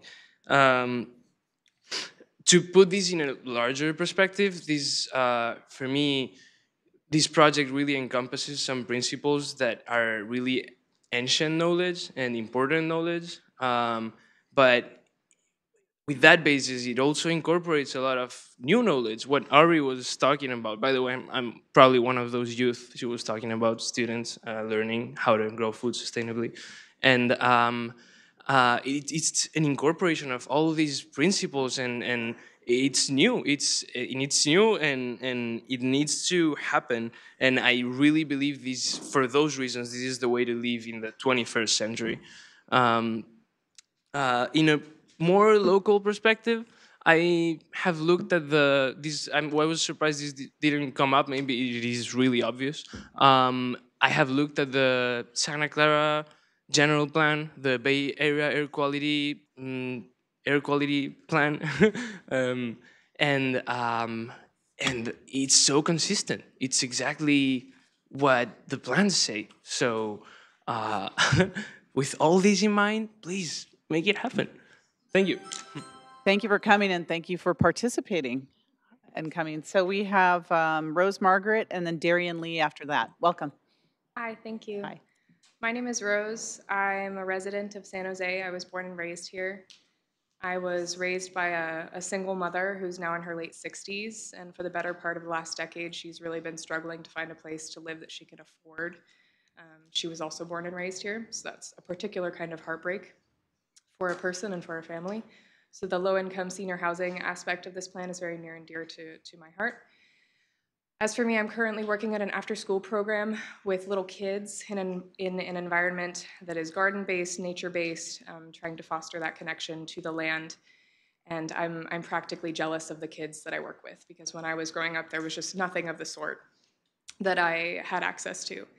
And I spent so many hundreds of hours at the mall, and I wish I could get them all back. And projects like the AgriHood are such a glimmer of hope for the future, not just for more emotional, spiritual connections to the earth, but as a problem-solving solution to the question of food insecurity in particular. The closer food can get to home, the better, I say. So I support it. Thank you. Darian Lee, and then Emmy Moore Minister, and then Daniel Mendoza after that. Welcome. Hello, I'm Darian Lee. I am a high schooler, and I've been volunteering with Ellery Middlebrook since the fall as part of my environmental science class. And obviously, I'm pretty passionate about the project, or else I wouldn't be here at like 10 on a school night. But what I think is really amazing about this is how we really need to grow food. This project, if we could get more things like this, because we can't keep growing our food in places like Tennessee and shipping it all out here to the Bay Area. That just doesn't work. We have to grow them in urban areas like this with sustainable techniques so that we can maintain the soil. And I think it's really inspiring to see this being done on like a big scale here, and I really hope that this gets passed and this continues to happen. Thank you. Tell your professors you need extra credit for coming here. Thank you for coming. Emmy Moore Minister, and then Daniel Mendoza. Welcome. Good evening, Mayor and Council. How do I follow that? So there's an enthusiastic student. I come tonight before you wearing two hats, and I'll do my best to keep this succinct. One is representing the West Valley Mission College Community District. which includes obviously Mission College in Santa Clara and West Valley. This is a letter from the chancellor who couldn't be here but has come before you before. Dear Mayor Gilmore and City Council, I'm pleased to write this letter in support of the Core Company's AgriHood project currently under consideration. The West Valley Mission College District is quite aware of the positive aspects of the AgriHood project and the multiple benefits it will bring to our community. I've appeared in front of you previously in support of this project and still remain in full support. In addition to the affordable housing component for seniors and veterans, the agricultural component of the project is of genuine interest to us. It would provide a great learning environment for many of our classes, from biology to sociology, from culinary arts to business. I've spoken with the Core Company's leaders, and they are eager to work with our colleges to forward the cause of quality education within our district. I would respectfully request that you approve the project as presented by Core Companies.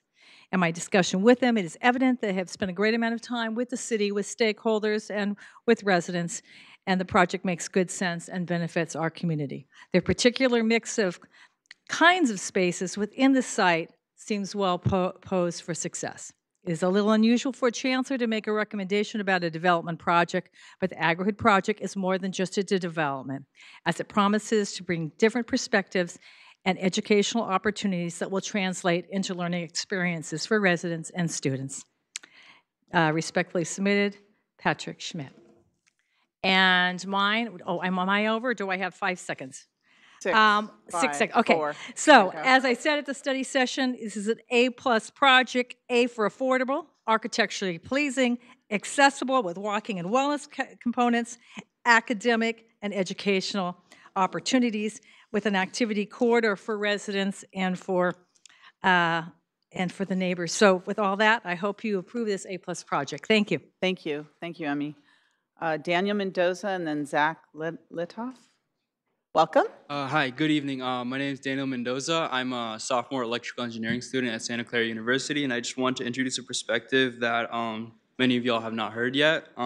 So since regenerative organic agriculture is a relatively new and innovative idea, first of its kind in the United States, it really creates an opportunity for college students as myself to be more involved in the local community, because one of the major aspects of this AgriHood is the dependence on research to be able to show the rest of the world that this is a sustainable and effective method of agriculture, as well as housing, to produce this academic literature.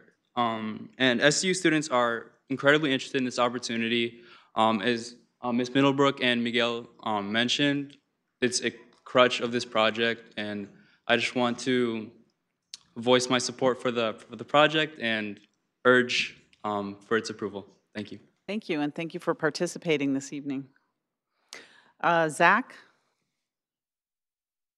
After that, I don't have any other cards. If you'd like to speak, you can please queue up. Welcome. Hey, I'm Zach Lidoff. I am a track and cross-country runner at Santa Clara University. I am a sophomore and an art major and physics minor. So, I don't know, as a young student and a young person, I find climate change as an awful thing, like most people probably do. And I think that we really need to find ways to combat this. And another huge issue that we're having, partly due to climate change, and especially as climate change gets worse, is the housing crisis. And I see this as a way to combat both of those, as it combats climate change and allows for housing and allows for lots of food for those housing and the people around there. And I think this is like a huge opportunity for Santa Clara as a city, as this would be the first place it's happened. And I just really want to urge you guys not to miss out on that opportunity, as there's lots of educated officials who have already said they're with it. I know Santa Clara as a school is with it. I know San Jose State as a school is with it. I know Stanford as a school is with it. And I see lots of big guys with suits who seem to be with it. So I don't know why you guys wouldn't be. So I don't know. I just want to urge you guys to make the right decision tonight and to make the moral decision for our future. I'm not sure what to say to that, but thank you.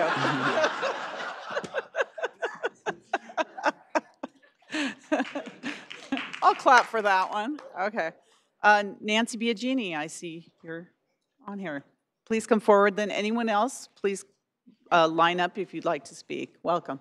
Amy, I feel your pain. How do I come after that? Mayor and council members, I'll make this as short as I possibly can. Lifelong Santa Clara, I've seen the valley change. I've seen the city change. I love this project for all the reasons you've heard on the positive side tonight. I think I might even want to live there. So please approve it. I love it. Thank you. Thank you, Nancy. Anyone else? Going once, going twice. Okay. Oh, yes.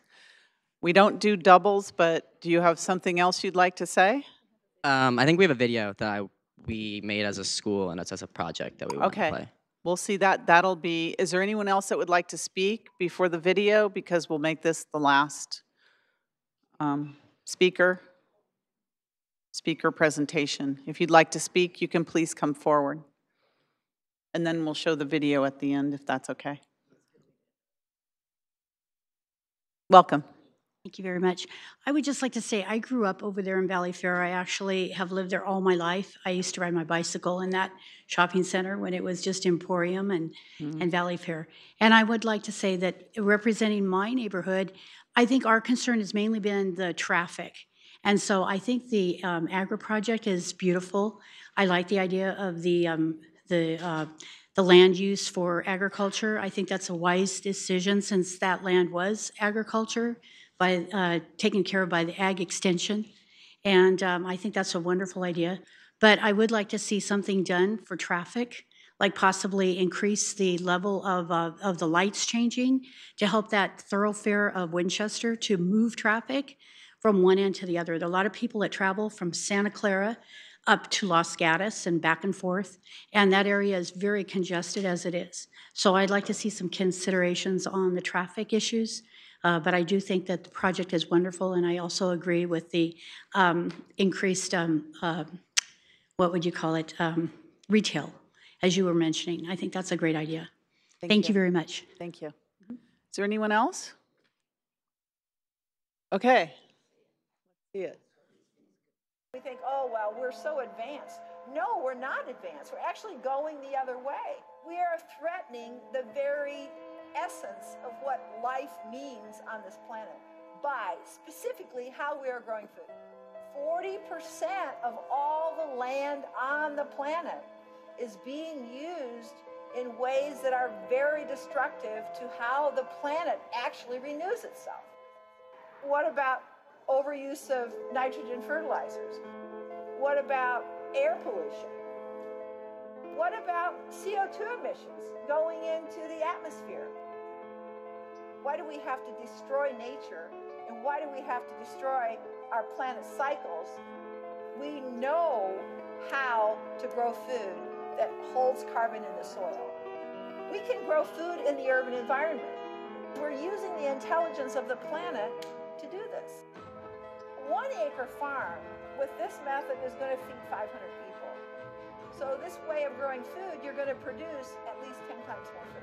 These farms aren't just, for growing food, they're for teaching young people. If you can't educate young people, then it's just going to be a nice idea that didn't go anywhere. This has to be a movement because this is going to determine your life on this planet.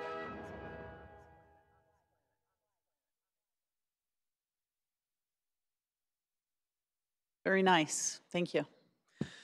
All right. Is there there's a rebuttal period for the applicant of 5 minutes. If you'd like to come up and make any comments based upon that public hearing. I'll keep my comments brief. It's truly humbling to have the level of support that's been evident tonight. The core companies is committed to continuing to work with the community, whether it's the residents of Midtown Village, whether it's the residents along Dorset, whether it's with Kirk Vartan or others.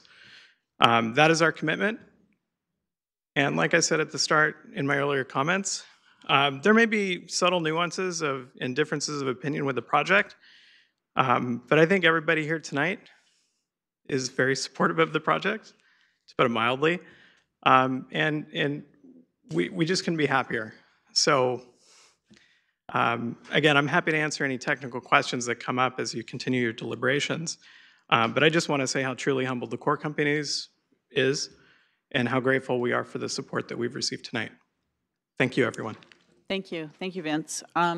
Vice Mayor Mahan, you have some questions. Please, go. I did have one question that came to mind for the applicant. The speaker from Catalyze mentioned that at the last minute you added retail space to some project that you're working on. How much retail space was added, if you know what? Sure. So I was intimately involved in that project. It was a project, an affordable housing project that we developed on Ray Street. Or actually, I should say we entitled it. It's located along Ray Street. We agreed through that process, towards the very end of that process, ultimately to agree to up to no more than 2,500 square feet of retail. Catalyze SV, and Kirk, please correct me if I misstate any facts. Catalyze SV pushed for a much higher amount.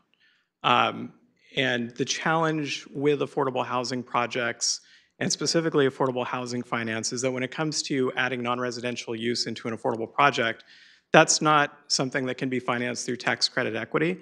So it's a real challenge. And so in this case, we entitled the project. We ultimately sold it to the Housing Authority, who's going to construct it and get the remaining entitlements. This was the first time in the Housing Authority's long history that they had ever had to agree to that type of requirement on an affordable housing project. And so, you know, flash forward to this project, similar request has been made. There's real challenges. We are space constrained in the affordable building. That is just an absolute fact. When we look at the amount of non-residential space in the affordable building in particular, it's a little over 3,000 square feet.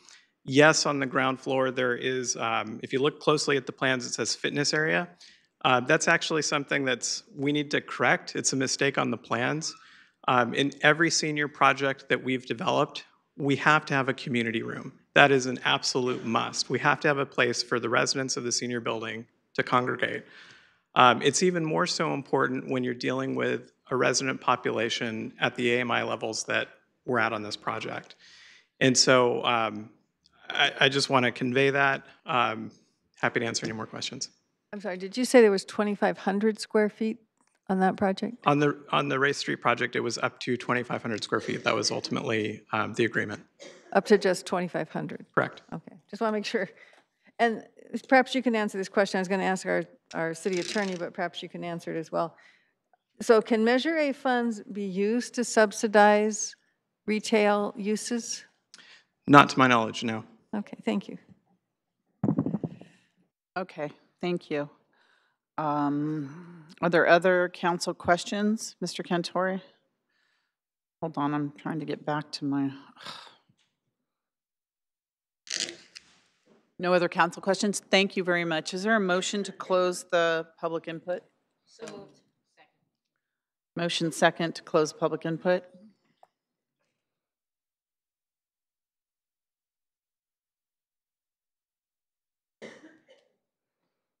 Please register your vote.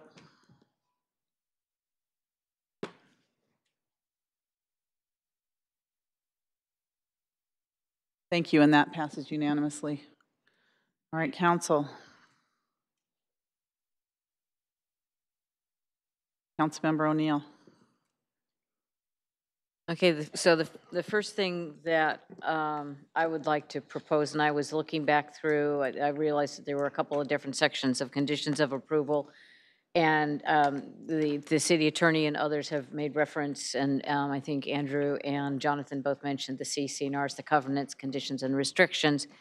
So I'm looking at, under the document, the conditions of rezoning approval and condition C14, which addresses that, because, you know, when I said there wasn't a whole lot, you know, so C14 currently reads, developers shall submit to the city covenants, conditions, and restrictions, CC&Rs, or equivalent instrument assigning and governing perpetual maintenance of the common lot, private street in good condition for the life of the project prior to the issuance of building permits. And so I would like to propose that we add something more to that condition that talks about, because that kind of talks about the condition of the land. It doesn't say about what's going to be done. You know, like if we add a requirement, I don't know, I'm thinking activation plan to be submitted along with the CCNRs, and the plan would include a list of proposed events and the providers, what would be happening each month, and then it could be renewed. It would be a requirement to be renewed annually with a report on what is actually to be submitted to the Director of Community Development to show what actually has been happening. So we have some way to monitor, make sure that that space is being activated. And I realize it sounds like there's going to have to be more consultation with our fire chief to make sure that some of these spaces that we're talking about that can be used as pop-up or ad hoc type uses, to make sure that we're in complete compliance. Because as I said, I know what the original purpose of that commons area, which I think could be very lovely, but I know why that was added was to for the safety of all the residents in the area. And I am very sensitive to the costs of doing things, and I know how difficult it is to make urban agriculture work, because I've been struggling with it with my other project for 10 years now.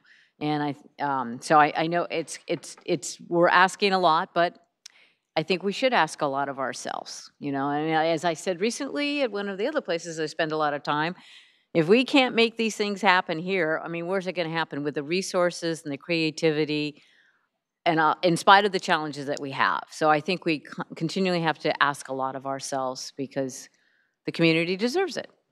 So I mean, I get the financial restrictions. I've looked at, I have talked with staff, and I've read through it. I mean, I certainly don't want to push a project to the point that it teeters off the edge of a cliff. But I did hear from Chris Neal about, that possibly we could get up to, the neighborhood of 4,400 square feet. I'm very interested in seeing if that's a possibility, if there's a way that we can be creative. I mean, I'm not a housing manager. I don't know how much space you have to have a leasing office for a project like this. But I do think we should ask a little bit more. And what I have said from the beginning, I'm not talking, and I'm familiar with that little strip mall near there where it has like the shoe repair place and a couple things like that. But like I said, I thought about Aubrey Middlebrook having a teaching, or some kind of little laboratory in there, or the people that were talking about the health centers for the seniors. I mean, I wasn't thinking just all hardcore retail, because unfortunately, if we listen and read reports, even in Manhattan, they're having a lot of small businesses and storefronts close. San Francisco and part of their neighborhoods are having problems. So I get that when I have, people in the community come up and ask me, they beg me to, can I get a Penny's or a Kohl's or a Sears or something, they want that's what they're used to, and that's what they want, and I try to explain to them the difficulties with retail. But I think there are other kinds of things that help bring life to a community. And so, I mean, I always think food is wonderful and some things like that, but some places for artistic or healthy or other activities that could add a lot of life to the community, and be different type of places for people to learn and to improve the quality of their life. Because I always am romantic and think about like used bookstores, but hey. So I would be interested in exploring with CORE whether, what we could do to at least get up to that 4,000 mark. I know it's 1/5 of what some people in the community have been asking for, but I do realize we're up against a difficult challenge. Vice Mayor Mahan.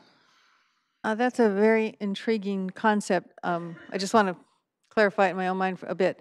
So are you talking about the 20,000 square feet of programmable space that you would want to have some assurances in some fashion, adding it to the CCNRs or whatever, that space is going to be utilized, you know, more or less on a full-time basis. Right, for right, that there would different things. actually be a real plan Sure, and that we sure. would be monitoring to make sure that they're Yeah. actually, Right, because they're talked using it about that way. putting the infrastructure, the electrical and water and the drainage and all that in place. And I just want to make sure that that's, if we're saying that that's going to take the replace of some of this other, that actually happens. Yes, yes, because that is a huge component of the commercial activity. I won't say retail because it may not all be for sale. I did want to ask because you did bring up some good potential commercial uses that may not be retail per se, like, you know, a teaching studio or, you know, things like that.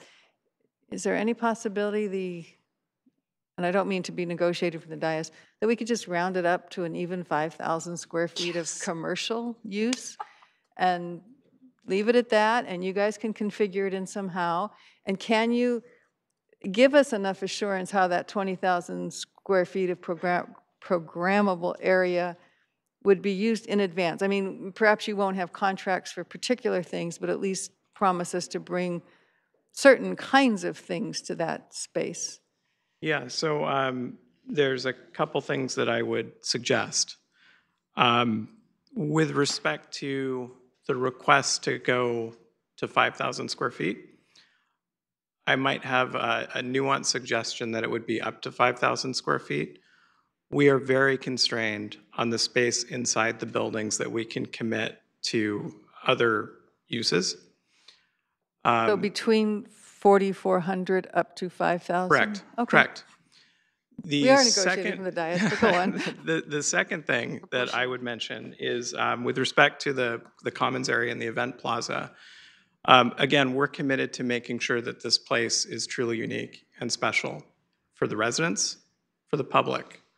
And so we are agreeable to a certain number of placemaking events throughout the course of the year. You know, it's seasonal, right? I mean, there's some times of the year where you're going to want to have more events than maybe the dead of winter or something like that. Okay. But the types of events that we've thought about and discussed internally, having more robust farmers markets, having potential night markets, having just performance, you know, just periodic performances, musical performances, book readings, just things that promote community. One of the key goals, if not the key goal, of the Project for Public Spaces process was the promotion of sociability. And we're committed to that more than anything when we talk about this site. Yes, the housing is obviously important, and that takes precedence over everything else. Yes, the agricultural space is important as well.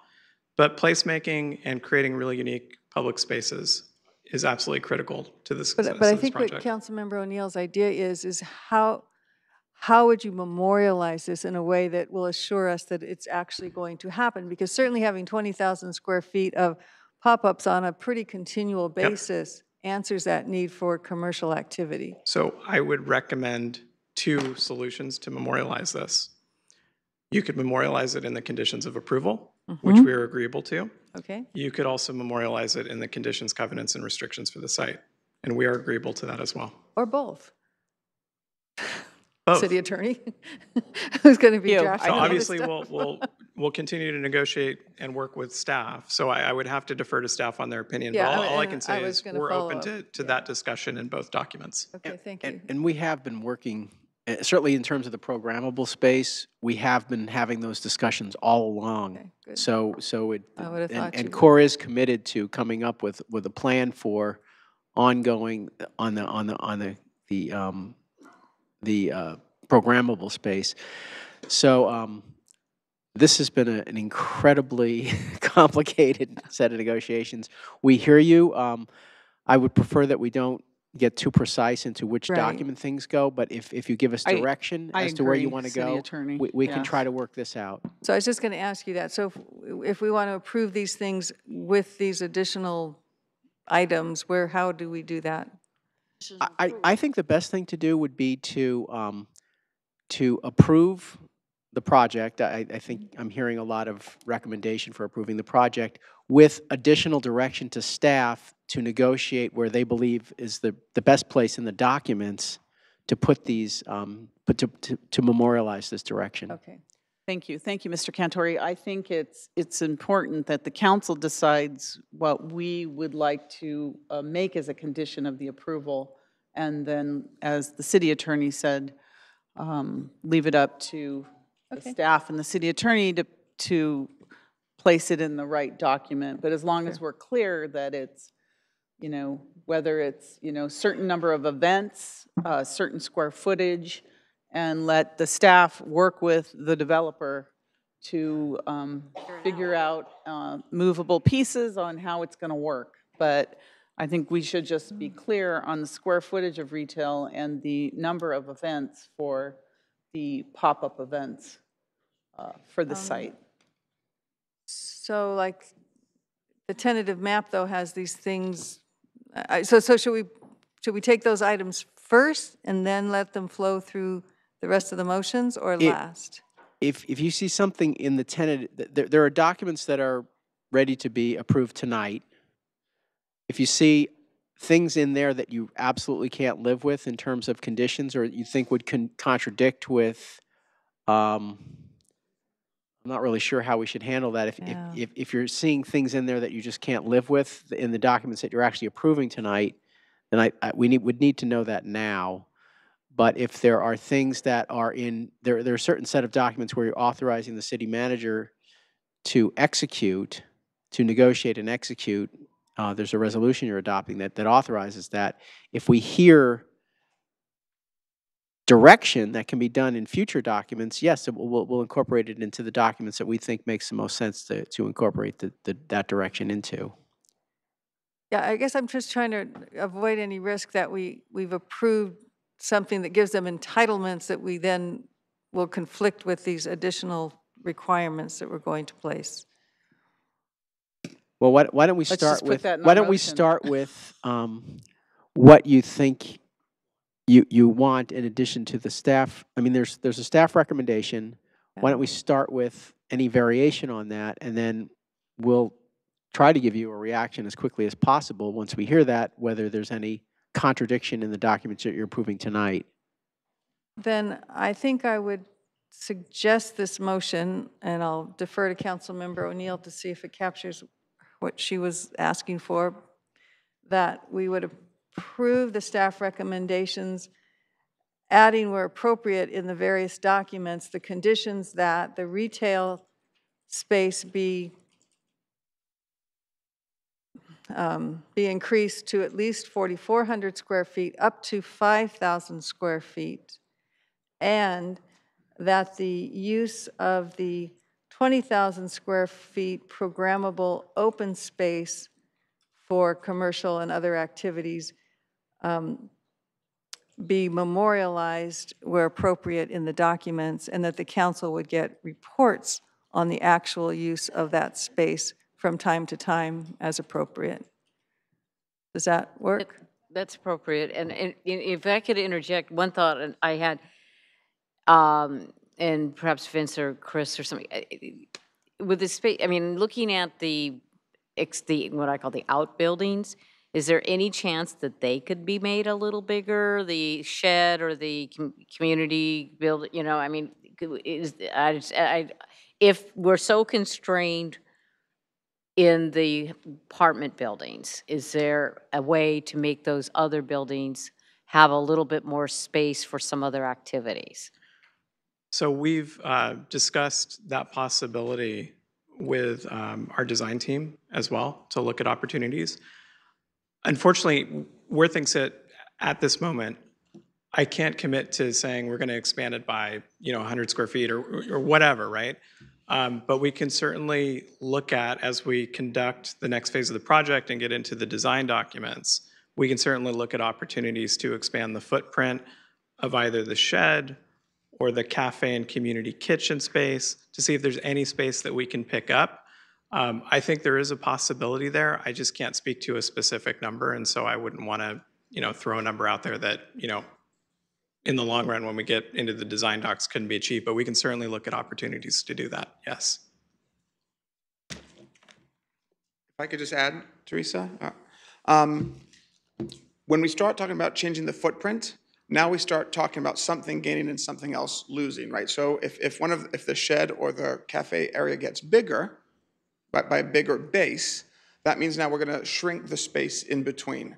So, now what our intent was to try to find a way to keep the footprint the same and find the space. When we start moving footprints, then it's pretty binary. Right, I'm just trying to find options Yeah. to give. So that would be an option where there'd be a gain on a bigger building and a loss on the open space in between. Would you like me to add to the motion that the developer explore with staff the option of adding space to the shed and community kitchen? Explore it, see if it's feasible. Knowing that that's what the council would like the 5,000 square feet of retail. I think we should, that we should at least have 5,000 square feet or more of retail, but we should also talk about the number of events that we expect. 1 a month, 2 a month, like what are we expecting them to do? I'm expecting 1 a day. One a day? Well, then let's put one a day. There should be but something there all the I time. think this is the point we have to be very specific. Okay. This is it. So, and how we envision this property and this project and how it would interact with the community. So we can't be vague at this point, that we need to put the square footage and we need to put the events, and then we can send it back and let the developer work with staff to figure it out, so we're not having them design buildings here on the dais. Then I'm fine So- with changing my own motion to say 5,000 square feet of retail. I don't think the addition of 600 square feet should kill the project. And when I say 1 a day, actually, what the preference would be if you used all 20,000 or most of 20,000 square feet every weekend, that would be great. And maybe, because I don't think you're going to use 20,000 square feet of it every day for the kinds of things that they're doing. And I don't know what the right formula is. Perhaps the developer can. Well, I think assist it's up to us and not the developer at this point. Yeah, but so we want to make it successful. I don't want to say you have to have 1 a day and you've got. I'm not saying 1 a day. I think one that's a little person much. there. So Do you add a friendly amendment and say bi-monthly pop-ups for them when they get started? Bi-monthly, On a that's only bi-monthly, once every other- twice a month, Bi-monthly is one. like weekly, like every other week Yeah, I know. or What is something the like difference that? between bi-monthly and semi-monthly? I always confuse them myself. Every other Right, week. but just let's get them started and they can negotiate. Just say up to 52 per year to be allocated. That's a good idea. Up to 52 a year? All right, up to 52 a year, and then Okay. you can schedule them. But that would I'll go make with it that. pretty vibrant if Minimum. you've got something going on every week. And can I ask another question? well, Chris? let's finish Sorry. this. So I want to make clear what the motion is on. Because it's changed, City Clerk.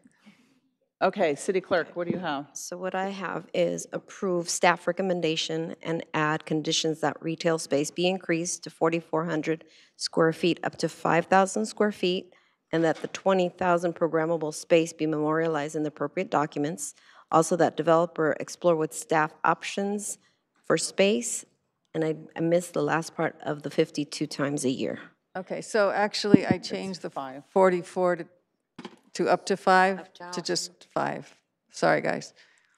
So 5,000 square feet of retail, eliminate the 4,400.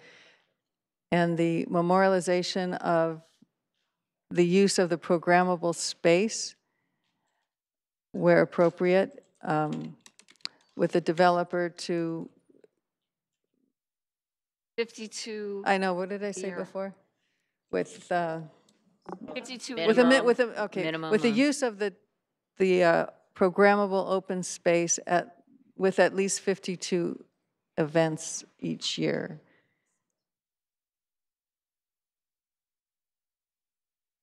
Was that correct? Okay. Capture it? Can you? Okay, that's a motion on the floor, Teresa. Second. and there's a second. Okay, can I ask a question Um, now? Councilmember Davis. Chris? Are you asking, because No, it's a, I would like it to be here, but oh. at the council dais, but Can you what go- is your question? My question is, can we put a second floor in the barn? I don't know how the barn looks. I mean, is there a way The of shed. having a shed? Sorry. I don't know what it looks like. I mean, what is the structure of it? Is there a way of making a second floor in there? Well, more space. Can I make a suggestion too, if they're not able to answer that, because of the nature of the motion, that would allow the staff and the developer to come up with possibly creative ways to do that, which may be a second story on the shed, or it may be something else. But unless you have the answer, I hate to put you on the spot like this, but. Can you use that as a suggestion? Thank you. Something to consider. Something to consider. Okay. No, that's all I want to ask. Sorry. Do you have any other questions? No. Or comments? No. All right. Council? Kathy? Raj? Anybody? Comments? We have a motion and a second on the floor. Sure. No, I'm happy with the motion. I know that this is an opportunity, and we want to make sure. I've said this to people. We want to make sure that we're doing our due diligence and we're crossing our T's and dotting the I's and making sure we don't leave any opportunity out, because this is such a unique opportunity to do a really good thing, and in touch, as well as we have affordable housing, but we're creating education, farming, planning for the future and teaching our children and how to be sustainable going forward. So I'm glad that we finally are at this point, and I know what it's taken to get to this point, and I've had some great talks with the developers and Paul and Vince, and I'm glad that we're finally here and that we can I'm happy to support the motion and just make sure we get this baby cooked and move forward. We don't cook babies. Thank you. We don't cook babies. Councilmember O'Neill? Oh, I'm sorry. So, because if we can get this motion, then we have to, I think we still have to go through and prove all the environmental documents and all There's the 4, resolutions. yes. Okay, so I'm fine. Okay. Well, let's sorry. make our final comments now before we Okay, go so on to others. Does we do anybody final- have final comments? Final? Councilmember Davis? Okay, thank you. This has been probably the longest, 2001 this started? We are now in 2019. I think that everybody's tired. They have been down the road before. I mean, I think we have kicked this can as far as it can go. I am going to support this motion because I know that you guys are going to work together and we're going to figure this out. What is really important, that it's walkable, that we take care of the residents that are going to be there. And most importantly, the senior housing component of this, of the 6, that was just everything about it, was the 165 units for senior housing. And I remember when you got the deal, I guess, I was very upset because my dad and my parents, you think about the things that happen to people when they get to a certain age, and people were coming in here and people were dying and couldn't get into housing. I mean, it was horrible to listen to what was going on in this community. We are Silicon Valley. We are the city of what is possible. And just to keep going through this all the time and finally come to the resolution, I am so glad that we are there. And I really hope that we will come to that consensus, you guys. But I just want to say thank you to all the people that have come through this, I guess this is blood, sweat, and tears. That's the only way I can see this. And I know that people have gotten headaches over this, and people mad at other people and whatever, but let's have a nice celebration when we groundbreak and we get everybody there. And I think it'll be kind of like when we did the groundbreaking for the farm that we have on a park on San Tomas and Monroe. I couldn't believe how many people came out and supported that. And now there's so much food growing out there, it's like, where's it all gonna go? But anyway, I am happy to support this, and thank you guys for your time, energy, everybody that came here, Audrey, your students, everybody. I mean, I think that you hit a nail on the head with a lot of different things, and you have passionate students, and that's our future. And I'm glad that they understand what we're in right now. But anyway, thank you. Thank you. Councilmember O'Neill? I'm just looking, Andrew, is there a condition, I'm looking for the TDM plan. So I just want to make sure the other things I heard, we always know, and it's very important, is the TDM plan and that there be continued discussions, particularly with the neighbors on Dorset. Those are my only other 2 concerns. I don't know how much we can do for them. I was just looking, I was trying to find where it was actually stated that it was mandatory to have a TDM, because I got looked through most of the documents from the Planning Commission, and I don't recall seeing it.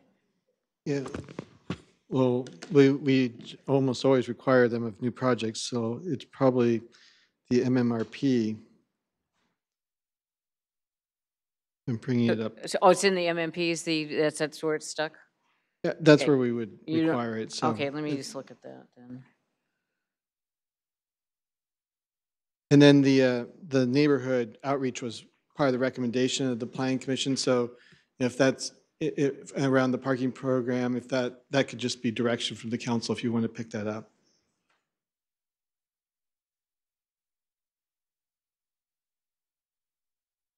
I know that it has to be a separate note.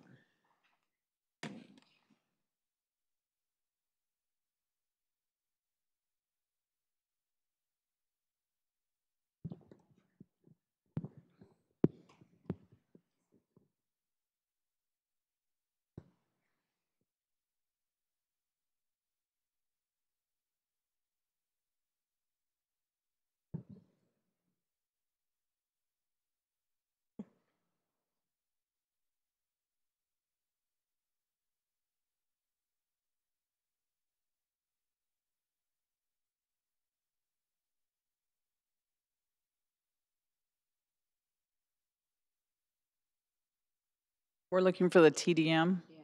It's a little hard to find because it's an attachment to an attachment, Oh. but it's in there.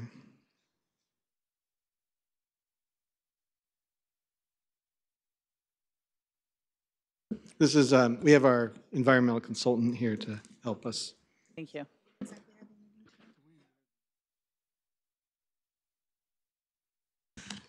Good evening, Shannon George with David Powers, Mayor Gilmore, members of the council. The TDM plan is actually attached to the traffic report. It's proposed as part of the project, so it's not required mitigation because it's already included. And the calculation was a 17.4% reduction in overall traffic with the TDM that's proposed. As long as it's in there, I apologize. I read quickly the traffic report, but somehow I missed. It's an attachment to the traffic report. Okay. Next time, maybe we can make it a little more visible. Sure. That's a big issue. Okay, Yes. so as long as that's a requirement that they have that TDM.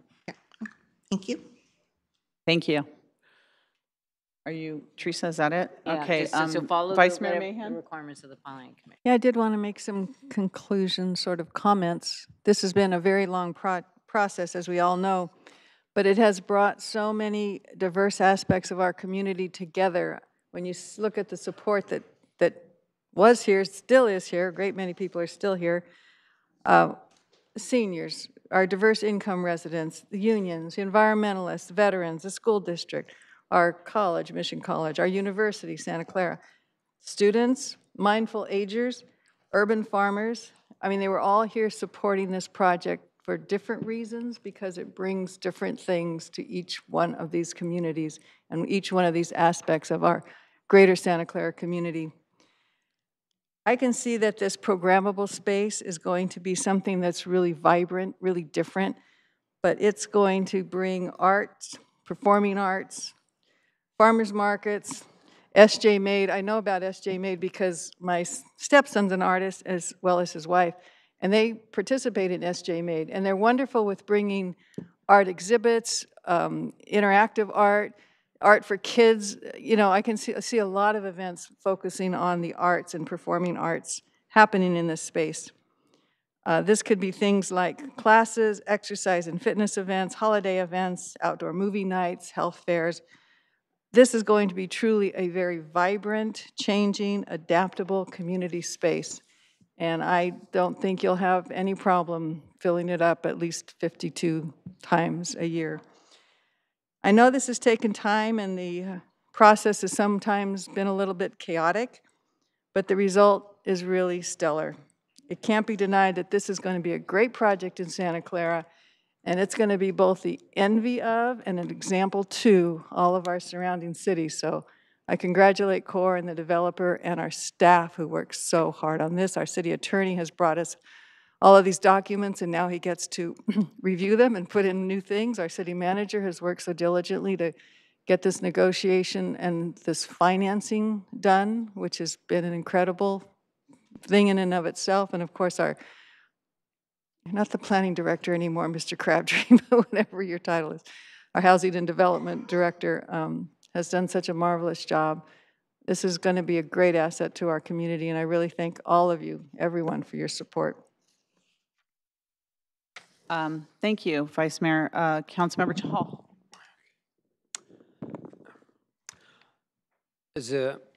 Housing was one of the primary goals for this thing, but what this project is bringing in addition is the urban agri. You know, one of my initial planning commission meetings, when I attended National Planning Commission meeting, and it was a big thing over there, like a city like Fresno has an urban agri-hood projects. And imagine that coming to Santa Clara, and it can be a good role model project for not only for city of Santa Clara, but for the whole county as such. I've not heard anything being done in the county to that level. And I'm happy with the positive attitude of the developer to make things happen down the line, and showing the flexibility about the adaptive 20K space, what we can do with that, and listening to our suggestions to incorporate some of those to make this project even better project. And with all that, it is really a good project. And I think the lack of permanent placemaking we're thinking of in a 20,000 retail space, I think if we do better job on the adaptive or programmable thing, that can, maybe that turns out even better than what we are thinking of down the line. And I'm happy about that. Thank you. Thank you, council member. Do we have any other council members? I just wanted to make some final comments. First of all, I'm really happy that we selected CORE. We selected the right developer to get this done. I think they are the only ones that could have the patience and the stamina and the endurance to take a project like this forward. I like the final result. It's not as perfect as I'd like it to be, because I always think the way we look at all of these developments now is it's not just residential units, but you have to have a full project and a mixed use to really make it viable and to really make the quality of life exceptional for the people that live there and the surrounding neighborhoods, because the surrounding neighborhoods are also going to put up with higher density development, more people, more traffic. And if we have something in these developments that attract, the surrounding neighbors, they're more likely to support our types of development. So when we look at our placemaking, we look at it as really a key component of all of these developments, because we have to live as a whole community. This project's particularly important because we have a senior project just, 2 blocks away, and we have Valley Village, another huge senior residential project that's really within walkable distance to this project. We don't know what's going to happen with the corner of Stevens Creek and Winchester in terms of Valley Fair and whether or not the grocery store is going to stay there, that Safeway, or we don't know what's going to happen and what the future brings there. So this project with the agri-hood portion of it is going to be extremely important in terms of growing food and types of activities, especially for our seniors in that area. So I think the final result with the 5,000 square feet of retail, with the condition of all of the pop-up events, so many per year, it's good. It's good, and it's going to make the project even better. I want to thank the people that pushed us to make it better, to get out of our comfort zone, to know that we can always make this project better.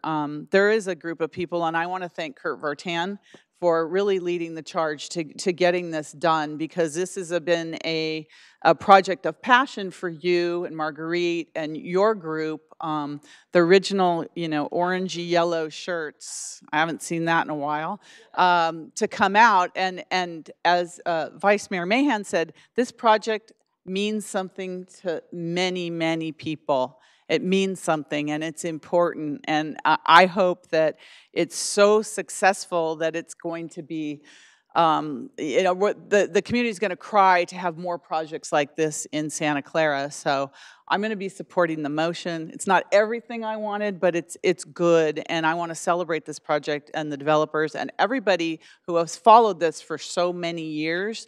To get to this point tonight, and it is a special project. It's going to be, renowned throughout the United States and other places. People are going to want to duplicate it in other places. So, that's one thing Santa Clara does. We do things a little bit different than everyone else, but at the end of the day, we are the center of what's possible here, and we can get it done. So thank you so much for all your patience and for listening to all of us this evening. It's been a real project of passion for us as well. So I'm going to go ahead and support the motion, and then we can move on to the other parts of this as well. So thank you all. All right, so City Clerk, lights on this first motion.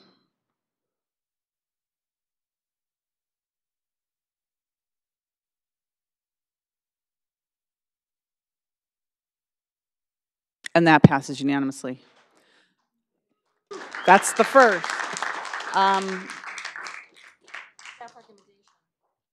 Who's making? Vice Mayor?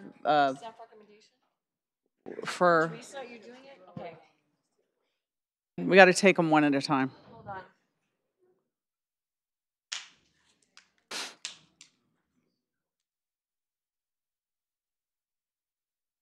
I got it, see.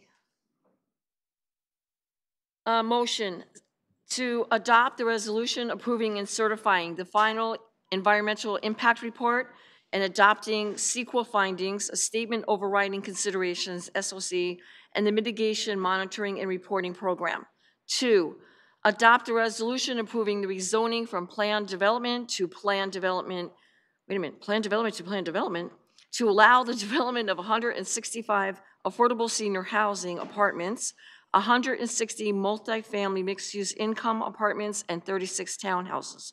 3, to adopt a resolution approving the vesting tentative subdivision map.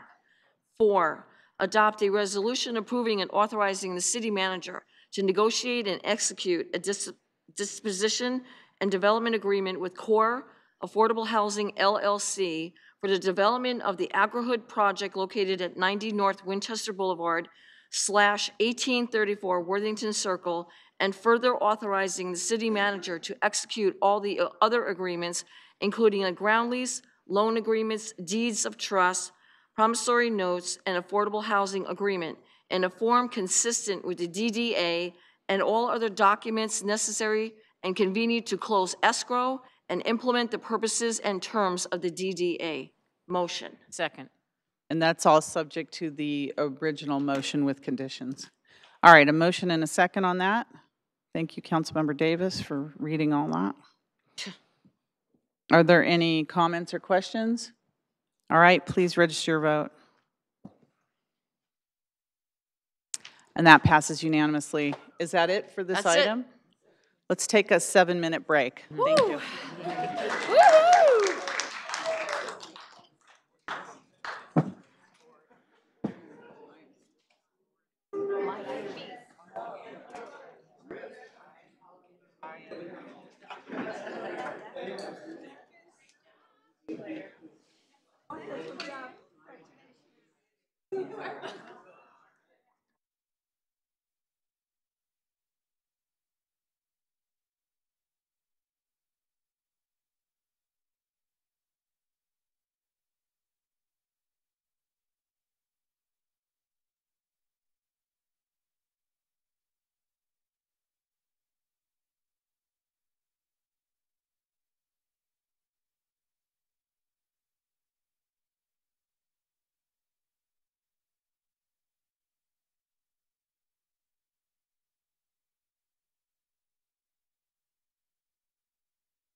Thank you. I'm going to call this meeting back to order again. It looks like the next item we have is report of members and special committees. Is that the next item, I hope? Okay. Report of members and special committees. Does anybody have anything they would like to report?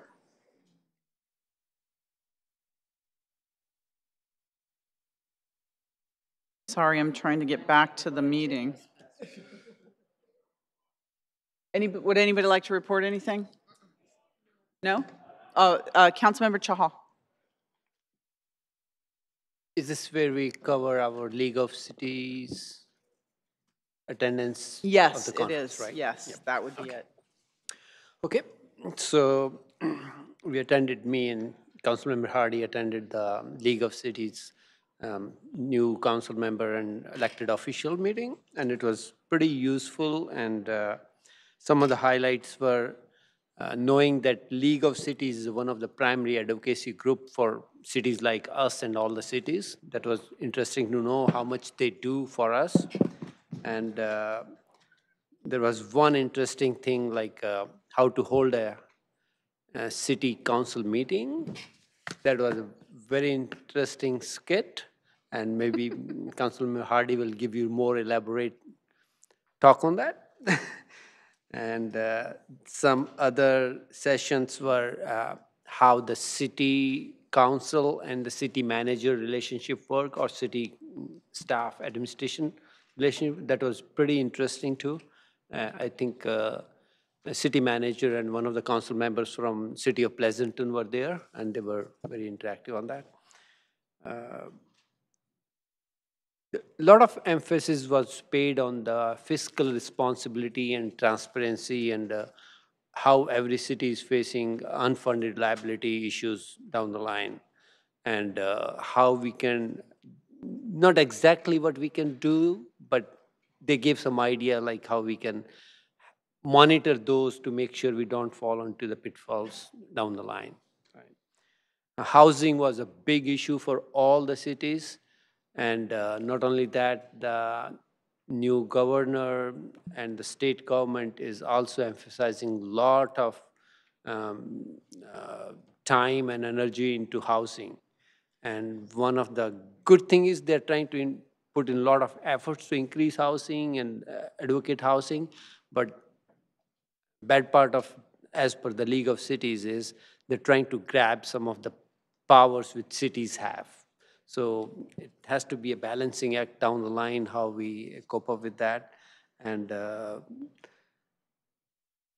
were sessions on ethical government. They're pretty useful, and those stuff. With that, I think overall it was a good experience for us. Thank you. Great. Glad you had the opportunity to Thank you. attend that. I find they're very helpful, and the league's very helpful. And, League is very helpful. And as you know, if you can attend the League of California Cities, like the annual conferences in California, they're very, very helpful. Karen, did you want to say anything, add anything on to that? We learned a lot. There were a couple things. I always make certain that I plop myself down and talk to whomever, and I made certain, Raj is laughing because I did that.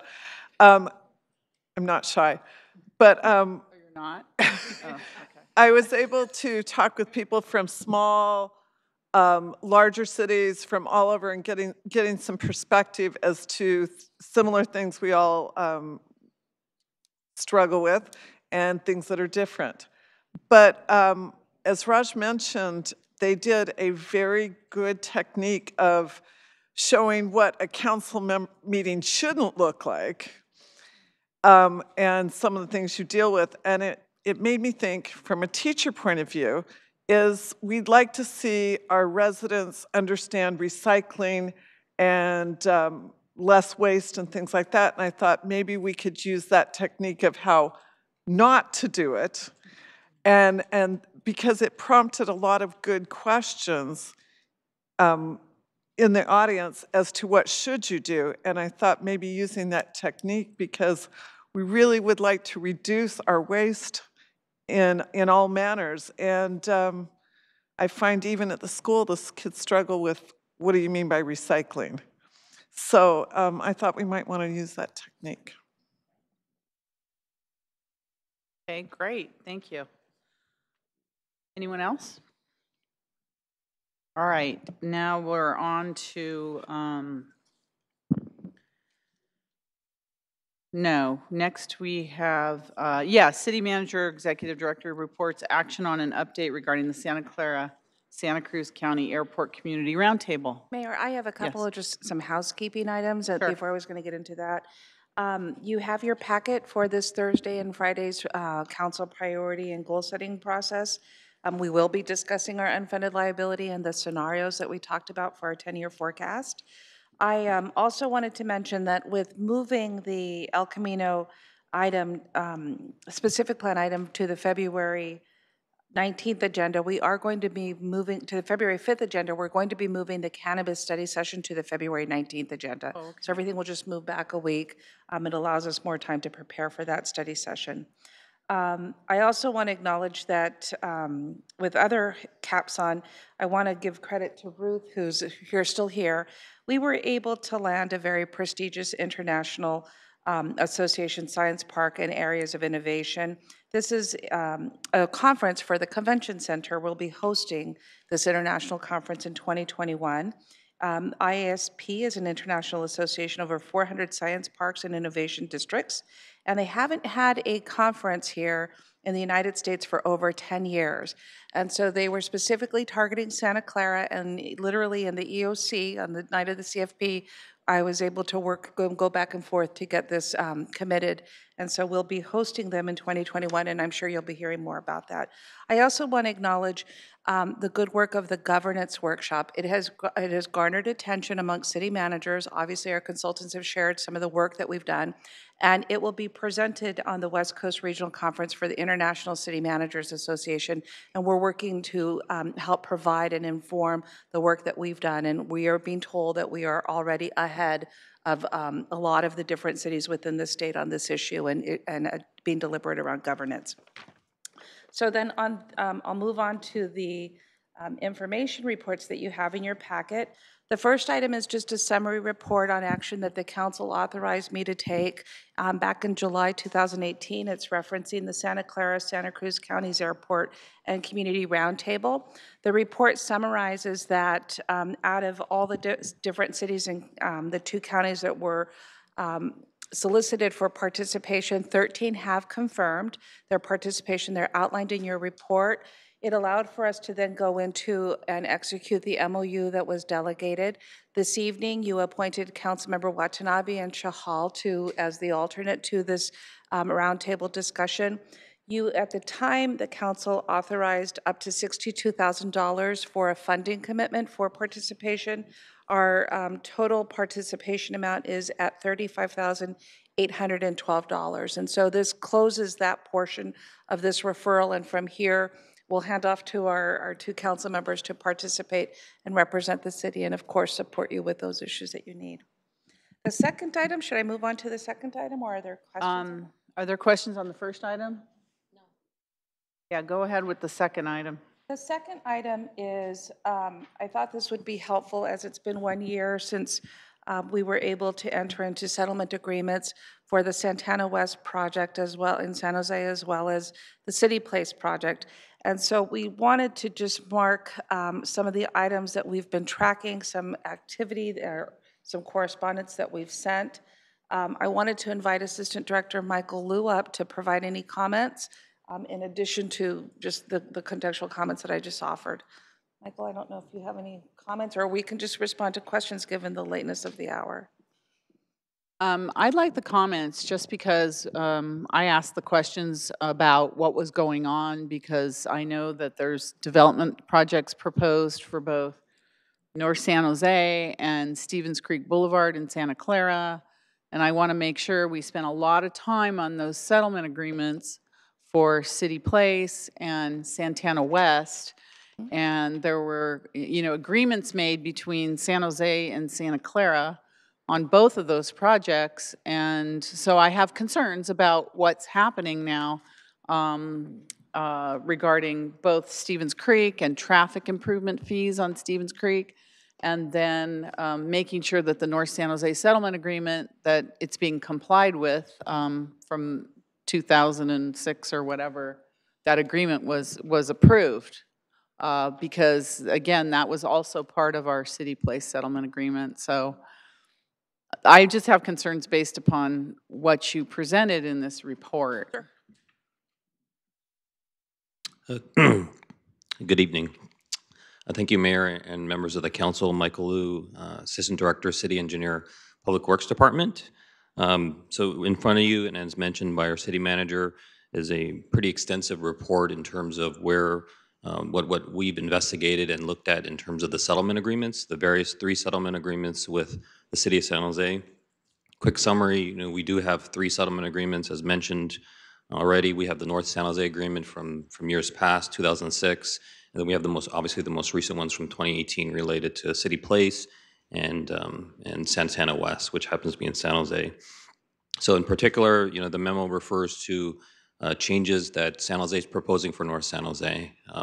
Having worked there previously, fairly recently, understand their desire for additional housing, and in preparing this report, we had actually met with the city of San Jose twice with regards to their proposed changes to the phasing of the North San Jose project. There's a lot of detail in here, but the basic premise is that they would like to advance the residential units that are currently part of the overall plan from phase 2 to current. So they currently have a condition within their North San Jose policy that doesn't allow them to move to the next phase of residential, phase 2 out of the 4 phases, unless they have enough commercial development or industrial development, and in addition to collect enough traffic impact fees to basically move to the next phase. So their proposal is to collapse it into 2 phases. Staff has met with them once again twice. We have come to no agreement with them in terms of their analysis at this point. We do have plans to meet with them very soon in order to drill down and give them our comments. In addition, with regards to the current settlement agreement, the 2006 agreement, we have asked them, what is their plan in relation to that, have not received comment back yet, and we'll work with outside counsel in terms of what that means for our city. Currently in the settlement agreement, it is a agreement with our city. The county was involved as well. And really I believe one of the mitigations that wasn't completed was the completion of the widening of Montague from Lick Mill to roughly First Street. This is the northern side of it. So once again, we have not come to any final resolution with them. And we do believe that we need to report back to the council with additional information in that regard. With regards to the other 2 settlement agreements, we are very clear in terms of what the city place settlement agreement includes. And in addition to Santana West, we are in close coordination with them in terms of what is being submitted for that site. At this point, what we understand is that they've submitted, the developer, which is Federal Realty, submitted a plan development permit. So it's the equivalent of submitting to our city an application for architectural review. Basically gets to the architecture, site layout, and but it's not a grading or a street improvement permit, which is where all of our conditions are set. With regards to Stevens Creek, the projects in Stevens Creek, we work closely with our partners in community development, track the projects that we believe impact our city, and then when appropriate, we do provide comments. So, for instance, I think one of the attachments in the item you have before you is a letter that we had sent regarding 4300 Stevens Creek Boulevard. So that's a project that we're very interested in and had made comments. And actually, with one of our comments, it resulted in the project changing a little bit in San Jose. So that's kind of where the check and balance comes into play. So our comment was with regards to traffic analysis, and they basically amended that. Just recently researching it, that project has gone to their planning commission on January 16th. I believe it's scheduled for city council at the end of February. I know there's been questions with relation to North San Jose. In a conversation with San Jose today, although they've had a lot of interest in North San Jose from residential developers, and you'll see it in the newspaper and whatnot, at this point they have not accepted any formal applications for planning. What they have accepted are preliminary applications. So that's where they come to the city, submit a concept drawing, get some initial feedback, but it's not a formal filing of a planning application. So that concludes my update. I'm available for any questions as appropriate. Thank you. I had questions on the North San Jose settlement agreement. It's my understanding after reading that agreement is that there, unless San Jose has agreed to put in an actual tremendous amount of money in for traffic improvements, Montague Expressway and then other areas of traffic improvements that haven't been completed yet. But it's my understanding that if that settlement agreement changes or the phasing changes, whatsoever, that the city of Santa Clara, the city of Milpitas, and the county of Santa Clara have to agree to those changes collectively. Is that correct? As mentioned earlier, we do want to check with outside counsel. I think preliminarily we do believe that, but at this point it is a legal matter in terms of the change that they're making. Because the one thing to note is, with the North San Jose changes that they're actually contemplating, they're proposing it as an addendum to the 2006 EIR. They're not removing mitigations. They're shifting around items. So that in and of itself, bears some review by our council, outside council. But however, in addition, with the city place agreement, we did, as a city, state that we'd make good faith efforts to support their changes to North San Jose based on certain conditions. So, as long as their traffic improvements are phased the same way. I know that language by heart. So, okay, I just want to make sure, thank you for being on top of this, because they could, change however they want to change, but if they don't put that money into the traffic improvements that they agreed to back in 2006, that's a change to the North San Jose settlement agreement. So thank you for being on top of that. And then on the Stevens Creek projects, I know that in the past, they have waived a lot of traffic fees on Stevens Creek and Winchester area. So we just, part of our settlement agreement on that is that they will no longer waive those fees. And if they do waive any traffic improvement fees for Stevens Creek Boulevard, because it's such a traffic nightmare over there, that they have to find a substitute funding source, or it comes out of their general fund. So we want to make sure that they're on top. And I'm a little concerned because it looks like we've sent them 2 or 3 letters and they're not responding to us. So I don't know what we have to do to get a response, but we need to get a response on what they're doing to keep on top of that as well. No, City Attorney, are you looking at me? Yes. I'm just thinking about the non-response we're not getting from the county. Oh, and yeah, we have a lot of non-responses. So, but we're persistent. We're Santa Clara, so we're gonna persist until we get a response, because especially Stevens Creek, that's really important in terms of the traffic issues on Winchester, Stevens Creek Boulevard, and now up and down Stevens Creek from Lawrence Expressway to Winchester. So we want to make sure we get a response, and if there are fees due, that they show us how they're going to pay them. They agreed to that in the settlement agreement. But thank you for the report. It was very thorough, and it really gives us an idea of where we are. I wrote the word persistent down. So did you write that? Yeah. Persistent or Santa Clara? Okay. Councilmember Davis. I was wondering, you gave the date of February 29th. It's going to their council for which? Yeah, it was a tentative date that one of the planners there. I mean, that's right. The project planner had given to our director of community development in terms of kind of where the project was at. I don't know if it's actually been scheduled because it's at the end of February, but we can double check that. Either way, we are tracking that project. At this point, we believe it includes everything that we feel we need. So, for instance, that project's a legacy project in terms of the protected intersection and the fees.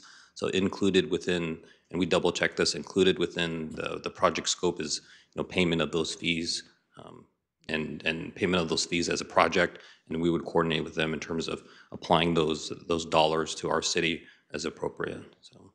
Okay, can you give us a report back after that one to find out if they waived anything or tried to waive anything on that one, because they are sneaky.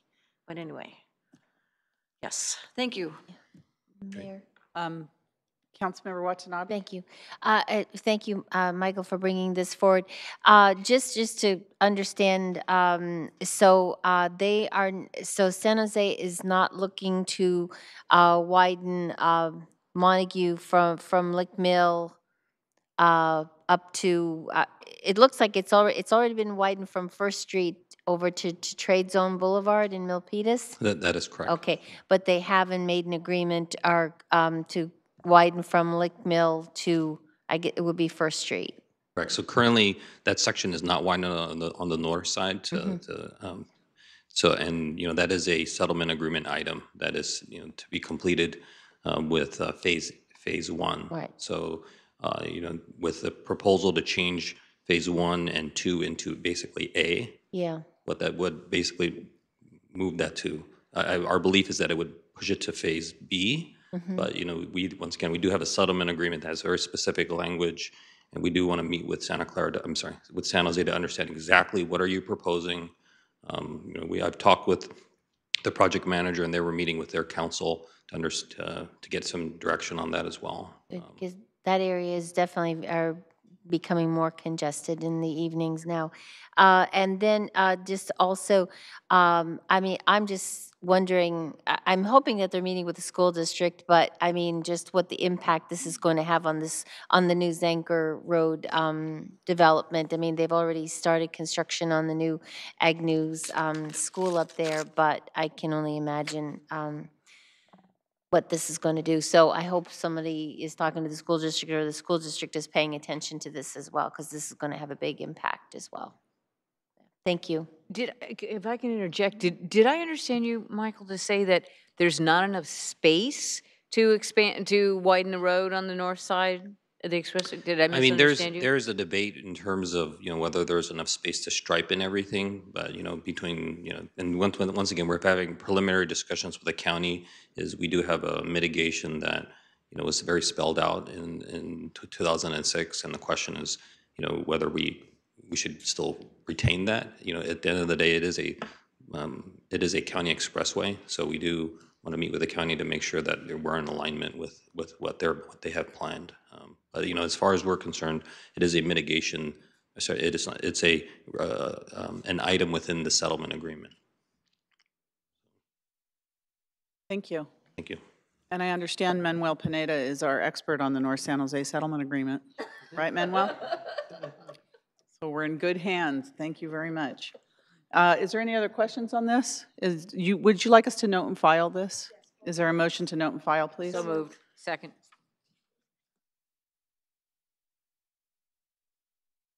The twins here. For the clerk, and mayor, both Yes. items should be noted. Oh, for both items. For the record. Thank you. Both items for the record. Please register your vote. And that passes unanimously. Is that good for both, Nora? Okay, thank you. All right, the next item is our adjournment, and please bear with me. We have 4 people, unfortunately. So I'd like to ask the council to adjourn for this meeting in memory of the following individuals. The first is Dolores Dolly Gandro, a longtime Santa Clara resident. Dolly Gandro was born on December 10, 1918 in San Francisco, California. Dolly built B-24 bombers in a factory for Consolidated Aircraft. Dolly also worked for Bell Telephone and then Kodak in Palo Alto. Dolly was an accomplished sailor. She sailed around the San Francisco Bay, the Sacramento Delta, and even Florida, where she traveled by boat for 11 years. Those close to Dolly describe her as fun-loving, extraordinary, and having a streak of mischief.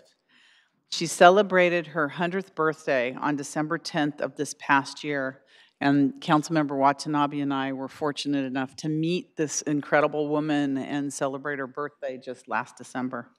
She was known for sayings that always made people smile. She was loved by her fellow John Burns Garden residents and considered everyone in the complex as her family. Dolly passed away at the age of 100 and is survived by her 2 children, 2 grandchildren, and 2 great-grandchildren, as well as her surrogate family members. Also ask that we adjourn in honor of Linda K. Smith, a lifelong Santa Clara resident. Linda was a lifelong resident of Santa Clara. She was born on June 1st, 1948 in Santa Clara, California. She served in the U.S. Marines. Linda was one of the first employees hired by Ross Dress for Less in the Mariposa Shopping Center and was there for the store's grand opening. She was employed at Ross for almost 28 years. People that knew Linda said she always had a smile and was very professional and friendly when dealing with customers. While employed at Ross, Linda served as captain and was a terrific motivator for the annual Ross Cares fundraiser, which has raised over $4,000 in 2018. The fundraiser will be running from February 2nd through 16th in 2019. Linda is survived by her sister, Sandy Sherman. They enjoyed attending the Arts and Wine Festival every year. They didn't have any family in California, but Linda's employer, Ross Dress for Less, filled that gap in many ways. Linda will be missed by her sister, co-workers, and regular customers. Linda passed away at the age of 70 on January 8th, 2019. We also ask that you adjourn in the memory of Eugene Salvatore Sanfilippo, longtime Santa Clara resident. Eugene, who was also known as Gene, was born on August 10th, 1937. He married the love of his life, Joanne, on August 17th, 1958. They enjoyed 60 happy years of marriage. He was the youngest and last surviving member of his family of 4 children and was a remarkable example of work ethic, loyalty, and compassion. He was a proud member of the Sons of Sicily and the Italian American Heritage Foundation. Gene was a loving husband, father, grandfather, and great-grandfather. Gene passed away at the age of 81 on January 18, 2019. Gene is survived by his loving wife, Joanne Sanfilippo, their children, James Sanfilippo, wife Cheryl, Janine McCloskey, husband John, John Sanfilippo, wife Arja, 7 grandchildren and 4 great-grandchildren. And lastly, we'd like to adjourn in the memory of Delphine Del Fontana. Del was our first Miss Santa Clara and lifelong Santa Clara resident. Delphine was born on November 9th, 1930 in Santa Clara, California. Delphine was the first Miss Santa Clara and was well known throughout the Santa Clara community. Delphine passed away at the age of 88 on January 20th, 2019. She will be dearly missed by all who knew and loved her. So I'm asking the council that we adjourn in all of their memories. Motion to adjourn. Second. Motion and a second to adjourn.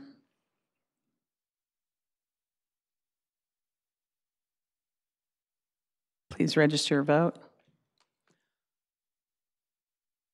And that passes unanimously. Meeting's adjourned.